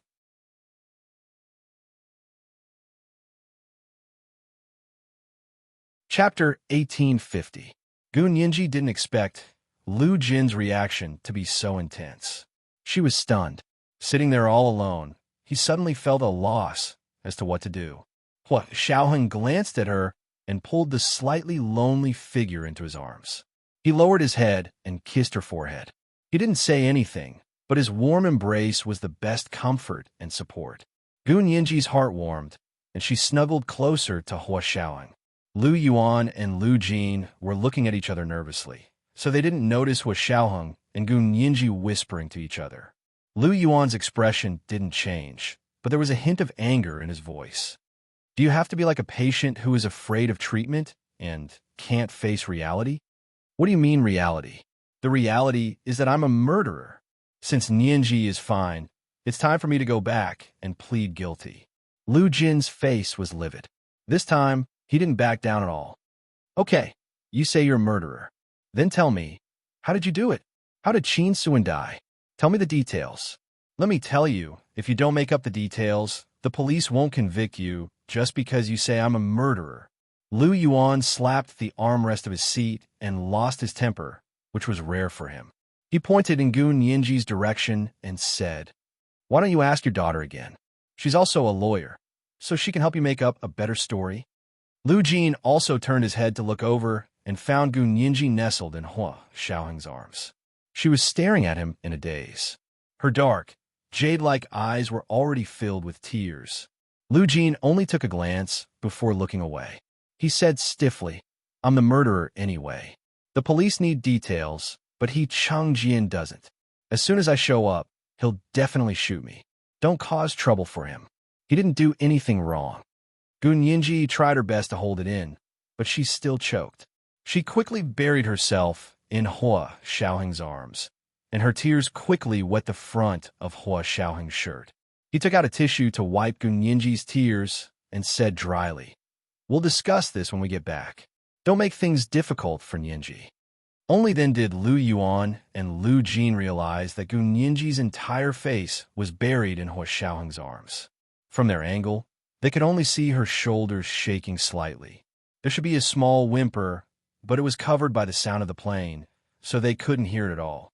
Lu Jin's heart ached for his daughter, so his anger softened. He opened his mouth and hesitated for a long time before whispering, "Nianji, don't cry. Dad will explain to you when we get back." Gunyinji didn't turn around but nodded.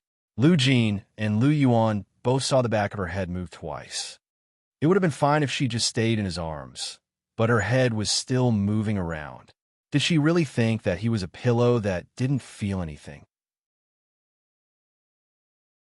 Hua Xiaoheng crossed his legs without batting an eyelid and pulled up the blanket next to the chair to cover himself and Gunyinji.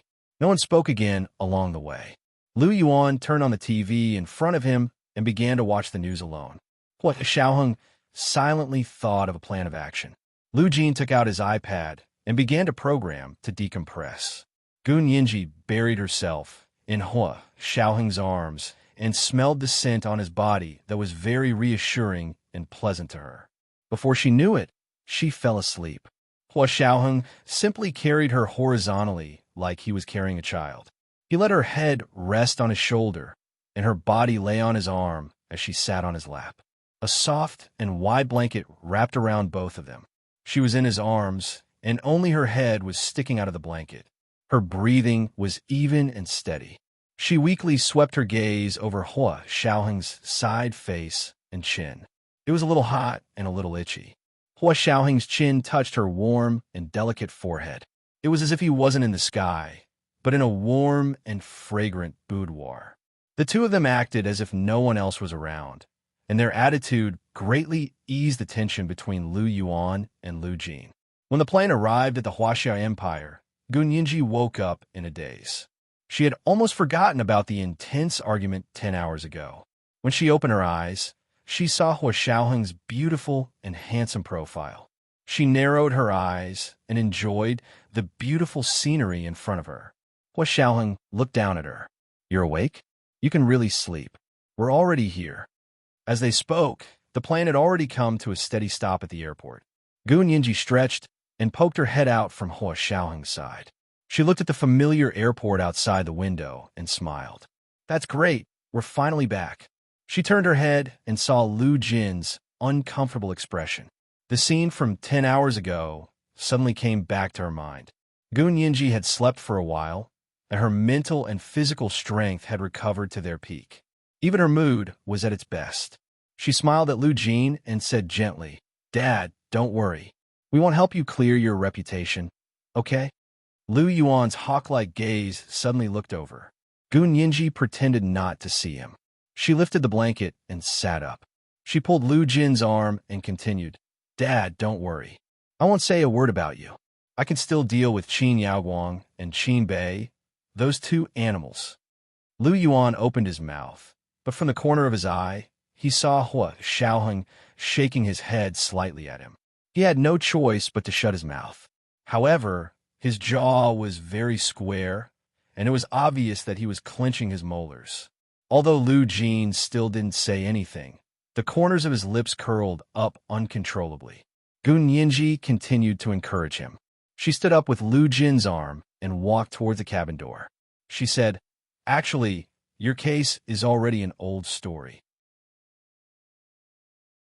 It doesn't matter if you mention it or not.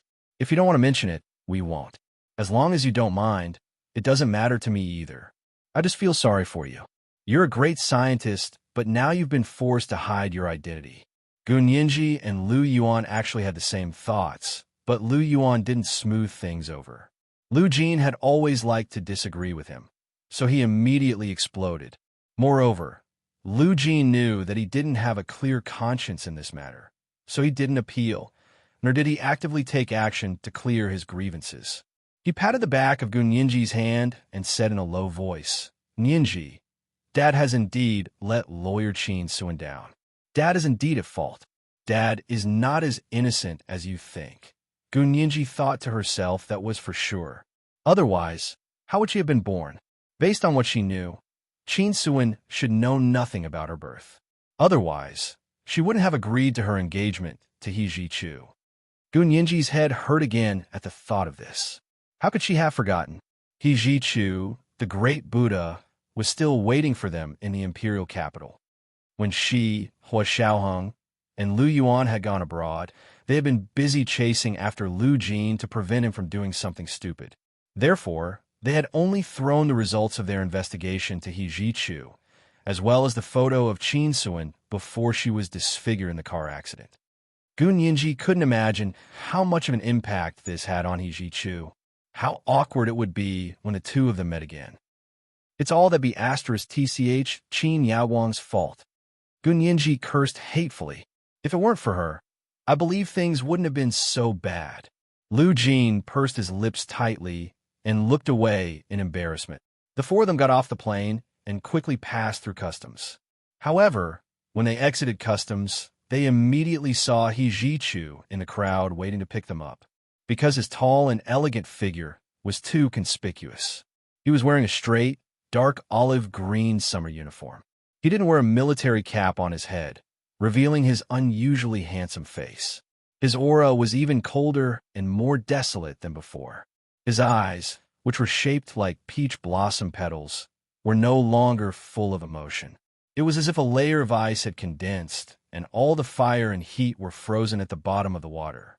He stood there alone with his hands behind his back, surrounded by four tall and strong guards.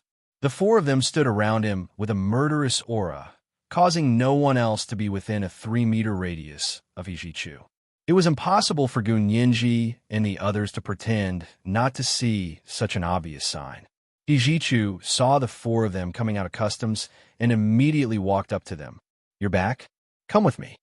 His expression was cold. Even when he looked at Gu Nianji, there was no warmth in his eyes. Hua Xiaoheng, Lu Yuan, and Lu Jin stopped in their tracks and didn't say anything. Gu Nianji frowned in surprise. How did He Ji-chu know that they were back? He was even waiting at the airport early. What do you mean by looking like he was going to arrest someone?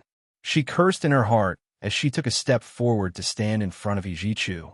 Although she was mentally prepared, she still blushed a little. She pursed her lips and smiled. "Young Master He, what's the matter? We just returned to the country, and we're still jet-lagged. Can you let us go back to take a shower and have a meal first? I slept for 10 hours on the plane and didn't eat anything. I'm starving now." He Ji-chu glanced at her indifferently. He looked straight ahead and said coldly, "No need. I won't starve you there." He didn't want to talk anymore, so he turned around and said, "Take her away." Gu Nianji and Hua Xiaoheng looked at each other, then turned to look at Lu Yuan and Lu Jin. However, this was the international airport of the Huaxia Empire's imperial capital. They couldn't do whatever they wanted like they did in foreign airports. Gu Nianji didn't want He Ji-chu and He Changjian to notice her close relationship with Lu Jin. Her mind raced, and she quickly made up her mind. She jogged to catch up with He Ji-chu, then turned around and walked backward. She smiled and said, "Young Master He, if there's anything, you can ask me first. Okay? I can go with you, but can Mr. Peter and the others go back first?" He Ji-chu stopped in his tracks and looked down at Gu Nianji's rare expression of trying to please him. His fists unconsciously clenched. Feeling the sting of his fingernails, he quickly let go and put them behind his back. His gaze shifted to the door in front of him, and he said calmly, "That's fine too. Come with me first."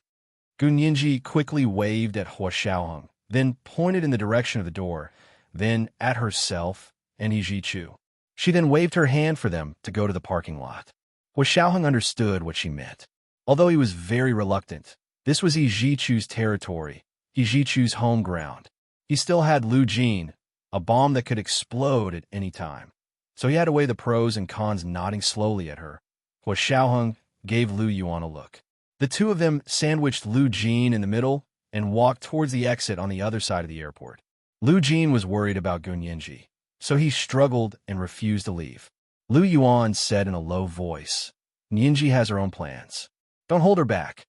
Lu Jin rolled his eyes in anger and said angrily, I'm holding her back. Have you asked your conscience when you say that? Lu Yuan chuckled. I left my conscience on the other side and didn't bring it with me. Lu Jin, Hua Xiao, Gun Yinji got into He Jichu's car and realized that his guards didn't get in. Instead, He Jichu sat in the driver's seat. Gun Yinji looked around and asked curiously, Young Master He, are you driving yourself? He Jichu started the car and ignored her. He stepped on the accelerator, and the car accelerated very quickly. It shot out like an arrow leaving the bow. The traffic on the highway was vast and orderly. He Jichu drove like a madman. He weaved through the gaps in the traffic and kept overtaking, and overtaking. The cars around him were originally very angry, but when they saw his license plate, they all calmed down. Some even hurriedly made way for him. Gun Yinji gripped the handle above her head tightly and said in fear, Young Master He, drive slowly. You're already speeding. Where was the police car? Why didn't he catch the speeding police car? She had forgotten that with He Jichu's license plate, which police officer would dare to catch him speeding? This was a license plate with the right-of-way, just like ambulances, police cars, and fire engines. The road in front of her almost became a straight line that slid by quickly. In the end, Gun Yinji had no choice but to close her eyes and beg, Young Master He, drive slowly. I'm dizzy. He Jichu's answer was to step on the accelerator again. Gun Yinji, she felt like she was riding a roller coaster as He Jichu brought her back to the He family's mansion on the second ring road. The car door opened, but Gun Yinji didn't come out for a long time. It wasn't that she didn't want to come out, but that she couldn't get up. Her legs were weak, and she had no strength left. She had just taken a 12-hour long-distance flight, but before she could recover, she was forced to take a 2-hour roller coaster. When Gun Yinji saw He Jichu, she still had some admiration and closeness to him, but now it had all been destroyed by his actions. At that moment, she deeply suspected that He Jichu was really her half-brother. She wanted to do a DNA test. He Jichu pulled the car door and looked down at her for a long time before saying hoarsely, Why aren't you coming out yet? Are you going to sit in the car for the rest of your life? Gun Yinji, she rolled her eyes rudely and said snappily, I want to, but my legs are weak. What if I can't get up? He Jichu knocked on the car door and bent over to pull Gun Yinji out of the car by her arm. Gun Yinji's legs were really weak. She was pulled by him and almost fell into his arms. She quickly reached out to push He Jichu's chest away to stabilize herself. However, He Jichu's hands were wrapped around her arm as if he was hugging her. At that moment, another car drove over and screeched to a stop behind them. Xie Qingying, who was wearing a simple white Issey Miyake suit, got out of the car and looked up to see this scene. She couldn't help but stop. Did I come the wrong time? Xie Qingying stood there, hesitating to move forward. He Jichu and Gun Yinji turned their heads at the same time and looked in the direction of the voice. They said in unison, No, this is today's big chapter update. Episode 1839, Did I Come the Wrong Time? It's the end of the month, so I'm reminding everyone that you can vote for your monthly votes. Moi, everyone, little angels.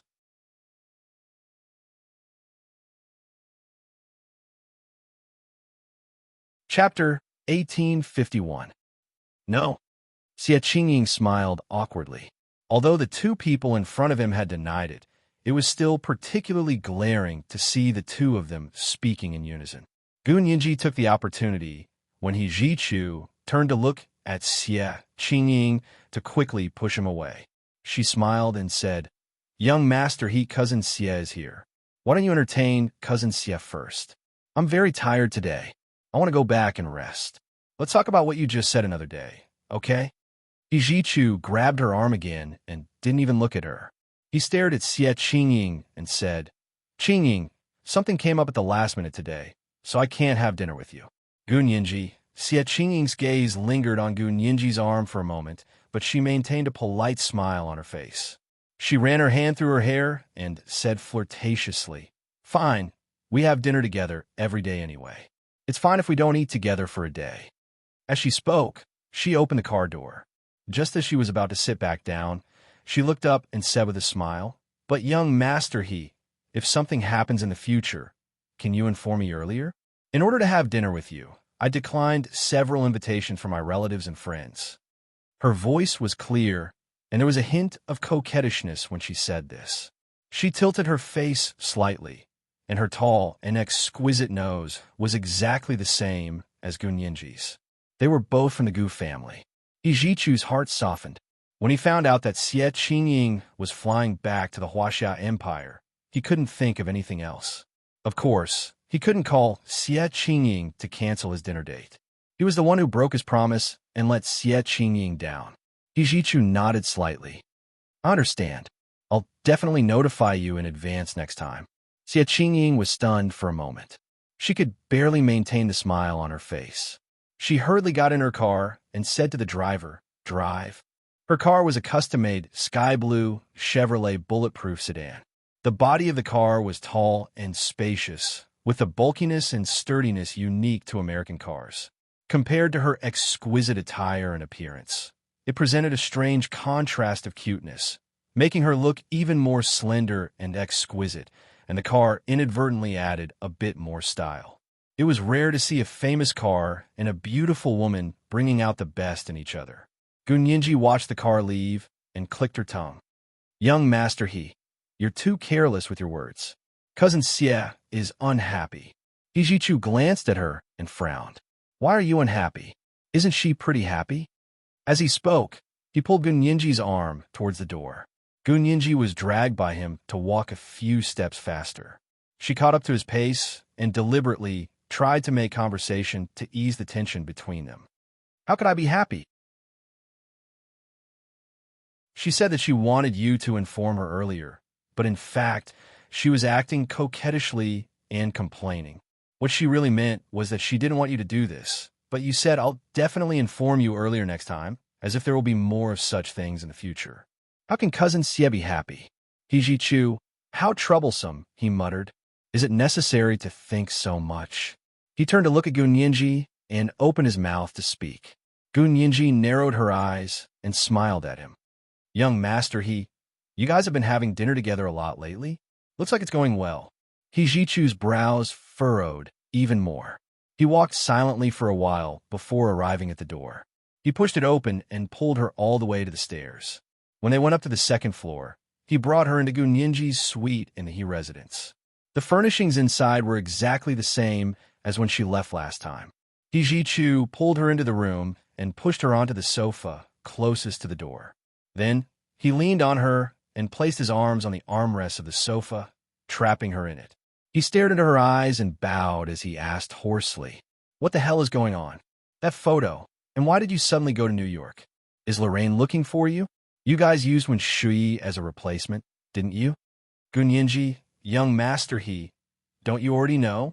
Gunyinji could tell that Ijichu's emotions were unstable, so she could only suppress her emotions and try her best to say calmly, "Wen Shui wasn't supposed to go abroad. After Mr. Peter contacted you, you instructed the relevant departments to return her passport and let her go abroad." Ijichu closed his eyes and nodded. "Yes, Peter said that this was the only way to confuse the scientists on Lorraine's side. Otherwise, they wouldn't let you go." The only thing that could make Ijichu relent was Gunyinji's safety. Gunyinji was very touched. She said gently, "Young Master He, thank you. If it weren't for you, we would have been really unlucky this time. You saved me." Ijichu wasn't fooled by her gratitude. He said firmly, "Then tell me, why did you suddenly go to New York?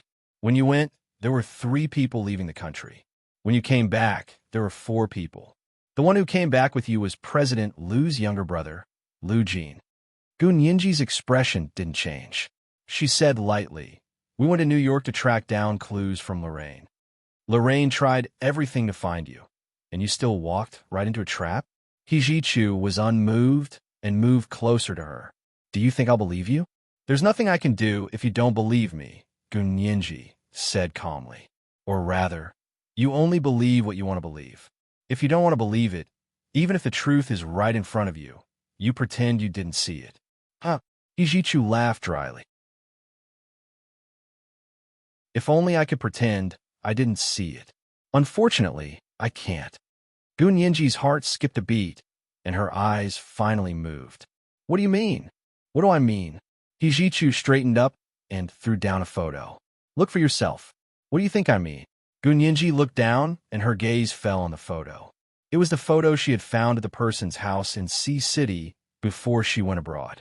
It was the family photo of Qin Suan when she was young. It was also the only photo of Qin Suan before her face was disfigured.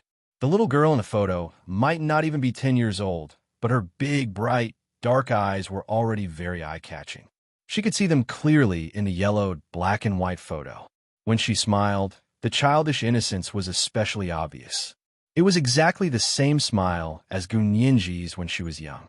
Gun Yinji stared blankly at the photo and said in a low voice, "Young master, who is the person in this photo?"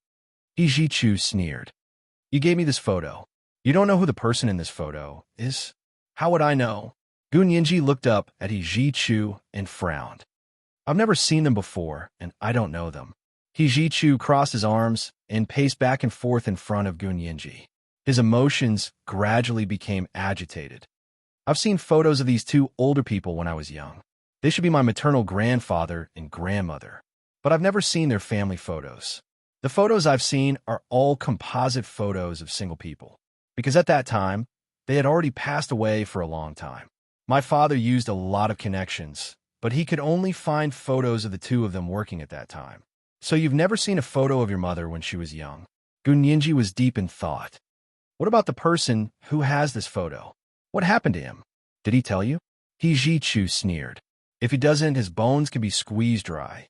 Gun Yinji, "Young master, you didn't do anything overboard, did you?" Gun Yinji started to worry. "He's a citizen of our country after all. He wasn't a citizen a long time ago." Hijichu waved his hand and said coldly, "After our investigation, we found out that he already has a foreign nationality. According to our law, our country doesn't recognize dual nationality, so when he obtained a foreign nationality, his Huaxia Empire citizenship was automatically lost. Do we have to give a foreigner special treatment for a criminal in our country?" Hijichu said mockingly, "Of course he can enjoy national treatment, and he doesn't have the right to be protected by our law." The corners of Gun Yinji's mouth twitched. "So, you did it?" "Of course not." Hijichu sat back on the sofa opposite him with a half-smile. "We have to dirty our hands if we want to torture a foreigner? Then what did you do?" Gun Yinji was very curious, and she deliberately talked about it to ease Hijichu's emotions. Hijichu curled his lips. "We locked him up with a group of illegal immigrants. After 2 days, he couldn't take it anymore. He cried and shouted that he wanted to tell us everything. He was released so easily. Gun Yinji was dissatisfied again. He had to be locked up for a few more days. Let him reflect on what he did back then. Yes, so after he explained himself, I locked him up again." Hijichu's voice was cold and reserved, but the meaning behind his words was chilling. "So he's been locked up with those illegal immigrants for so many days?" Gun Yinji covered her mouth. "Is he still alive? Living a life worse than death?" Hijichu crossed his legs. "Those illegal immigrants don't care if he's a man or a woman. If he's disobedient, they'll punish him. He's already been in the hospital several times." Gun Yinji raised a brow. "And then?" "He was treated in the hospital and then locked up." Hijichu clenched his fists. "If you knew what he did, you wouldn't sympathize with him." Gun Yinji sighed and rubbed her temples. She said weakly, "I didn't agree with him.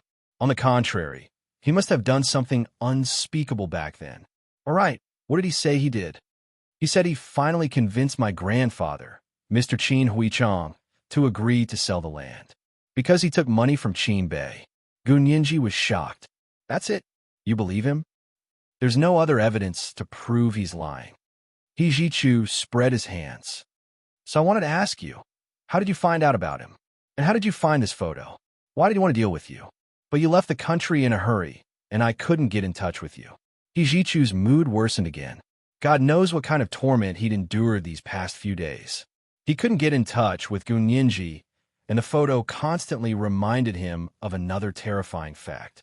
He didn't dare to think about it further, so he could only fill his work schedule every day and not let himself have any free time. Xie Qingying invited him to dinner, and he quickly agreed and immediately returned the favor. Xie Qingying saw that he was interested, so she naturally seized the opportunity. As time went by, it became a routine for the two of them to have dinner together. Until today, He Jichu's people at customs sent him a message saying that Gun Yinji had flown back to the Huaxia Empire. He then rushed to the airport to pick her up. He really had too many questions and couldn't wait any longer. Gun Yinji silently lowered her head when she heard He Jichu's words. "It's my fault. I should have said it more clearly." At the time, her heart was filled with her father's safety, so she really didn't have the time or energy to answer He Jichu's questions. She also thought that giving He Jichu some time to calm down would be good for everyone. She didn't expect He Jichu to not calm down these past few days. Instead, his suspicions grew stronger and stronger. He Jichu listened to Gun Yinji's detailed explanation of the cause and effect of discovering the photo. He sighed deeply and said, "I see. You discovered this person in the process of reverse engineering the Qin family's fortune." "Yes." Gun Yinji nodded. "The Qin family was so thorough that we couldn't find any loopholes at all, so we could only start from the party who sold the land. We studied a lot of information and finally found that only the Qin family's first pot of gold back then was problematic. It wasn't necessarily a violation of the law, but it was definitely of unknown origin. Yes, I remember my mother also investigated this matter." He Jichu's emotions finally calmed down, but perhaps it was because Gun Yinji was sitting in front of him, but she naturally had a force that calmed him down. He Jichu continued, "In the end, we also found out that the Qin family's first pot of gold came from the land that my grandfather owned. However, the process of them buying the land was completely legal, and even the transaction price was higher than the market price at the time. There was no suppressing the price or fraudulent purchase. Yes, it was higher than the market price, but compared to the market price a year later, it was too low."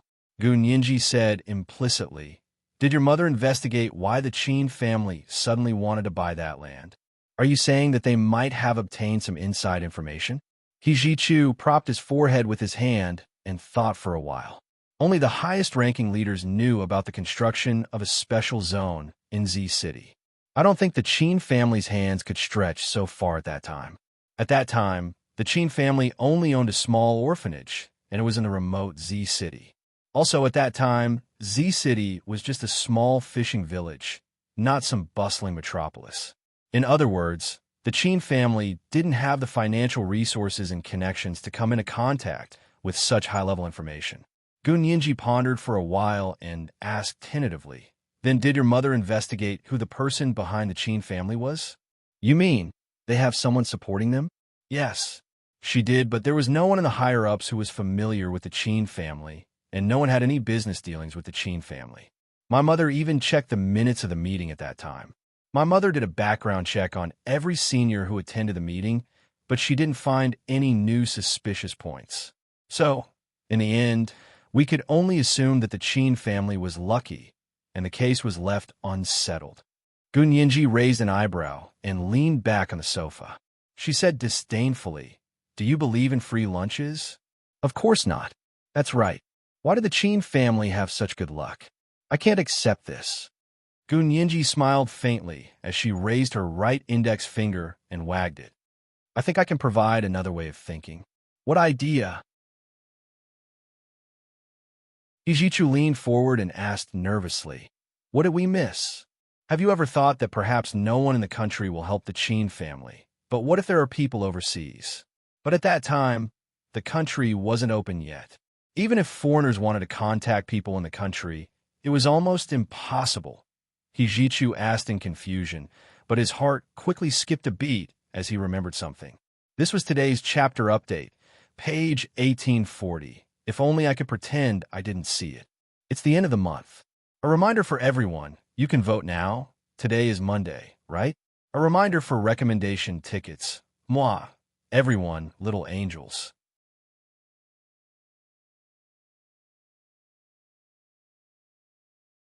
Chapter 1852.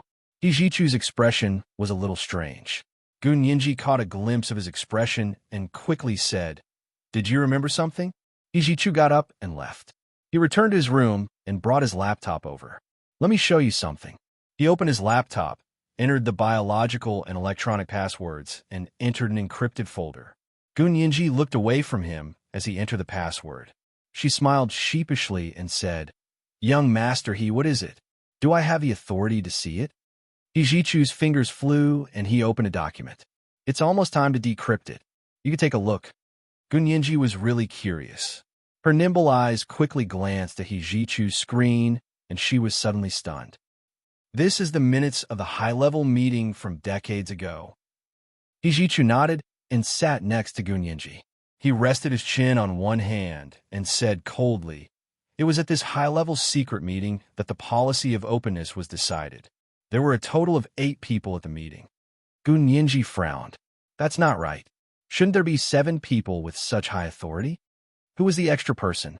Hijichu sneered sarcastically and said, "If you hadn't discovered Lorraine's connection with Qin Bei and Qin Yaowang, I think this important clue would never have been known." Gunyenji shrank her neck guiltily. Her father, Lu Jin, should have taken the blame. Lu Jin knew that the Qin orphanage was secretly colluding with the Lorraine group, but he had never mentioned it to the He family. He hadn't even mentioned it to anyone. If Hijichu asked her how she knew the Qin family was related to Lorraine, she really wouldn't know how to answer. Fortunately, Hijichu didn't continue asking. Instead, he pointed at the important document and said, "Look, who's the 8th person?" Gunyenji couldn't care less about avoiding suspicion. She quickly leaned over and looked at the list of attendees. When she saw the last line, Gunyenji's eyes widened and she stuttered. "Lorraine the Third. He actually attended such a high-level meeting. He was an American through and through." This didn't make sense. The smile on Hijichu's face became even more sarcastic. "That's not all. The United Nations Population Fund and the Development Agency are involved in the entire open plan. And Lorraine III was the plenipotentiary representative of the United Nations Entrance Fund and the Development Agency. He is the only foreigner who has attended such a high-level meeting in our country." "Why?" Gunyenji blurted out angrily. "Why?" "Because he has money." Hijichu said faintly, "You don't know how much our predecessors wanted money back then." Gunyenji, "Actually, we also crave money." Gunyenji didn't think much of it. But a gentleman loves money, and he takes it in the right way. You can't discriminate between right and wrong. If you can earn money, then just treat it as me providing for you."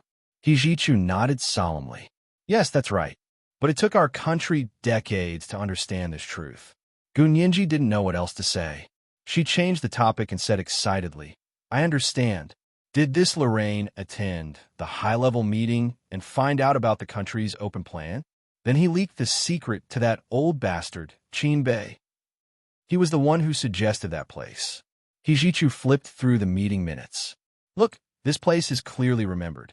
He suggested this place because, although it was in the south, it was adjacent to H City, which was very developed at the time.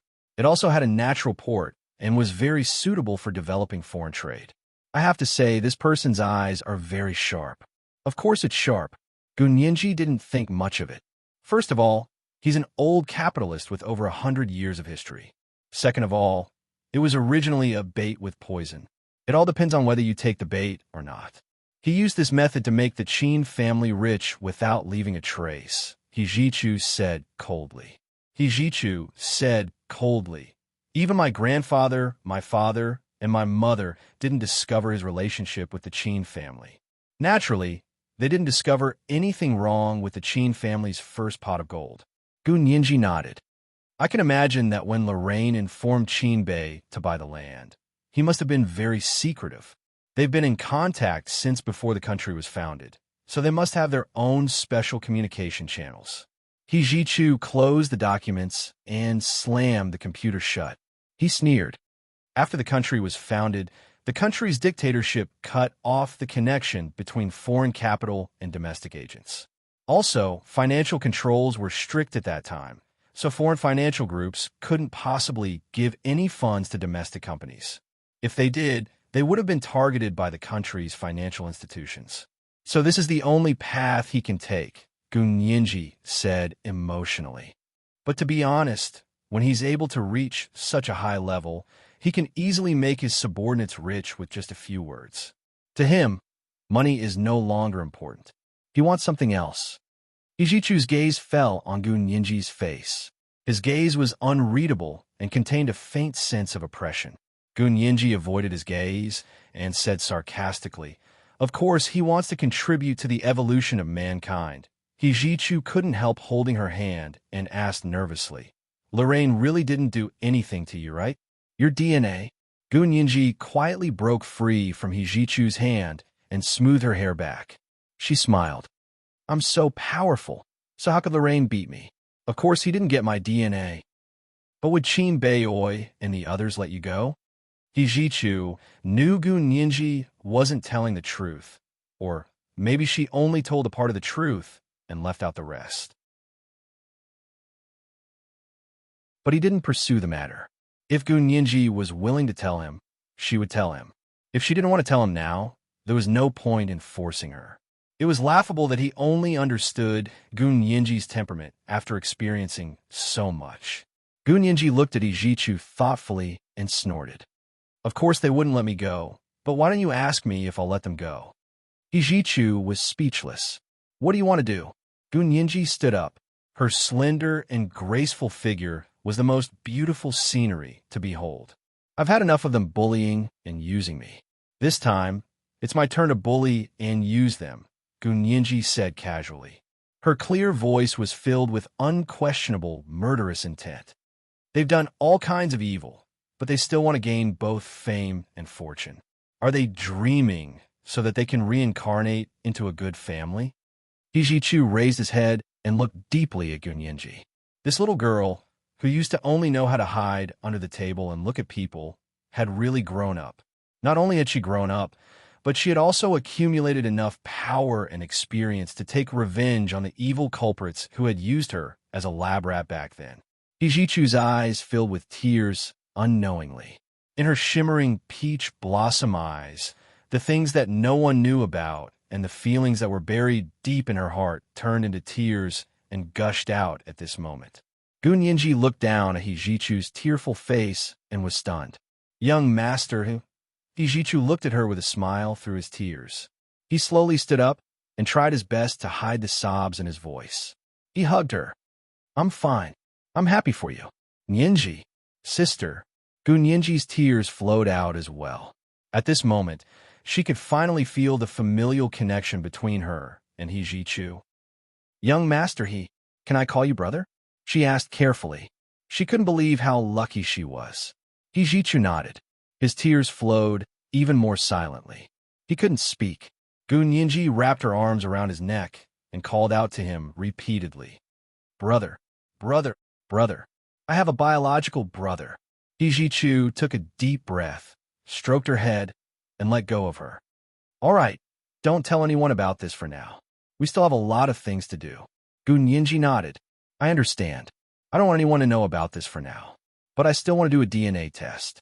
She had her own plans. "I can't find a suitable candidate to test your DNA for now." Ijichu shook his head and took out a tissue to wipe her tears. Gunyinji also took out a tissue to wipe his tears. The two of them looked at each other and felt a little silly. Of course, Gunyinji wouldn't say that she had Lu Jin, an omnipotent treasure, on her side. She could only smile and ramble on. "Young master, your appearance just now reminded me of a poem. Even heartless people are moving." Ijichu, he curled his index finger and tapped Gunyinji's forehead. "You only know how to talk nonsense. Is that how men are described? What does reading poetry have to do with men and women?" Gunyinji pushed Ijichu's hand away. "You're angry out of humiliation." Gunyinji had caused a ruckus and cried. The knot in her heart had been untied, and she was in a better mood. Only then did she realize that she was so hungry that she could barely stand. She said weakly, "Young master, you said you wouldn't give me less food." Ijichu, he had lost his appetite, but Gunyinji could still feel hungry. "Okay, I'll ask the kitchen to prepare some of your favorite dishes for you. Hijichu called the kitchen guard as he spoke. Dinner was prepared very quickly. In less than half an hour, Gunyinji's favorite dishes were served in the dining room. Gunyinji and Hijichu went to the dining room for dinner. Hichungjin came back and was shocked to see Gunyinji in the dining room. Nyinji? Why is it you? He turned to look at Hijichu and frowned. Didn't you invite Qingying to dinner? Where's she? Hijichu scooped a bowl of sea cucumber millet soup for Gunyinji and said without looking up, I have something to do. I'll make an appointment with Qingying another day. You have something to do? What do you have to do? Hichungjin glanced at Gunyinji. Is she your business? It was too rude of him to say that. If it was in the past, Gunyinji would have retorted. But now that she thought of Qin Suan, Gunyinji actually didn't know how to face Hichungjin. Therefore, she didn't say anything and silently took a sip of the delicious sea cucumber millet soup with a spoon. Hichungjin sat down and was a little surprised by Gunyinji's unusual silence. However, since she didn't retort, Hichungjin didn't bring up the topic again. However, looking at the table full of dishes that Gunyinji loved to eat, Hichungjin sighed in his heart. After having dinner with Xie Qingying for so many days, Hijichu still didn't know what Xie Qingying liked to eat. He remembered what Gunyinji liked to eat very well. This son. Hichungjin shook his head and began to eat without batting an eyelid. After dinner, Hichungjin still had a meeting to attend. After drinking a cup of tea, he took his private car to the military. Gunyinji also got up to leave. Hijichu said, I'll send you back. Gunyinji nodded with a smile. Even if you didn't ask, I would have asked you to send me back. It's so late, I don't dare go home alone. I won't let you walk alone at night. Hijichu took the car keys. Let's go, I'll send you back. The two of them walked out of the He residence side by side. Gunyinji was in a good mood and chatted and laughed with Hijichu. Hijichu, on the other hand, looked a little preoccupied, but there was still an undisguised gentleness in his eyes as he looked at Gunyinji. Xie Qingying got out of the car with a food box and walked towards Hijichu and Gunyinji, who were about to get into the car. Young master He, have you finished dinner? She asked with a smile. I made you some supper. You've been working too much overtime recently. You don't go to bed until 3 or 4 in the morning every day. If this goes on, your health will collapse. Gunyinji was also very surprised. Young master He, have you been so busy recently? Don't go to bed so late again. It's really not good for your health. Hijichu was expressionless. He said lightly, I can't help it when I'm busy, but I'm almost done. I won't go to bed so late in the future. He turned to see Xie Qingying and didn't miss the flash of embarrassment and disappointment in her eyes. Hijichu took the food box from her and said, I'll eat when I get back. Okay, I'll wait for you here, Xie Qingying quickly said. Do you want to send in for you? Hijichu hesitated. Xie Qingying was even more embarrassed. Under Gunyinji's gaze, she even felt a little ashamed and was about to turn around and leave. Gunyinji stopped her.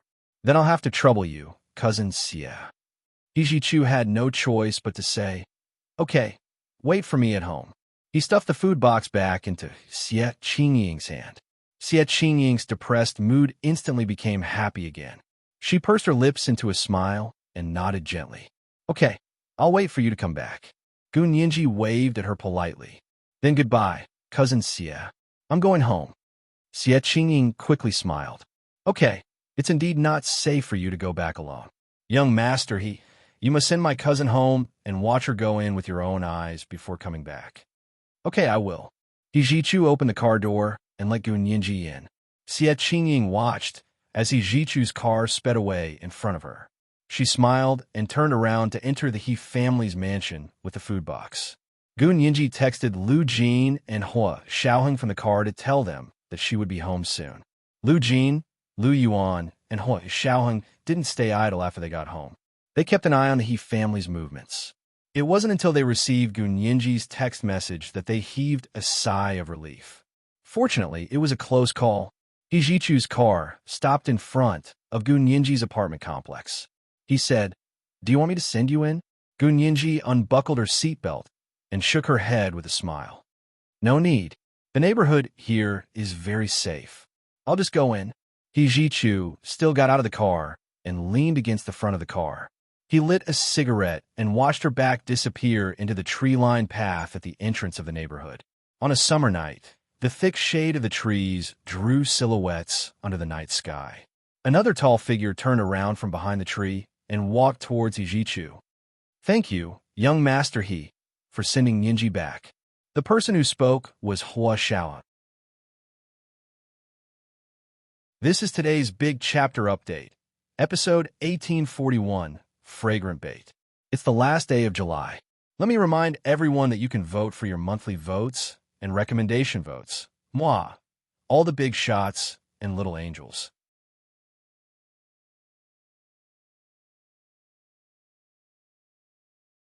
Chapter 1853. He Ji-chu put out the cigarette in his hand and threw it into the trash can in the corner. He stood up straight and said calmly without looking at Hua Xiaoheng, "It's my job. No need to thank me. It's best if young Master He thinks that way." Hua Xiaoheng smiled.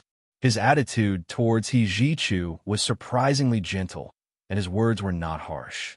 He Ji-chu's eyes flashed as he suppressed the emotions in his heart. He sneered and pointed at himself. "Mr. Peter has caught up to Yinji so quickly? Did you ask me? This is between Yinji and me. Why should I ask young Master He?" Hua Xiaoheng pretended to be confused. "I'm being polite to you, but you take it seriously. Forget it. I'll be going back to the Soviet Union in a few days. Young Master He, please take care of Yinji. You're also very relaxed. Aren't you afraid that Yinji will have a change of heart when you come back from the Soviet Union?" He Ji-chu opened the car door and was about to get in. Hua Xiaoheng waved his hand without turning his head. "I'm confident that she won't have a change of heart." He Ji-chu's expression changed. His fingers gripped the car door handle tightly. He held it in, but still blurted out, "Do you think I would have let her be with you if it weren't for you?" With that, he got into his car and stepped on the accelerator. The car let out a low roar and charged forward, leaving behind a trail of dust. Hua Xiaoheng suddenly turned around and narrowed his eyes as he looked in the direction where He Ji-chu had disappeared. His eyelids twitched uncontrollably. It seemed that he had underestimated He Ji-chu. When he returned to his home, He Ji-chu walked into the living room with his head lowered. Xie Qingying, who was flipping through a magazine in the living room, looked up in surprise and smiled. "Young Master He, you're back." He Ji-chu stopped in his tracks and looked at Xie Qingying in a daze. "Why are you still here?" Xie Qingying. She stood up awkwardly and said softly, "It's good that you're back. I'll leave first. Young Master He, rest early. The supper is in the kitchen. Get the orderly to heat it up for you." She lowered her head and hurried to the door. Her light chiffon sleeves brushed past He Ji-chu's shoulder and brushed against the back of his hand. He Ji-chu's hand seemed to have been scalded, and he reflexively reached out to grab Xie Qingying's arm. Xie Qingying was stunned for a moment. She looked up at He Ji-chu and asked hesitantly, "Young Master He, what's wrong?" She could tell that He Ji-chu's emotions weren't quite right. He looked normal, but in fact he was extremely depressed, so much so that his mind was in a trance and his consciousness was in a mess. He Ji-chu looked down at Xie Qingying. From this angle, he could see the bridge of her nose, which formed a perfect shadow under the light. "Young Master He?" Xie Qingying asked softly. His eyes were almost unfocused. He seemed to be looking at her, but it also seemed like he was looking through her to somewhere further away. He Ji-chu's mind was warring with himself as he clamored to expel a certain figure that shouldn't be there. Forget it. She would never belong to him. She could never belong to him. He should recognize the reality, abandon all unrealistic fantasies, and close the door in his heart. He Ji-chu closed his eyes and exerted force to pull Xie Qingying into his arms. Xie Qingying was surprised and delighted. She hadn't expected He Ji-chu to do this. She was so excited that her body was trembling. She snuggled into He Ji-chu's broad and warm chest, feeling like everything wasn't real. This was the first time He Ji-chu had taken the initiative to be intimate with her.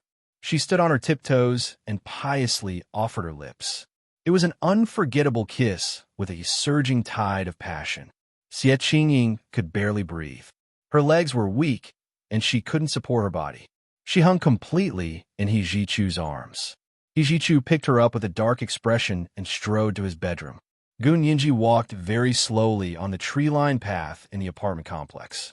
The early summer night in the imperial capital wasn't too hot. The fragrance of grass floated in the air.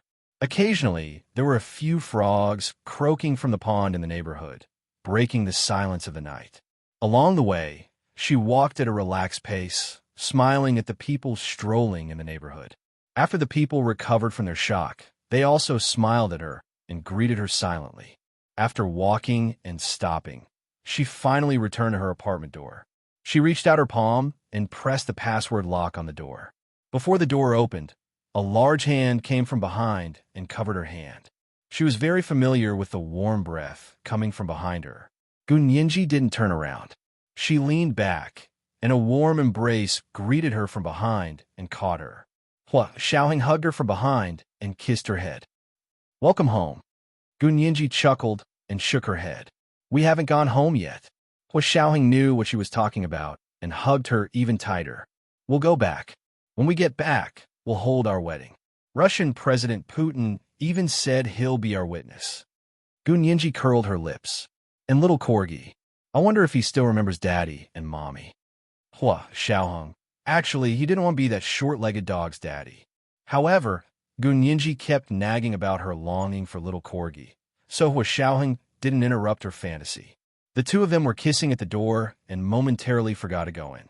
Lu Jin clearly saw Gun Yinji return from the surveillance cameras in the room, but he didn't see her enter the door for a long time. When he looked at the camera again, there was no image. It was pitch black, and he couldn't see anything. What happened? Could the surveillance cameras be broken? Lu Jin muttered as he opened the door and saw Hua Xiaoheng look up. Gun Yinji was leaning lazily in the crook of his arm. Her lips were red and glistening. Lu Jin's face instantly darkened, but since Hua Xiaoheng had once risked his life to save him, he swallowed his anger. "Come in. Who are you kissing at the door for?" Lu Jin glared at Hua Xiaoheng angrily and turned to enter the room. His old heart, where was the instant heart reliever pill? He was sick, and he needed to take medicine.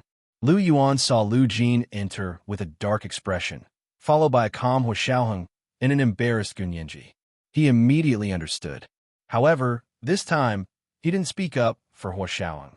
Instead, he said lightly, "Xiaoheng, you're too careless. I see that your basic skills have been wasted recently. From tomorrow onwards, I'll give you special training." "President Lu." Hua Xiaoheng quickly raised his hands in surrender. "I'm going back to the Soviet Union tomorrow. We'll talk about the special training later, okay? You're going to Moscow." Lu Yuan's expression became serious. "By the way, we haven't asked you yet. You're from the Soviet Union, right? How did you get involved with the KGB?" "Of course there's a deal," Hua Xiaoheng said lightly. Lu Yuan didn't let him go. "What kind of deal did you make with the Soviet Union?" Hua Xiaoheng sat down calmly and said with a smile, "I brought a documentary to Mr. Pushin, the leader of the Soviet Union. The 20th anniversary of the fall of the Soviet Union." Gun Yinji suddenly understood and quickly said, "I understand.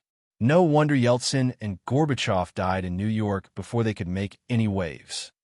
Hua Xiaoheng's identity was also exposed at the New Year's countdown party in Times Square in New York.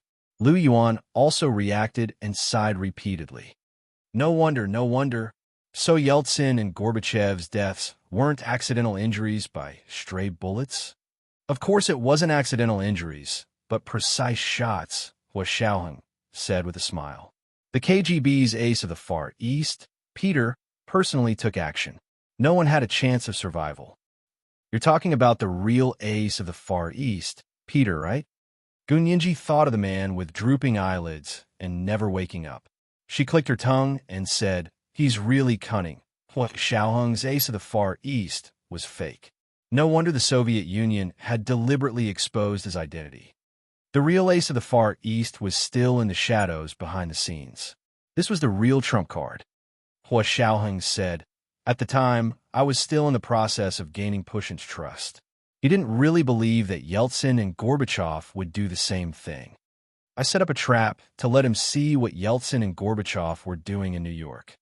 When the video of Yeltsin and Gorbachev secretly talking to the President of the United States about launching the Moscow Spring was sent back, Pushin made up his mind to get rid of these two people. If they don't die, the same history might happen to the Soviet Union here. This is completely unacceptable to Pushin. Gu Nianji's heart skipped a beat when she heard this.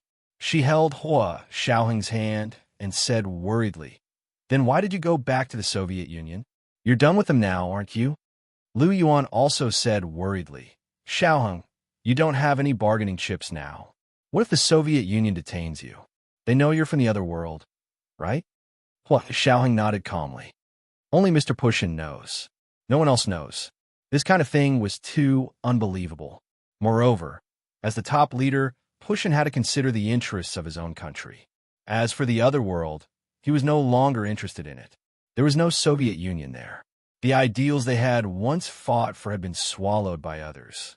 He didn't want to have any contact with the other world at all. Hua Xiaoheng had also calculated this point, which was why he had chosen to stay in the Soviet Union. Lu Yuan's eyes flashed. He suddenly understood why Hua Xiaoheng wanted to return to the Soviet Union at this time. "You go. I'll stay here to protect Nianji." Lu Yuan glanced at Lu Jin indifferently and continued, "Great scientist Lu, if you want to cause trouble again, please wait until Xiaoheng comes back. Otherwise, I'm afraid I won't be able to protect your daughter by myself." Gu Nianji quickly said, "President Lu, I'll protect myself. You don't have to worry about me." Lu Yuan's gaze swept over, and he said calmly, "It's the same for you. When you cause trouble, you're even more powerful than your father. If the two of you work together, I think the two of you will be tied for first place in the demon world." Gu Nianji, she glanced at Lu Jin guiltily. Lu Jin shielded her behind him without hesitation and said angrily to Lu Yuan, "My Nianji is the most reasonable. Has she ever caused trouble?" Gu Nianji tugged at Lu Jin's shirt in amusement. "Dad, I'm sleepy. I'm going to sleep." Lu Jin immediately turned around and said, "Go rest. By the way, have you eaten at the He family's house? That bastard He Ji-Chu didn't do anything to you, did he?" Gu Nianji nodded, then shook her head. "I've eaten. Young master, he didn't do anything to me." She thought about it and said, "Dad, I want to have a DNA test in 2 days. Can you help me?" "Sure, no problem." Lu Jin agreed immediately. He forgot to ask Gu Nianji whose DNA she wanted to test. Gu Nianji rested for 2 days before she recovered from the jet lag. Actually, she was in good health. Under normal circumstances, 1 day would be enough to recover from the jet lag. However, she was in a low mood, and Hua Xiaoheng wasn't by her side, so it took her an extra day to recover. After recovering from the jet lag, Gu Nianji immediately called He Ji-Chu. He Ji-Chu was in a meeting at the military headquarters. After he came out of the meeting, his orderly handed the phone back to him and said, "Young master, Miss Gu has called a few times." They saw the caller ID, but no one picked up. He Ji-Chu quickly swiped open the phone and called. "Nianji, when you called me, I was in a meeting at the military headquarters. They were in a meeting now, so they couldn't bring their phones into the meeting room." Gu Nianji sat on the bay window in her bedroom and looked at the blue sky and white clouds in the distance. She said leisurely, "Young master, I want to ask you for a favor." "What is it?" "Tell me, as long as I can do it." He Ji-Chu answered without hesitation. "I want to know if your mother still has any blood samples, teeth, or hair left." He Ji-Chu stopped in his tracks. "You want to have a DNA test?" "Yes." Gu Nianji had already calmed down. Unlike before, when she thought of this question, she would feel awkward when facing He Ji-Chu. He Ji-Chu's voice was also very calm. "What's the use of having it? Where can I get a DNA test? Even if it's the military hospital, I can't guarantee its safety." Gu Nianji pursed her lips. She wanted to refute, but she remembered that even in the other world, Hua Xiaoheng didn't ask the military hospital to keep her medical information. He only asked Chen Lai to be her exclusive doctor. On He Ji-Chu's side, He didn't have a trusted military doctor like Chun Lai who could entrust secrets to him. And Lu Jin couldn't be exposed. Gun Yinji rolled her eyes and said, "How about this? Can you help me get some blood samples or hair from your mother first? When I have the chance, I'll do a DNA test myself. Is that okay? You'll do it yourself?" He Ji-chu hesitated. "Do you know how to do it? What's so difficult about that?" Gun Yinji patted her chest confidently. "I can learn if I don't know how to do it. Don't forget, DNA tests are all done with instruments now. I just need to know how to operate the instruments. I've even performed gamma knife surgery on you before." He Ji-chu. This is today's big chapter update. 1842 The price. On the first day of August, please give your monthly tickets to Major General Hua. Come, it's August 1st Army Day. Please give your monthly tickets to Major General Hua to celebrate the holidays. P.S. Nearly 1,000 words have been deleted from this chapter. It doesn't affect the plot, but maybe the relatives don't want to see this detail, so it won't be released for the time being. There will be a full version in the group. Mwah, everyone, little angels.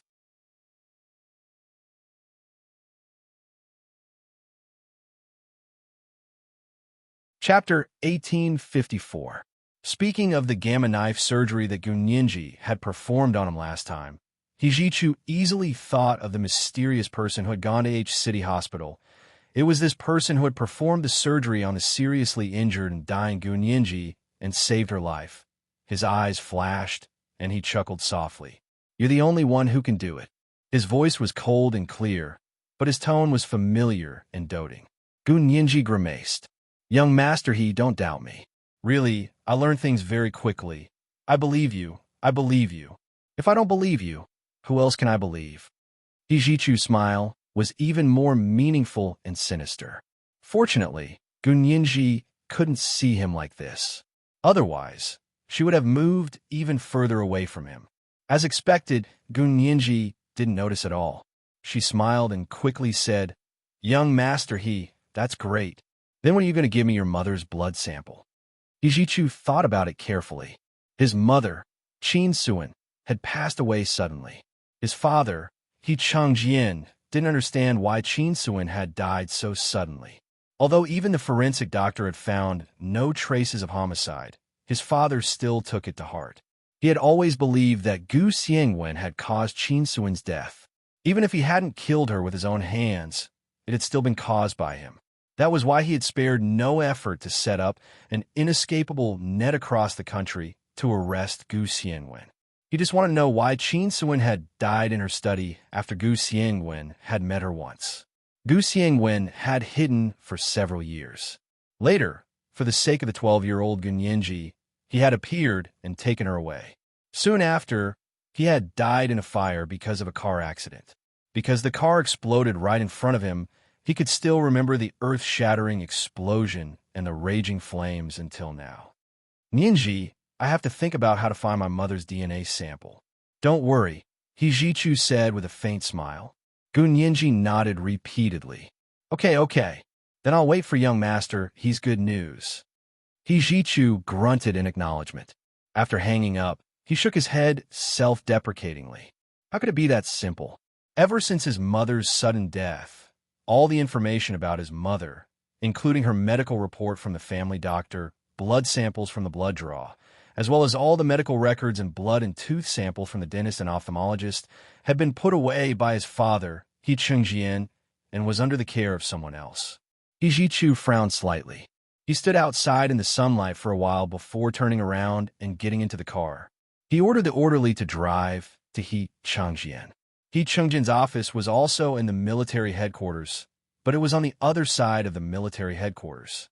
It took about 5 minutes to drive there. He Ji-chu called He Chengjian when he was in the car. After confirming that He Chengjian wasn't in a meeting or had any urgent business to deal with, he made an appointment to meet him. Ever since He Ji-chu returned from the other world, this was the first time he had spoken to He Chengjian so seriously. He Chengjian of Master of Chun. He Chengjian was of flat. To he of the two of Zhou to he time. Of he Chengjian of Emperor to him of. The soundproofing facilities here were excellent. There are also all kinds of anti-surveillance devices and electromagnetic interference facilities. Here, one could only communicate through the landline. Cell phones could not be used. The security measures were top-notch. The floor was covered with a thick woolen carpet. It was soft and silent as one walked forward. He Changjian was sitting on the sofa behind a rosewood low table, sipping a cup of tea.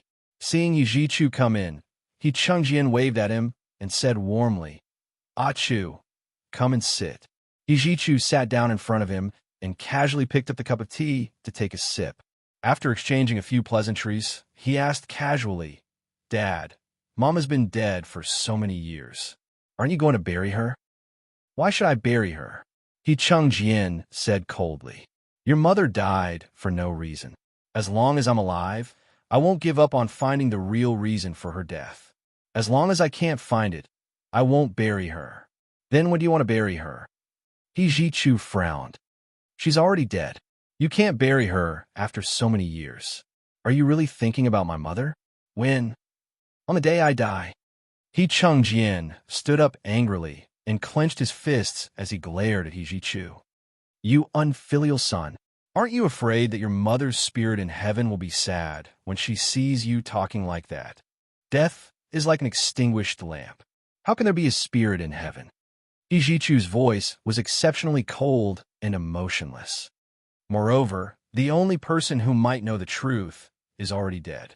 How are you going to investigate? Besides, even if she's buried, it won't stop you from investigating the truth, He Zhichu said frankly. He Zhichu said frankly, "If you don't have the face to see my mother, I'll take care of her funeral." "How dare you?" He Changjian waved his fist at He Zhichu. After trying for a long time, he still couldn't bear to hit him.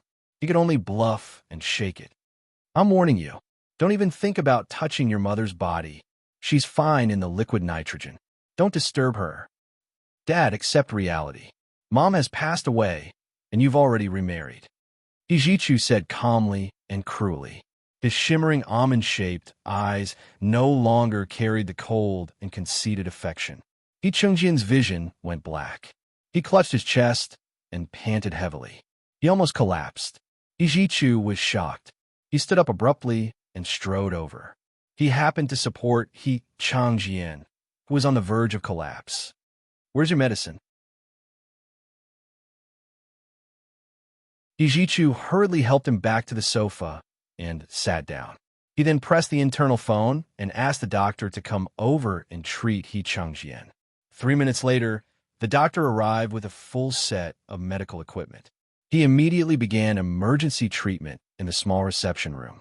He Chengjian's face slowly turned from gray to pale, and then a hint of blood appeared on his face. Although he didn't wake up, he didn't look as scary as before. The doctor pushed the door open and came out. He saw He Zhichu standing expressionlessly at the door of the small reception room with his hands in his pockets.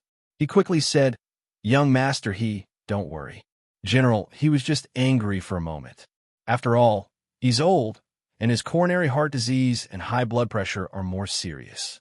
The blood vessels in his head are also blocked. We're planning to perform an angiogram on General to clear the blocked blood vessels in his brain." He Zhichu nodded. "Thank you for your trouble." He then asked, "Does my father need to be hospitalized for treatment?" "You can be hospitalized. Anyway, you'll have an angiogram in a few days. Go to the hospital to recuperate for a few days." The doctor guessed that the father and son had probably had an argument again, which was why he was so angry. However, he didn't say it out loud. After all, this was a family matter. He Zhichu agreed with the doctor's suggestion and personally brought He Changjian to the special VIP ward of the military hospital to recuperate. The attending doctor and the hospital director rushed over to welcome them. They even discussed the surgery plan with He Zhichu for the entire afternoon. By the time they finished discussing all the details of the surgery, it was already 8 o'clock at night. At night, in the imperial capital, the lights were just turned on. The entire city was like a huge crystal lamp, dazzling to the point of dazzling. When He Zhichu came out of the hospital, he received a call from Xie Qingying. "Young master when are you coming back? I've already asked Xiao Lin in the kitchen to prepare dinner." "Where's uncle?" "He hasn't come home yet." Hijichu looked at his watch and said calmly, "Yes, my father is in the hospital. I'm going home now." "Huh? Uncle is in the hospital?" Xie Qingying was extremely shocked. "What illness? Is it serious?" "It's nothing serious. It's an old illness. I plan to have surgery in a few days, so I'll go to the hospital to recuperate first." Hijichu rubbed his temples. He didn't know how to tell Gunyinji. Qin Suin's body was still preserved in liquid nitrogen and hadn't been buried yet. But she was really dead.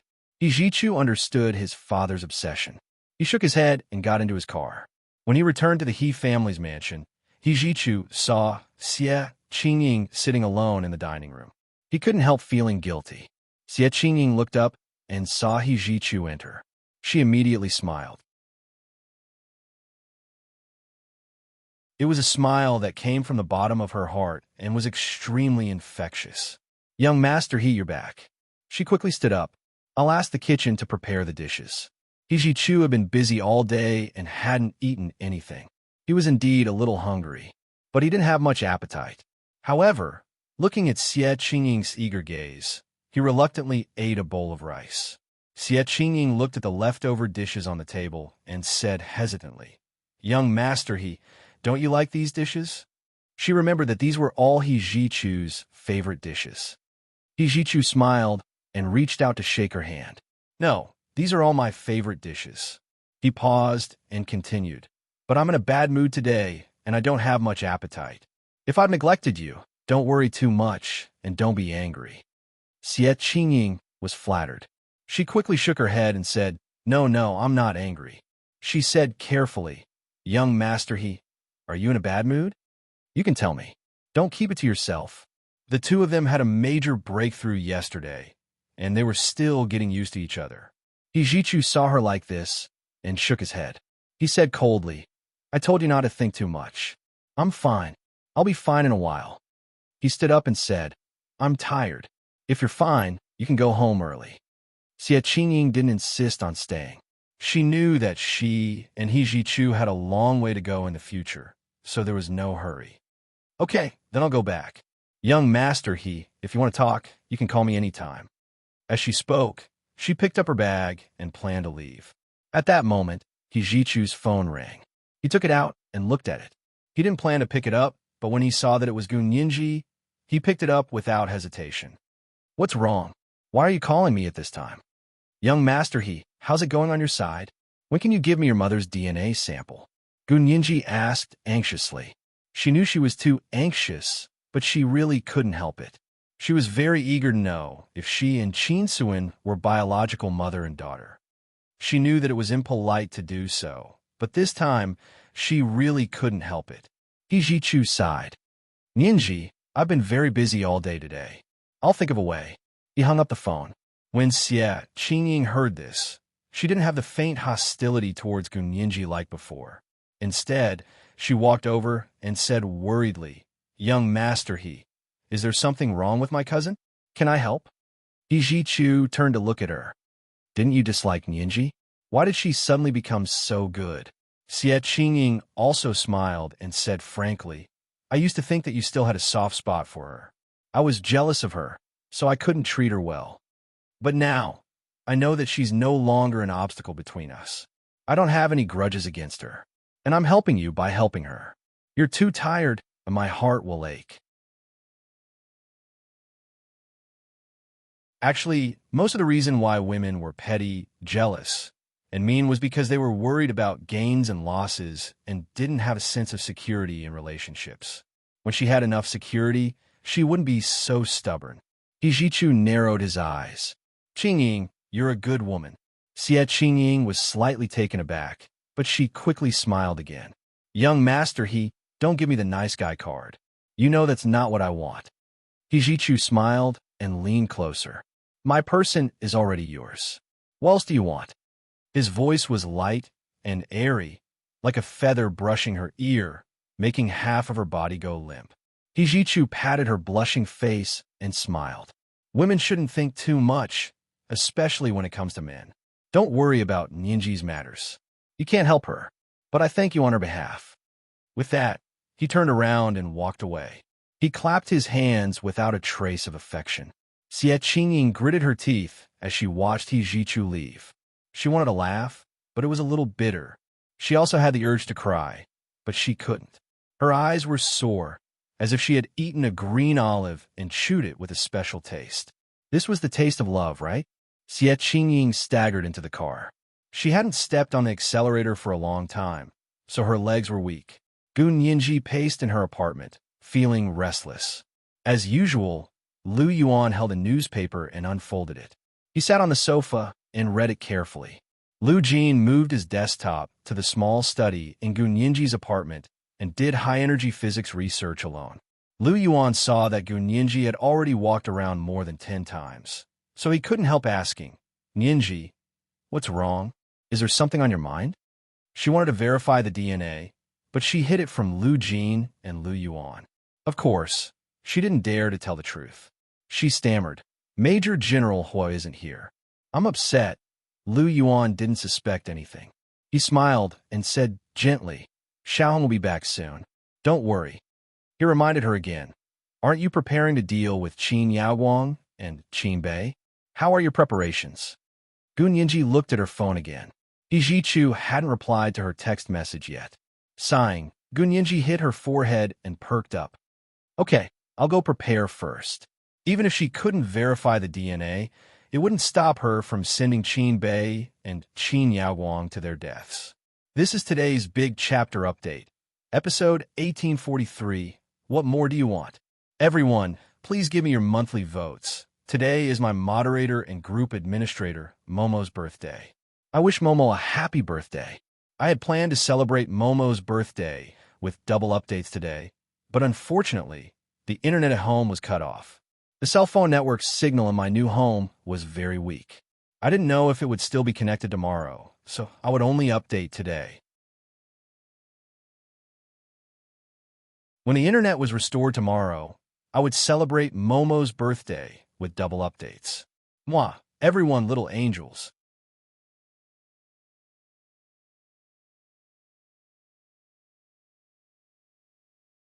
Chapter 1855. At this time, in a mansion in the western suburbs of the imperial capital, Qin Bei sat in front of the sofa, his eyes glued to the television. The TV was broadcasting news from the United States. Qin Bei was already over 70 years old, but because he had interacted with foreigners in his early years, his English was quite good. There was no problem watching English TV programs. As he watched, his brows furrowed tighter and tighter.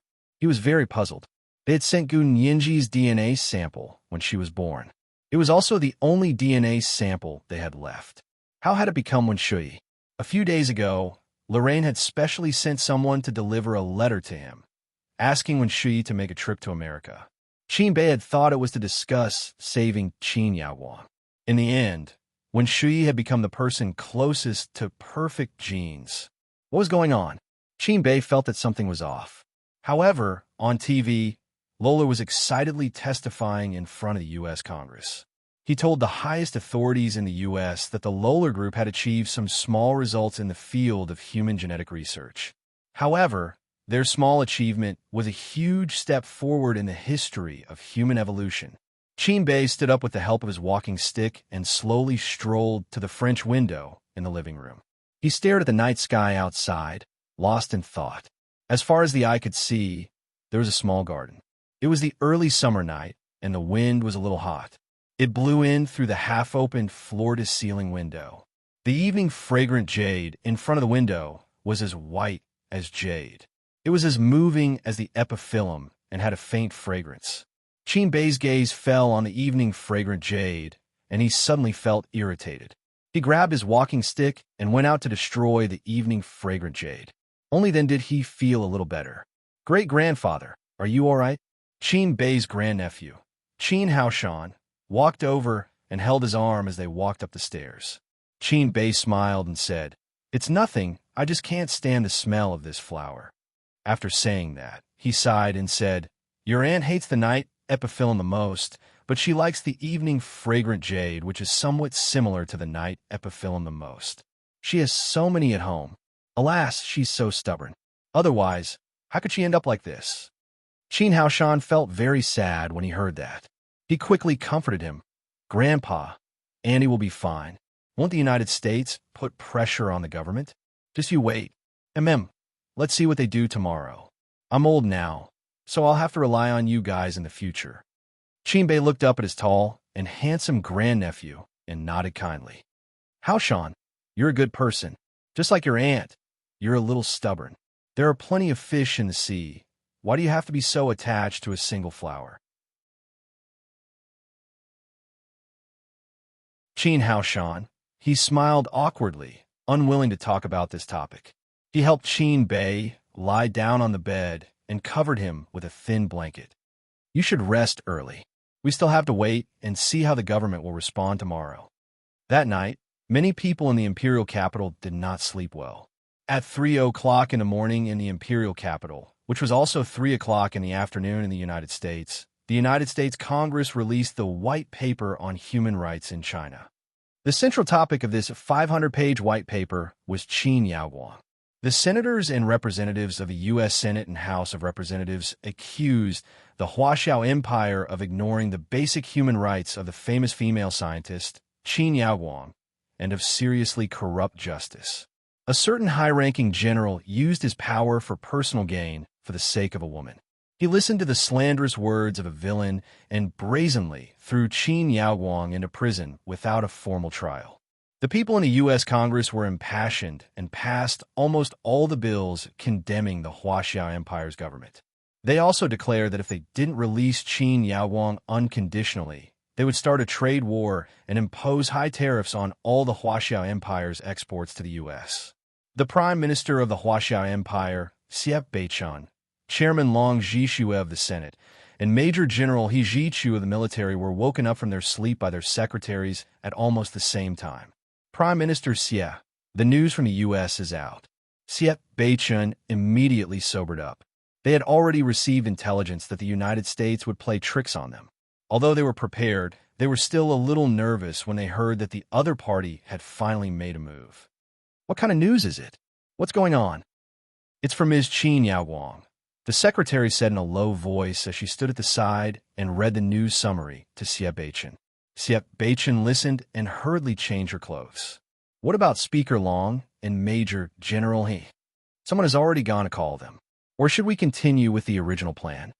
Yes, let's proceed with the original plan. At 4:00 in the morning in the imperial capital, the Prime Minister of the Cabinet, Xie Beichun, Long Zhixue of the Senate, and He Zhichu of the military were already sitting in the most heavily secured conference room of the Supreme Council of the military in the imperial capital. They were re-watching the news summaries sent by the United States.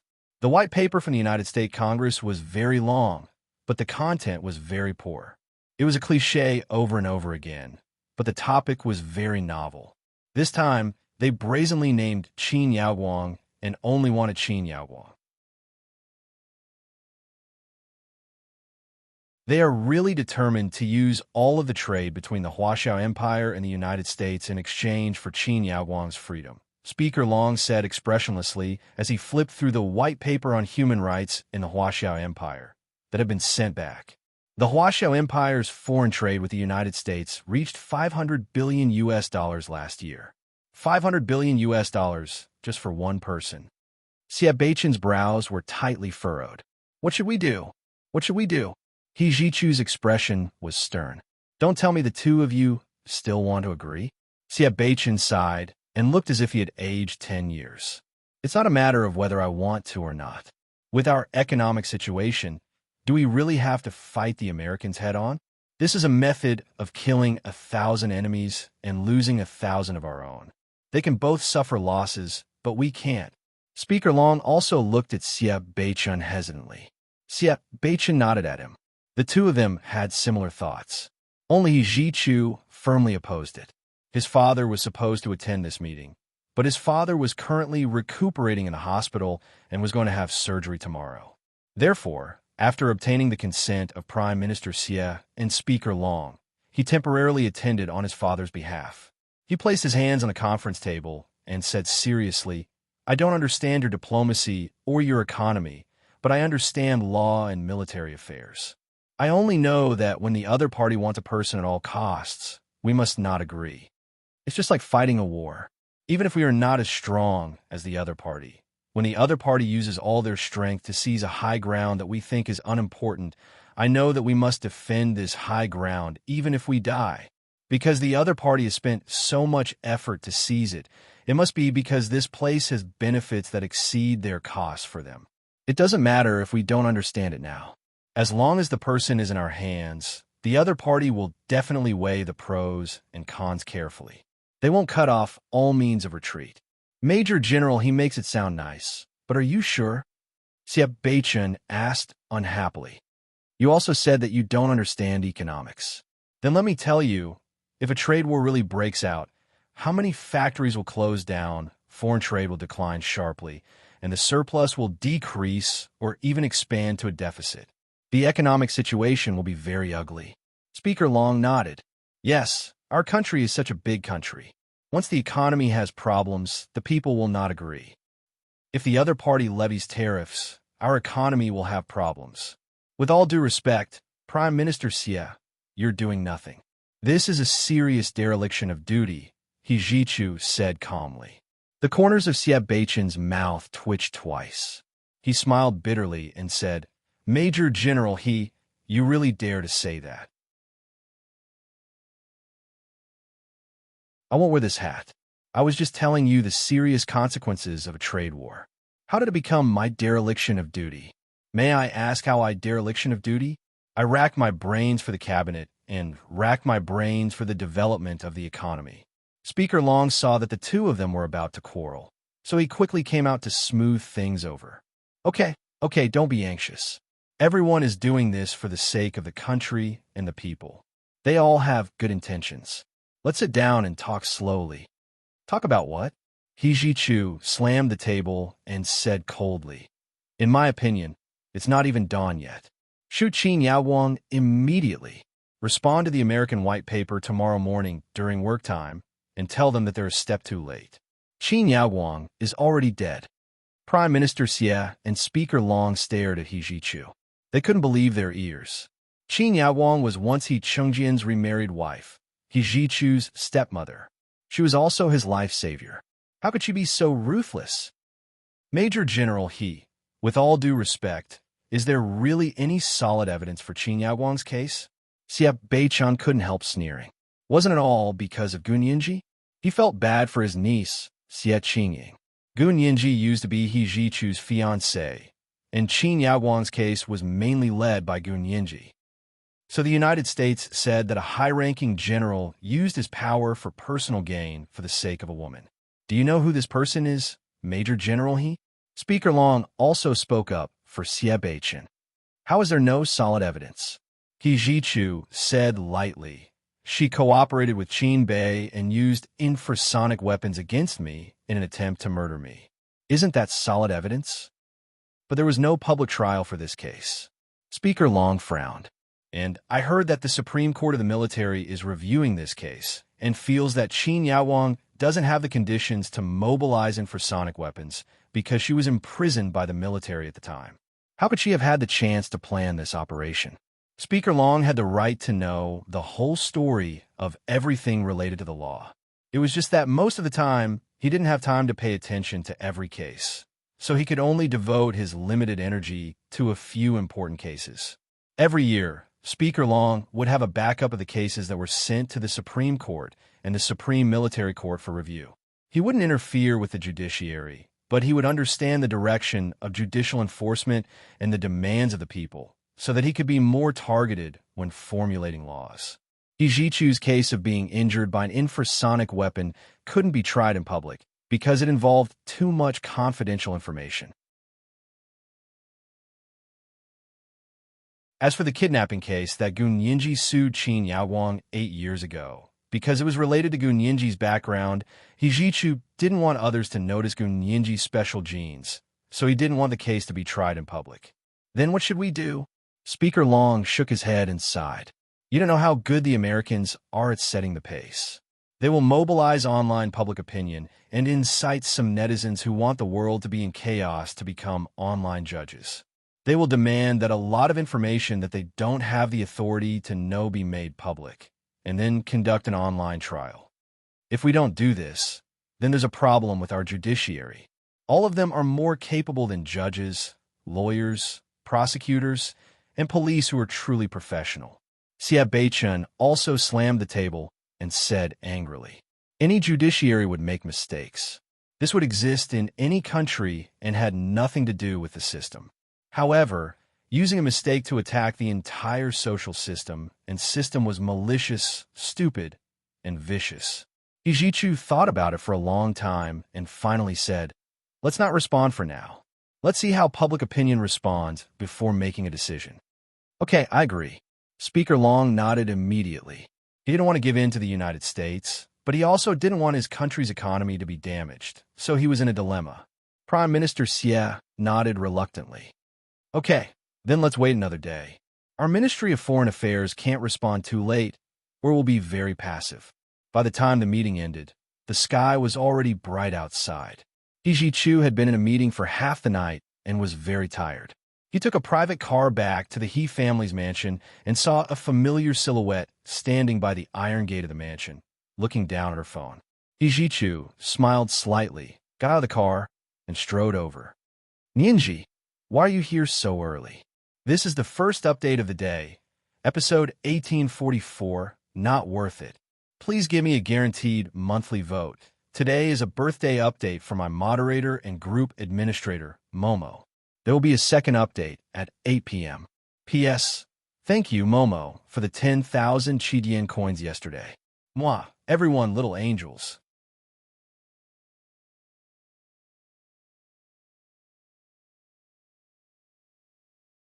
Chapter 1856. Gun Yinji looked up to see He Zhichu. She quickly put away her phone and smiled. That's what I wanted to ask you. It's so early, and you're not home? She looked up at the morning glow in the sky, then raised her hand to show He Zhichu her watch. Look, what time is it now? You worked overtime again yesterday? Gun Yinji looked carefully at He Zhichu's face. He didn't try to hide his exhaustion, and there were dark circles under his eyes. It was obvious that he lacked sleep. He Zhichu shook his head nonchalantly. It's fine. I'm used to it. Come in. Have you had breakfast? Gun Yinji shrank back guiltily. Not yet. When she woke up in the morning, Lu Yuan and Lu Jin hadn't gotten up yet. She had sneaked out. Then let's eat together. He Zhichu's expression didn't change, but his steps were much steadier. Gun Yinji clicked her tongue in her heart, and a meaningful smile hung on her lips. The two of them arrived at the He family's dining room. He Zhichu casually asked the orderlies in the kitchen to prepare breakfast and ordered all of Gun Yinji's favorite foods. Gun Yinji smiled and sat down opposite him. After He Zhichu drank a cup of coffee, she asked softly, Young Master He, have you been very busy recently? He Zhichu glanced at her and casually placed the coffee cup on the table. A little, but I can handle it. What's wrong? Well, I just wanted to ask, when can I get a DNA sample from Lawyer Qin Suan? I want to test the DNA. Gun Yinji's face was a little red as she stammered. It was really rude to chase after someone's house to ask for a DNA sample from the other party's mother. However, she really couldn't help it. He Zhichu didn't reply to her text, and the previous phone call had also ended after a few words. Gun Yinji didn't dare to say too much in front of Lu Yuan, afraid that she would give herself away, so she had no choice but to see him in person. In order to see her, she had even woken up early in the morning to wait for him at the gate. Unexpectedly, He Zhichu really wasn't home. Previously, she had thought that the guards at the door were just brushing her off. He Zhichu lowered his eyes and reached out to pick up some food with his chopsticks. He placed it on the small white porcelain plate in front of Gun Yinji and said dryly, Are you that eager? Gun Yinji, anyone would be impatient, right? This was related to her birth mother. Gun Yinji glared angrily at He Zhichu. How could he not know how anxious she was? Her eyes reddened as she thought of this. He Zhichu's gaze swept over her face and froze. An unknown emotion welled up in his heart. He had completely lost his appetite. He put down his chopsticks and symbolically wiped his mouth with a napkin. This matter is a bit more difficult because my mother's things were all put away by my father and placed together with my mother's body. That place is heavily guarded. It won't be easy for me to get in. Don't worry. Give me some time. I'll find a chance to get you out. Gu Nianji was taken aback. Your mother's body? What does that mean? She wasn't buried? Hijichu looked down and said mockingly, yes, no. It's still preserved in liquid nitrogen. Isn't that ironic? No, no, no. That's not what I meant. Gu Nianji quickly shook her head, her heart pounding. Did this mean that she could have a chance to see Qin Suan's body with her own eyes? After all, this was the person who was most likely to be her biological mother. Hijichu sat upright in his seat and looked over calmly. He didn't miss the flash of starlight in Gu Nianji's eyes. He could tell that she was very excited, and the corners of his mouth twitched self-deprecatingly. Don't look at me like that. Outsiders can't see the body preserved in liquid nitrogen at all. Gu Nianji smiled embarrassedly and said, I was just thinking about it. Don't think too much, young master he. I'm not thinking too much. Hijichu pointed at the bowl of porridge in front of Gu Nianji. Eat this sea cucumber porridge. You haven't had a good rest these past few days, have you? You've lost weight. Gu Nianji rubbed her face and said narcissistically, It's a good thing to be thin. I used to think that my face was a little too chubby. The baby fat on her face had completely faded away, and the young girl's bright and beautiful appearance had already matured. She was like a flower that was just about to bloom, as if she was about to bloom in the next moment. The beautiful scenery was right in front of him, but he was not the person who could unscrupulously admire it from the side. Hijichu felt a little embarrassed and didn't want to continue this topic. He picked up the remote control and turned on the TV in the dining room. The TV was on the news channel. As soon as he saw the morning news, Hijichu's heart skipped a beat. He had forgotten about the grudge between Gu Nianji and Qin Yaoguang. He had been hounded by Gu Nianji for a DNA sample from Qin Suan for the past few days. He had really forgotten about her previous lawsuit. Gu Nianji heard a few words of the news and turned around in surprise. What are they doing? A trade war? For one person, Qin Yaoguang is so important. Yeah, the United States is dreaming. They really think we're scared. Hijichu didn't think much of it, and his eyes were slightly cold. But Qin Yaoguang is a fake. The United States is so interested in her, so let's send her over. Gu Nianji shrugged and sneered. It's impossible to reason with that crazy president of the United States. He only understands one principle, and that is to ask for a sky-high price and pay for it on the spot. It's really the true colors of businessmen. They're so greedy for money. No matter how fake Qin Yaoguang is, she still knows about you, Hijichu said lightly. If you let her out, do you still want to be alone? Or do you want to take the lead and say, if I don't go to hell, who will? Gu Nianji came back to her senses and knew that she had come up with a bad idea. She pursed her lips in embarrassment and turned back to look at the news. She said randomly, but the United States accusations are quite infuriating. What do they mean by corruption of justice? What does it have to do with them, whether our case is heard in public or not? Their courts are not allowed to be open to the public. Even now, they can't broadcast or take photos of the situation in their courts. They can only use a portrait artist to draw the situation in the courts. Besides, not all cases can be heard in public. For example, cases related to minors, cases related to sexual assault and rape, cases related to national security, and cases related to military courts. According to the law, these cases can't be heard in public. It's the same abroad. What right do they have to criticize us? If you say that, people will say that you're competing to be the worst and whitewash your country's mistakes, Hijichu said leisurely, his mood gradually improving. Seeing that Gu Nianji wasn't bothered by Qin Suan's DNA, Hijichu felt that he could still talk to her nicely. How is this competing to be the worst? This is because someone deliberately dragged the situation abroad into this. Gu Nianji's clear eyes suddenly lit up. If we're talking about the matter as it stands and not mentioning other countries, then it's good. Who would have the time to explain it to him? It was clearly because she was ignorant that she became angry out of humiliation after being exposed. She forgot that they were the ones who started competing to be the worst first. In the end, they realized that foreign countries were even worse. How could they not be hysterical after being slapped in the face? TSK, I can beat up this kind of person online by myself, and I won't even have to breathe. He was amused by Gun Yinji's smug look. He put his hand to his lips and chuckled. He said in a low voice, "Okay then, what do you think we should do about this?" Gun Yinji's fingers tapped lightly on the dining table. She muttered to herself, "Their main goal is to say that we convicted Qin Yaowang without a trial, so they're not convinced.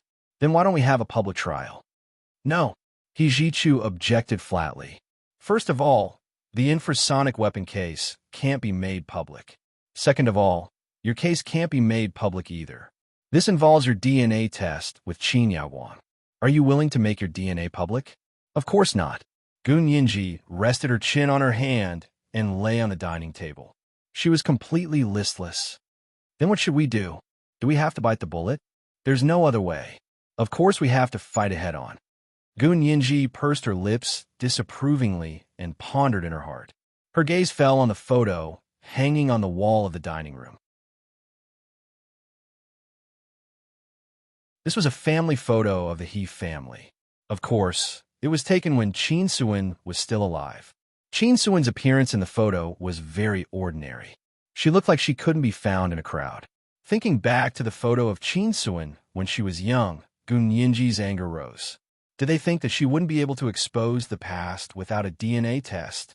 Gun Yinji suddenly sat up straight and asked, "Young Master He, where's your father?" "He's sick and is recuperating in the hospital. He's going to have surgery today." "What surgery?" "It's a cerebrovascular surgery. He can't be stimulated." Gun Yinji let out an "ah" and was very surprised. "What's wrong with General He?" "He's not in good health. My father's health hasn't been good ever since my mother passed away. It's just that he's more stubborn and afraid of treatment, so it's been delayed. He can't delay it anymore. He had an argument with me a few days ago and fainted. He hasn't woken up yet. The doctor said that if he doesn't have the surgery soon, he might be paralyzed and might not even wake up." He didn't say the reason, but Gun Yinji could vaguely guess it. She said guiltily, "Is it because of my request?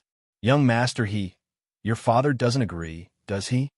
She didn't need He to say it out loud. She had already guessed most of it. Such an intelligent girl in this world, in his heart. They were all unique and irreplaceable. He heart suddenly contracted uncontrollably, then suddenly expanded. Blood flowed through his veins twice as fast as usual, but on the surface, his expression didn't change at all. Even his voice was normal. "It's not like that. Don't think too much." He shook his head. "Don't worry about this. With a big shot supporting us, the sky won't fall." Gun Yinji wasn't the kind of person who would pretend not to know and stand by if you told her to. She also had some doubts about He Chengjian's condition. She didn't want her father to be in danger after He lost his mother. If that was the case, it would be her fault. Gun Yinji didn't want to bear the burden of a life. She gritted her teeth and whispered, "Young Master He, who will you find to operate on your father?" This was today's second update. Page 1845, the sea flows across, showing the true character of a businessman. Please give me your monthly votes and recommendation votes. I'm here to send a birthday update to my moderator and group administrator, Momo. Moi, all the big shots and little angels.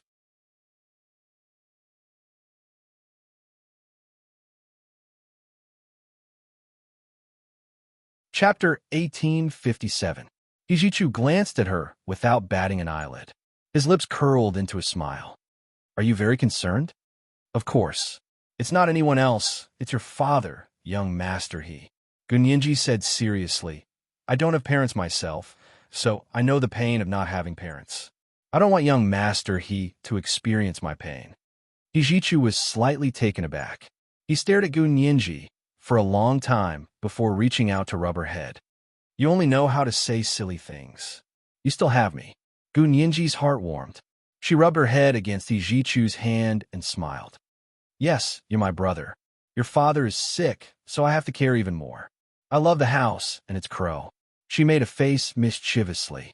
"Young Master He, you won't be angry if I say your father is a crow, right?" Hijichu couldn't help being amused by her. "What if I'm angry? Do you know how to coax me?" "Yes, my sister has angered my brother, so I have to coax her. Gun Yinji said seriously. But first, you have to answer my question. Who are you going to let operate on your father? Gun Yinji looked at He Jichu without blinking. It was obvious that she cared about his answer. He Jichu retracted his hand and sighed. He lowered his head and said lightly, in terms of brain surgery, Qin Yaowang is the most skilled in the country. No. Gun Yinji immediately jumped up and objected with a flushed face. It can't be her. Are you going to let her operate on your father? He Jichu's personality was obviously much calmer than before. He wasn't angry or excited at all when he saw Gun Yinji jumping up and down. He waved for her to sit down and handed her a glass of warm milk. I didn't say I'd let her do the surgery. I was just talking about the possible choices. That still can't be done. Gun Yinji was very tough and even a little disappointed. Young master, think about it carefully. If it weren't for Qin Yaowang, how could your family have become like this? Do you still want to give her a chance? I'm not giving her a chance. I'm talking about the objective situation. He Jichu calmly knocked on the dining table. In fact, if it weren't for her, you wouldn't have been born, and I wouldn't have lived until now. Gun Yinji opened her mouth, and the words tumbled in her chest. She almost blurted them out. He Jichu narrowed his eyes at her and waited for her to tell the truth. Unfortunately, Gun Yinji managed to restrain herself. She took a deep breath and sat down again. She took the warm milk and drank it for a while. Milk had a calming effect, so Gun Yinji's emotions finally calmed down after drinking the milk. She fiddled with the milky white milk bottle in her hand and lowered her eyes as she said, Young master, didn't you consider me? He Jichu, I performed gamma knife surgery on you before. In fact, that surgery proved that I was even better than Qin Yaowang, Gun Yinji said shamelessly.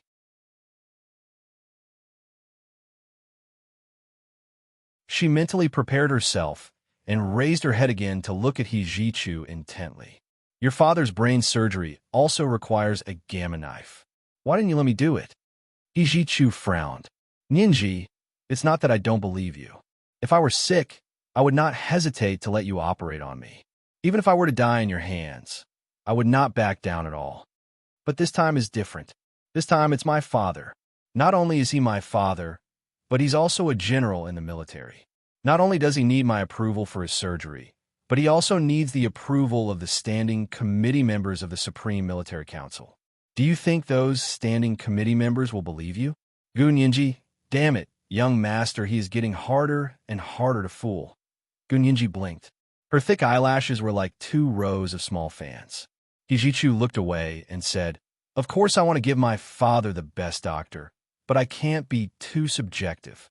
Gun Yinji said aggrievedly, You just don't believe me. I believe you, but it's not enough just for me to believe you. He Jichu said meaningfully. He Jichu said meaningfully, We still have to convince the standing committee members of the Supreme Military Council. Are you going to say it yourself? He Jichu looked at his watch. The surgery starts at 10 a.m. today. If you want to convince them, you still have 3 hours. Gun Yinji, how could she convince those military bigwigs at this time? What could she use to convince them? She wanted to help He Chengjian, but she had never thought of using her father's safety in exchange for the success of He Chengjian's surgery. Actually, even if her father didn't show up, He Chengjian's surgery might still have been successful. After all, there were still some capable doctors in the Huaxia Empire's military hospital. Other than Qin Yaowang, there were also many other brain surgeons. Gun Yinji said dejectedly, All right then, I'll just say I talked too much. She stood up. Young master, rest well. Your father's surgery today probably won't be short. You have to recuperate before you can take care of your father. He Jichu nodded. Okay, I'll send you back first. I'm really busy today. I'll think of a way to help you after my father's surgery today. Don't worry, young master, I don't want to do the test for the time being, Gun Yinji said straightforwardly. That's not important. I have more important things to do. He Jichu raised an eyebrow. You're not in a hurry? You're not in a hurry to look for me. So early? Gun Yinji glared at He Jichu. Young master, don't hit me in the face. How can you speak like that? He Jichu smiled and moved closer to her. Then hit me back. I definitely won't fight back. He closed his eyes and waited for Gun Yinji to slap him in the face. Gun Yinji had never seen He Ji-chu so lazy before. She was angry and amused at the same time. She pushed him and said, all right. I know you're amazing, Lawyer He. Used to be Zhangzhua, right? I can't outtalk you. I think my eloquence has improved again to be able to make Lawyer Gu admit defeat in a battle of words. He Ji-chu teased, regaining his usual sharpness and humor. Gun Yinji also enjoyed getting along with He Ji-chu like this. She chatted with He Ji-chu as they walked, and before she knew it, they had reached the entrance of the mansion. He Ji-chu patted her head. Don't think too much when you go back. I'm a little busy now, but I'll definitely keep your matter in mind. When I'm done with my work, I'll think of a way for you. Young Master He, there's really no need. Gun Yinji quickly shook her head. I'm not in a hurry. I've already changed my mind. Without a DNA test, I still have a way to expose Qin Yaowang's true colors. He Ji-chu's heart skipped a beat. What did you say? I said, even without a DNA test, I can expose Qin Yaowang's true colors. Gun Yinji clenched her fists. And Qin Bei. Neither of them are good people. An idea suddenly flashed through He Ji-chu's mind. He stood there with his hand still on Gun Yinji's head. No one knew what he was thinking. At that moment, a clear female voice was heard. Yinji, you're here? Gun Yinji turned around and saw Xie Qingying get out of the car and walk towards her with a smile on her face. Gun Yinji quickly pushed He Ji-chu's hand away and took a step to the side. She smiled and nodded at Xie Qingying. Good morning, cousin Xie. Not as early as you. Xie Qingying made a face at her. Why aren't you going in? Are you looking for young Master He? I brought some breakfast over. Young Master, he had a meeting all night last night and only came home early this morning. She looked up at He Ji-chu and asked with concern, Young Master He, have you had breakfast? He Ji-chu put his hands in his trouser pockets and said coldly, I just ate with Yinji. Gun Yinji's eyelids twitched when she heard this. She thought that this was a big misunderstanding. She was about to explain when Xie Qingying didn't get angry at all. Instead, she laughed. You've eaten? That's great. I was worried that you'd be working so hard that you'd forget to eat and sleep. You'd be exhausted. She stuffed the breakfast box into He Ji-chu's hand. The sea cucumber soup inside has been stewed all night. You can eat it for lunch. He Ji-chu turned his head and raised his chin at his own house. Take it in yourself. Why are you giving it to me? Xie Qingying felt even sweeter that he was talking to her openly in front of Gun Yinji. Women who were immersed in love were always exceptionally magnanimous and tolerant. Xie Qingying didn't want to know at all why Gun Yinji had come to see He Ji-chu so early. This was between He Ji-chu and Gun Yinji. Xie Qingying knew very well which line she could cross and which line she couldn't. Xie Qingying nodded at Gun Yinji and smiled. Then I'll go in first. Yinji, won't you come in with me? Go in and wait for me for a while. I'll take Yinji back first. He Ji-chu planned to ask the orderly to drive the car over. Gun Yinji shook her head. No need, young Master He. I can go back by myself. That won't do. I'm worried about you going back alone. He Ji-chu looked around. Did you drive here yourself? Gun Yinji was a little embarrassed. I took a taxi. He Ji-chu glanced at her. You snuck out? Gun Yinji. She pursed her lips and denied it. No, you're thinking too much. She then pointed at Xie Qingying and changed the topic.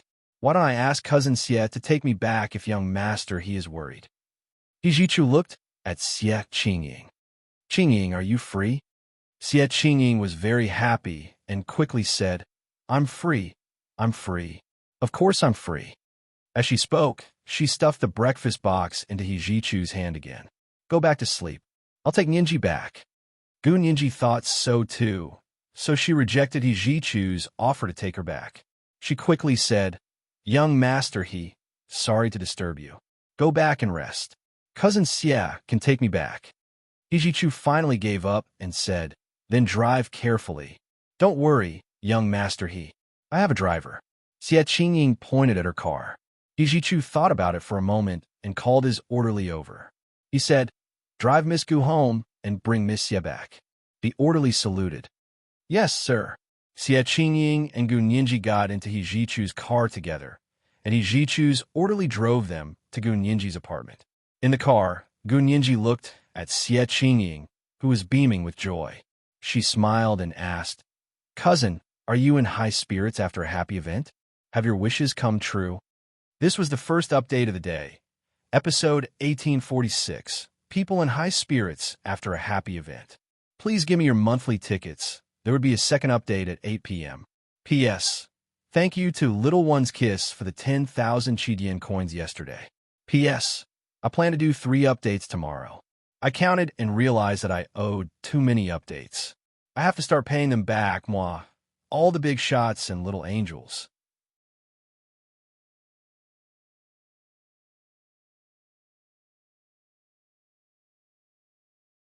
Chapter 1858. Xie Qingying smiled and pushed a strand of her hair to the back of her head. She said in a low voice, "Thank you for your kind words. I'm with young Master He." When she said that they were together, her cheeks were flushed and her eyes were watery. A woman in love always looked better, and she was much more beautiful than before. Gun Yinji was stunned for a moment, then breathed a sigh of relief.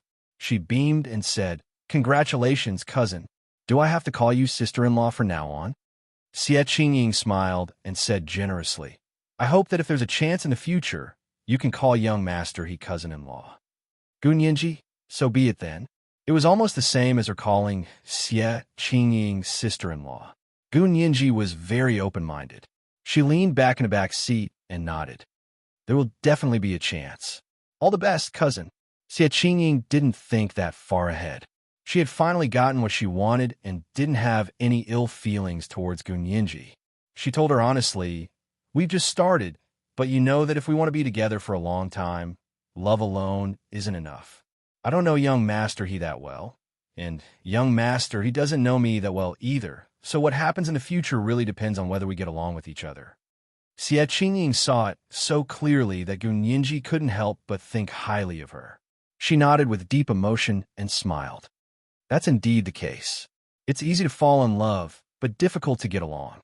If we can get along, we'll be able to grow old together. Don't you love young Master He very much? So cousin, all the best. I will. Xie Qingying smiled contentedly. I'm not afraid of you laughing at me, but I used to be obsessed with young Master He like a little fan to an idol. That's why he's willing to accept me. Regardless of whether he really likes me or not, I can't give up this opportunity. If you've never chased after a celebrity, you probably won't understand how I feel. Gun Yinji thought to herself, why haven't I chased after a celebrity? I chased after the brightest star in the night sky. At that time, wasn't Major General Hua also that unreachable star to her? If Major General Hua had been willing to accept her from the beginning, she would have been like Xie Qingying. She would have been like a moth flying into a flame, even if she had to die. Because she was young, she still had a lot of time and feelings to squander. If I don't work hard when I'm young and pursue my own emotional goals, do I have to wait until I'm old to find it hard to settle down? Moreover, Hua Xiao was so handsome and single. She felt that she could completely ignore his heart and only care about his body. Gun Yinji made a face at herself and understood Xie Qingying's choice a lot better. Cousin Xie, I treat young Master He as my brother, and you're my cousin.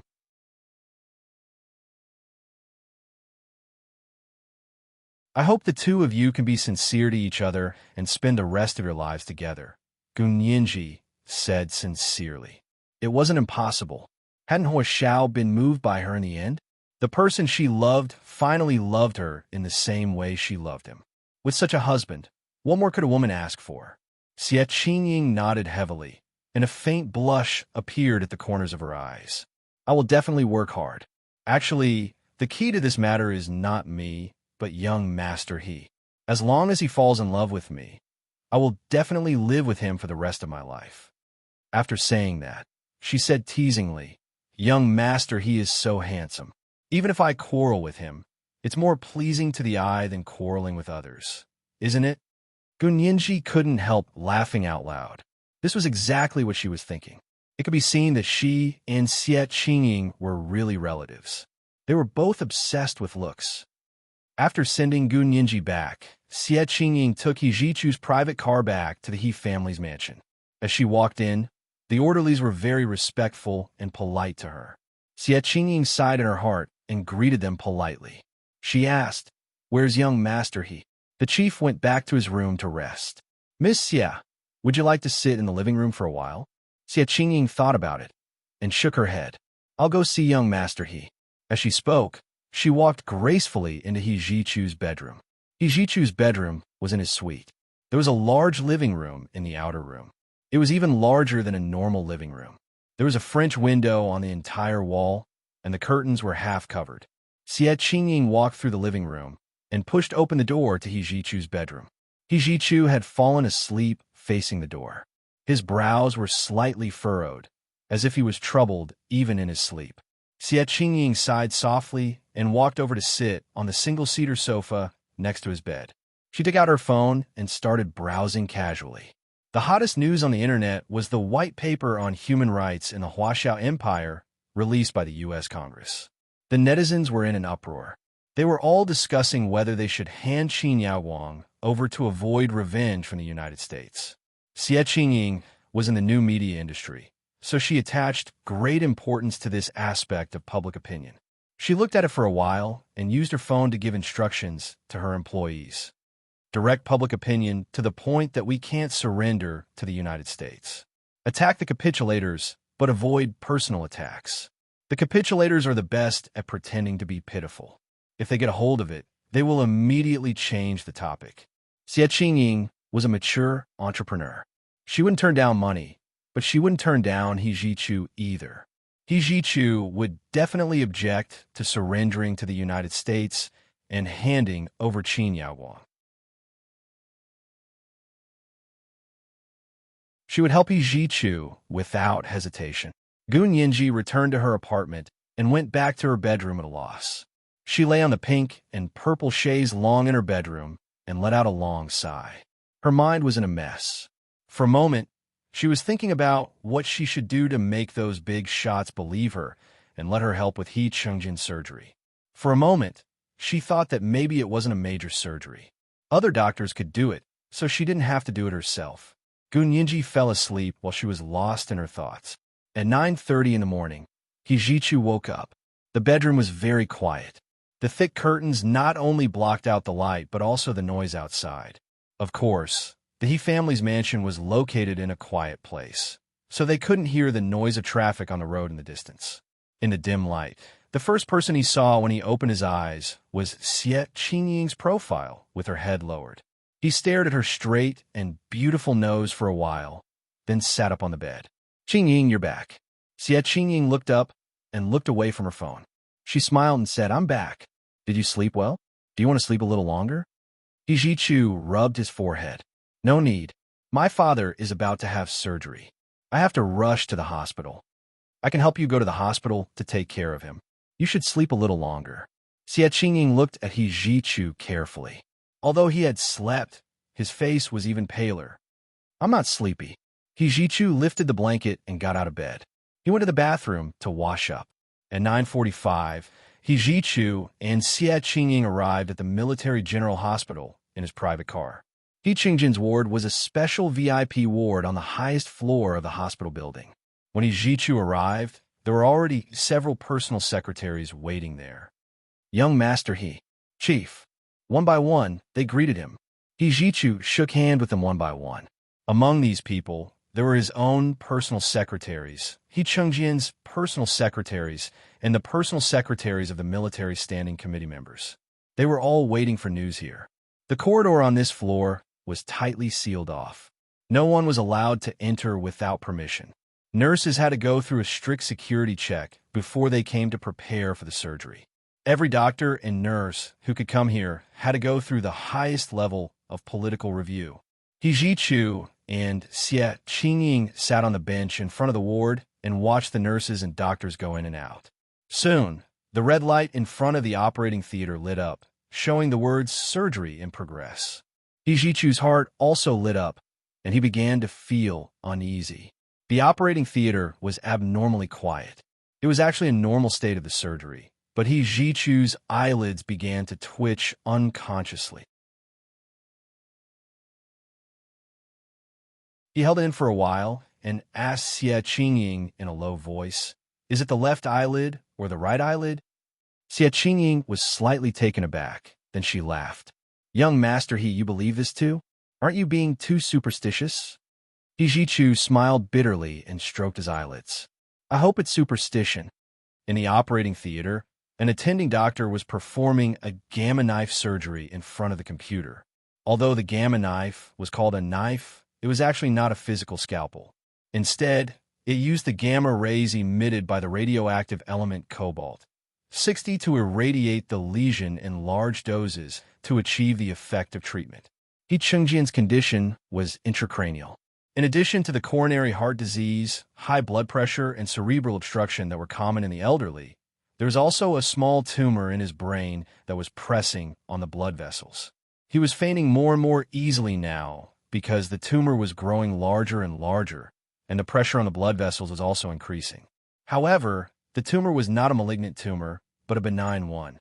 In theory, as long as the tumor was removed with a gamma knife, it could be cured. However, this was only a theory. To actually remove the tumor without damaging the important blood vessels next to it, a very precise positioning was needed. An error of a millimeter could lead to an error of 1,000 miles. The accuracy of the positioning could be clearly described. The few doctors sitting in front of the color screen nervously stared at the progress of the surgery. Beads of sweat appeared on their foreheads. If they were careless and touched a blood vessel, He Chengjian would probably die on the spot in the operating theater. With his status, he was not allowed to make any mistakes. The attending doctor stared at the progress of the surgery on the color screen, not daring to blink. An hour later, his eyes were bloodshot, his heart was beating faster and faster, and his eardrums could even hear the sound of blood gurgling. Gradually, his vision became blurry, and he could barely see the screen in front of him. "What's going on?" he muttered, and subconsciously reached forward to touch the screen. However, because he could not see, he did not control his strength well, and with a bang, he pushed the instrument in front of him out of position. Although it was only a small movement, it had a huge impact on the instrument. An ear-piercing alarm suddenly rang from He Chengjian's side. The doctors and nurses in the ward turned pale with fright. When the attending doctor, whose vision was blurry just now, heard the alarm, he thought to himself that something had happened. His vision turned black, and he fell to the ground. The ward immediately became a mess. A few backup doctors quickly rushed forward and gave He Chengjian emergency treatment. However, He Chengjian had injured an important blood vessel in the brain.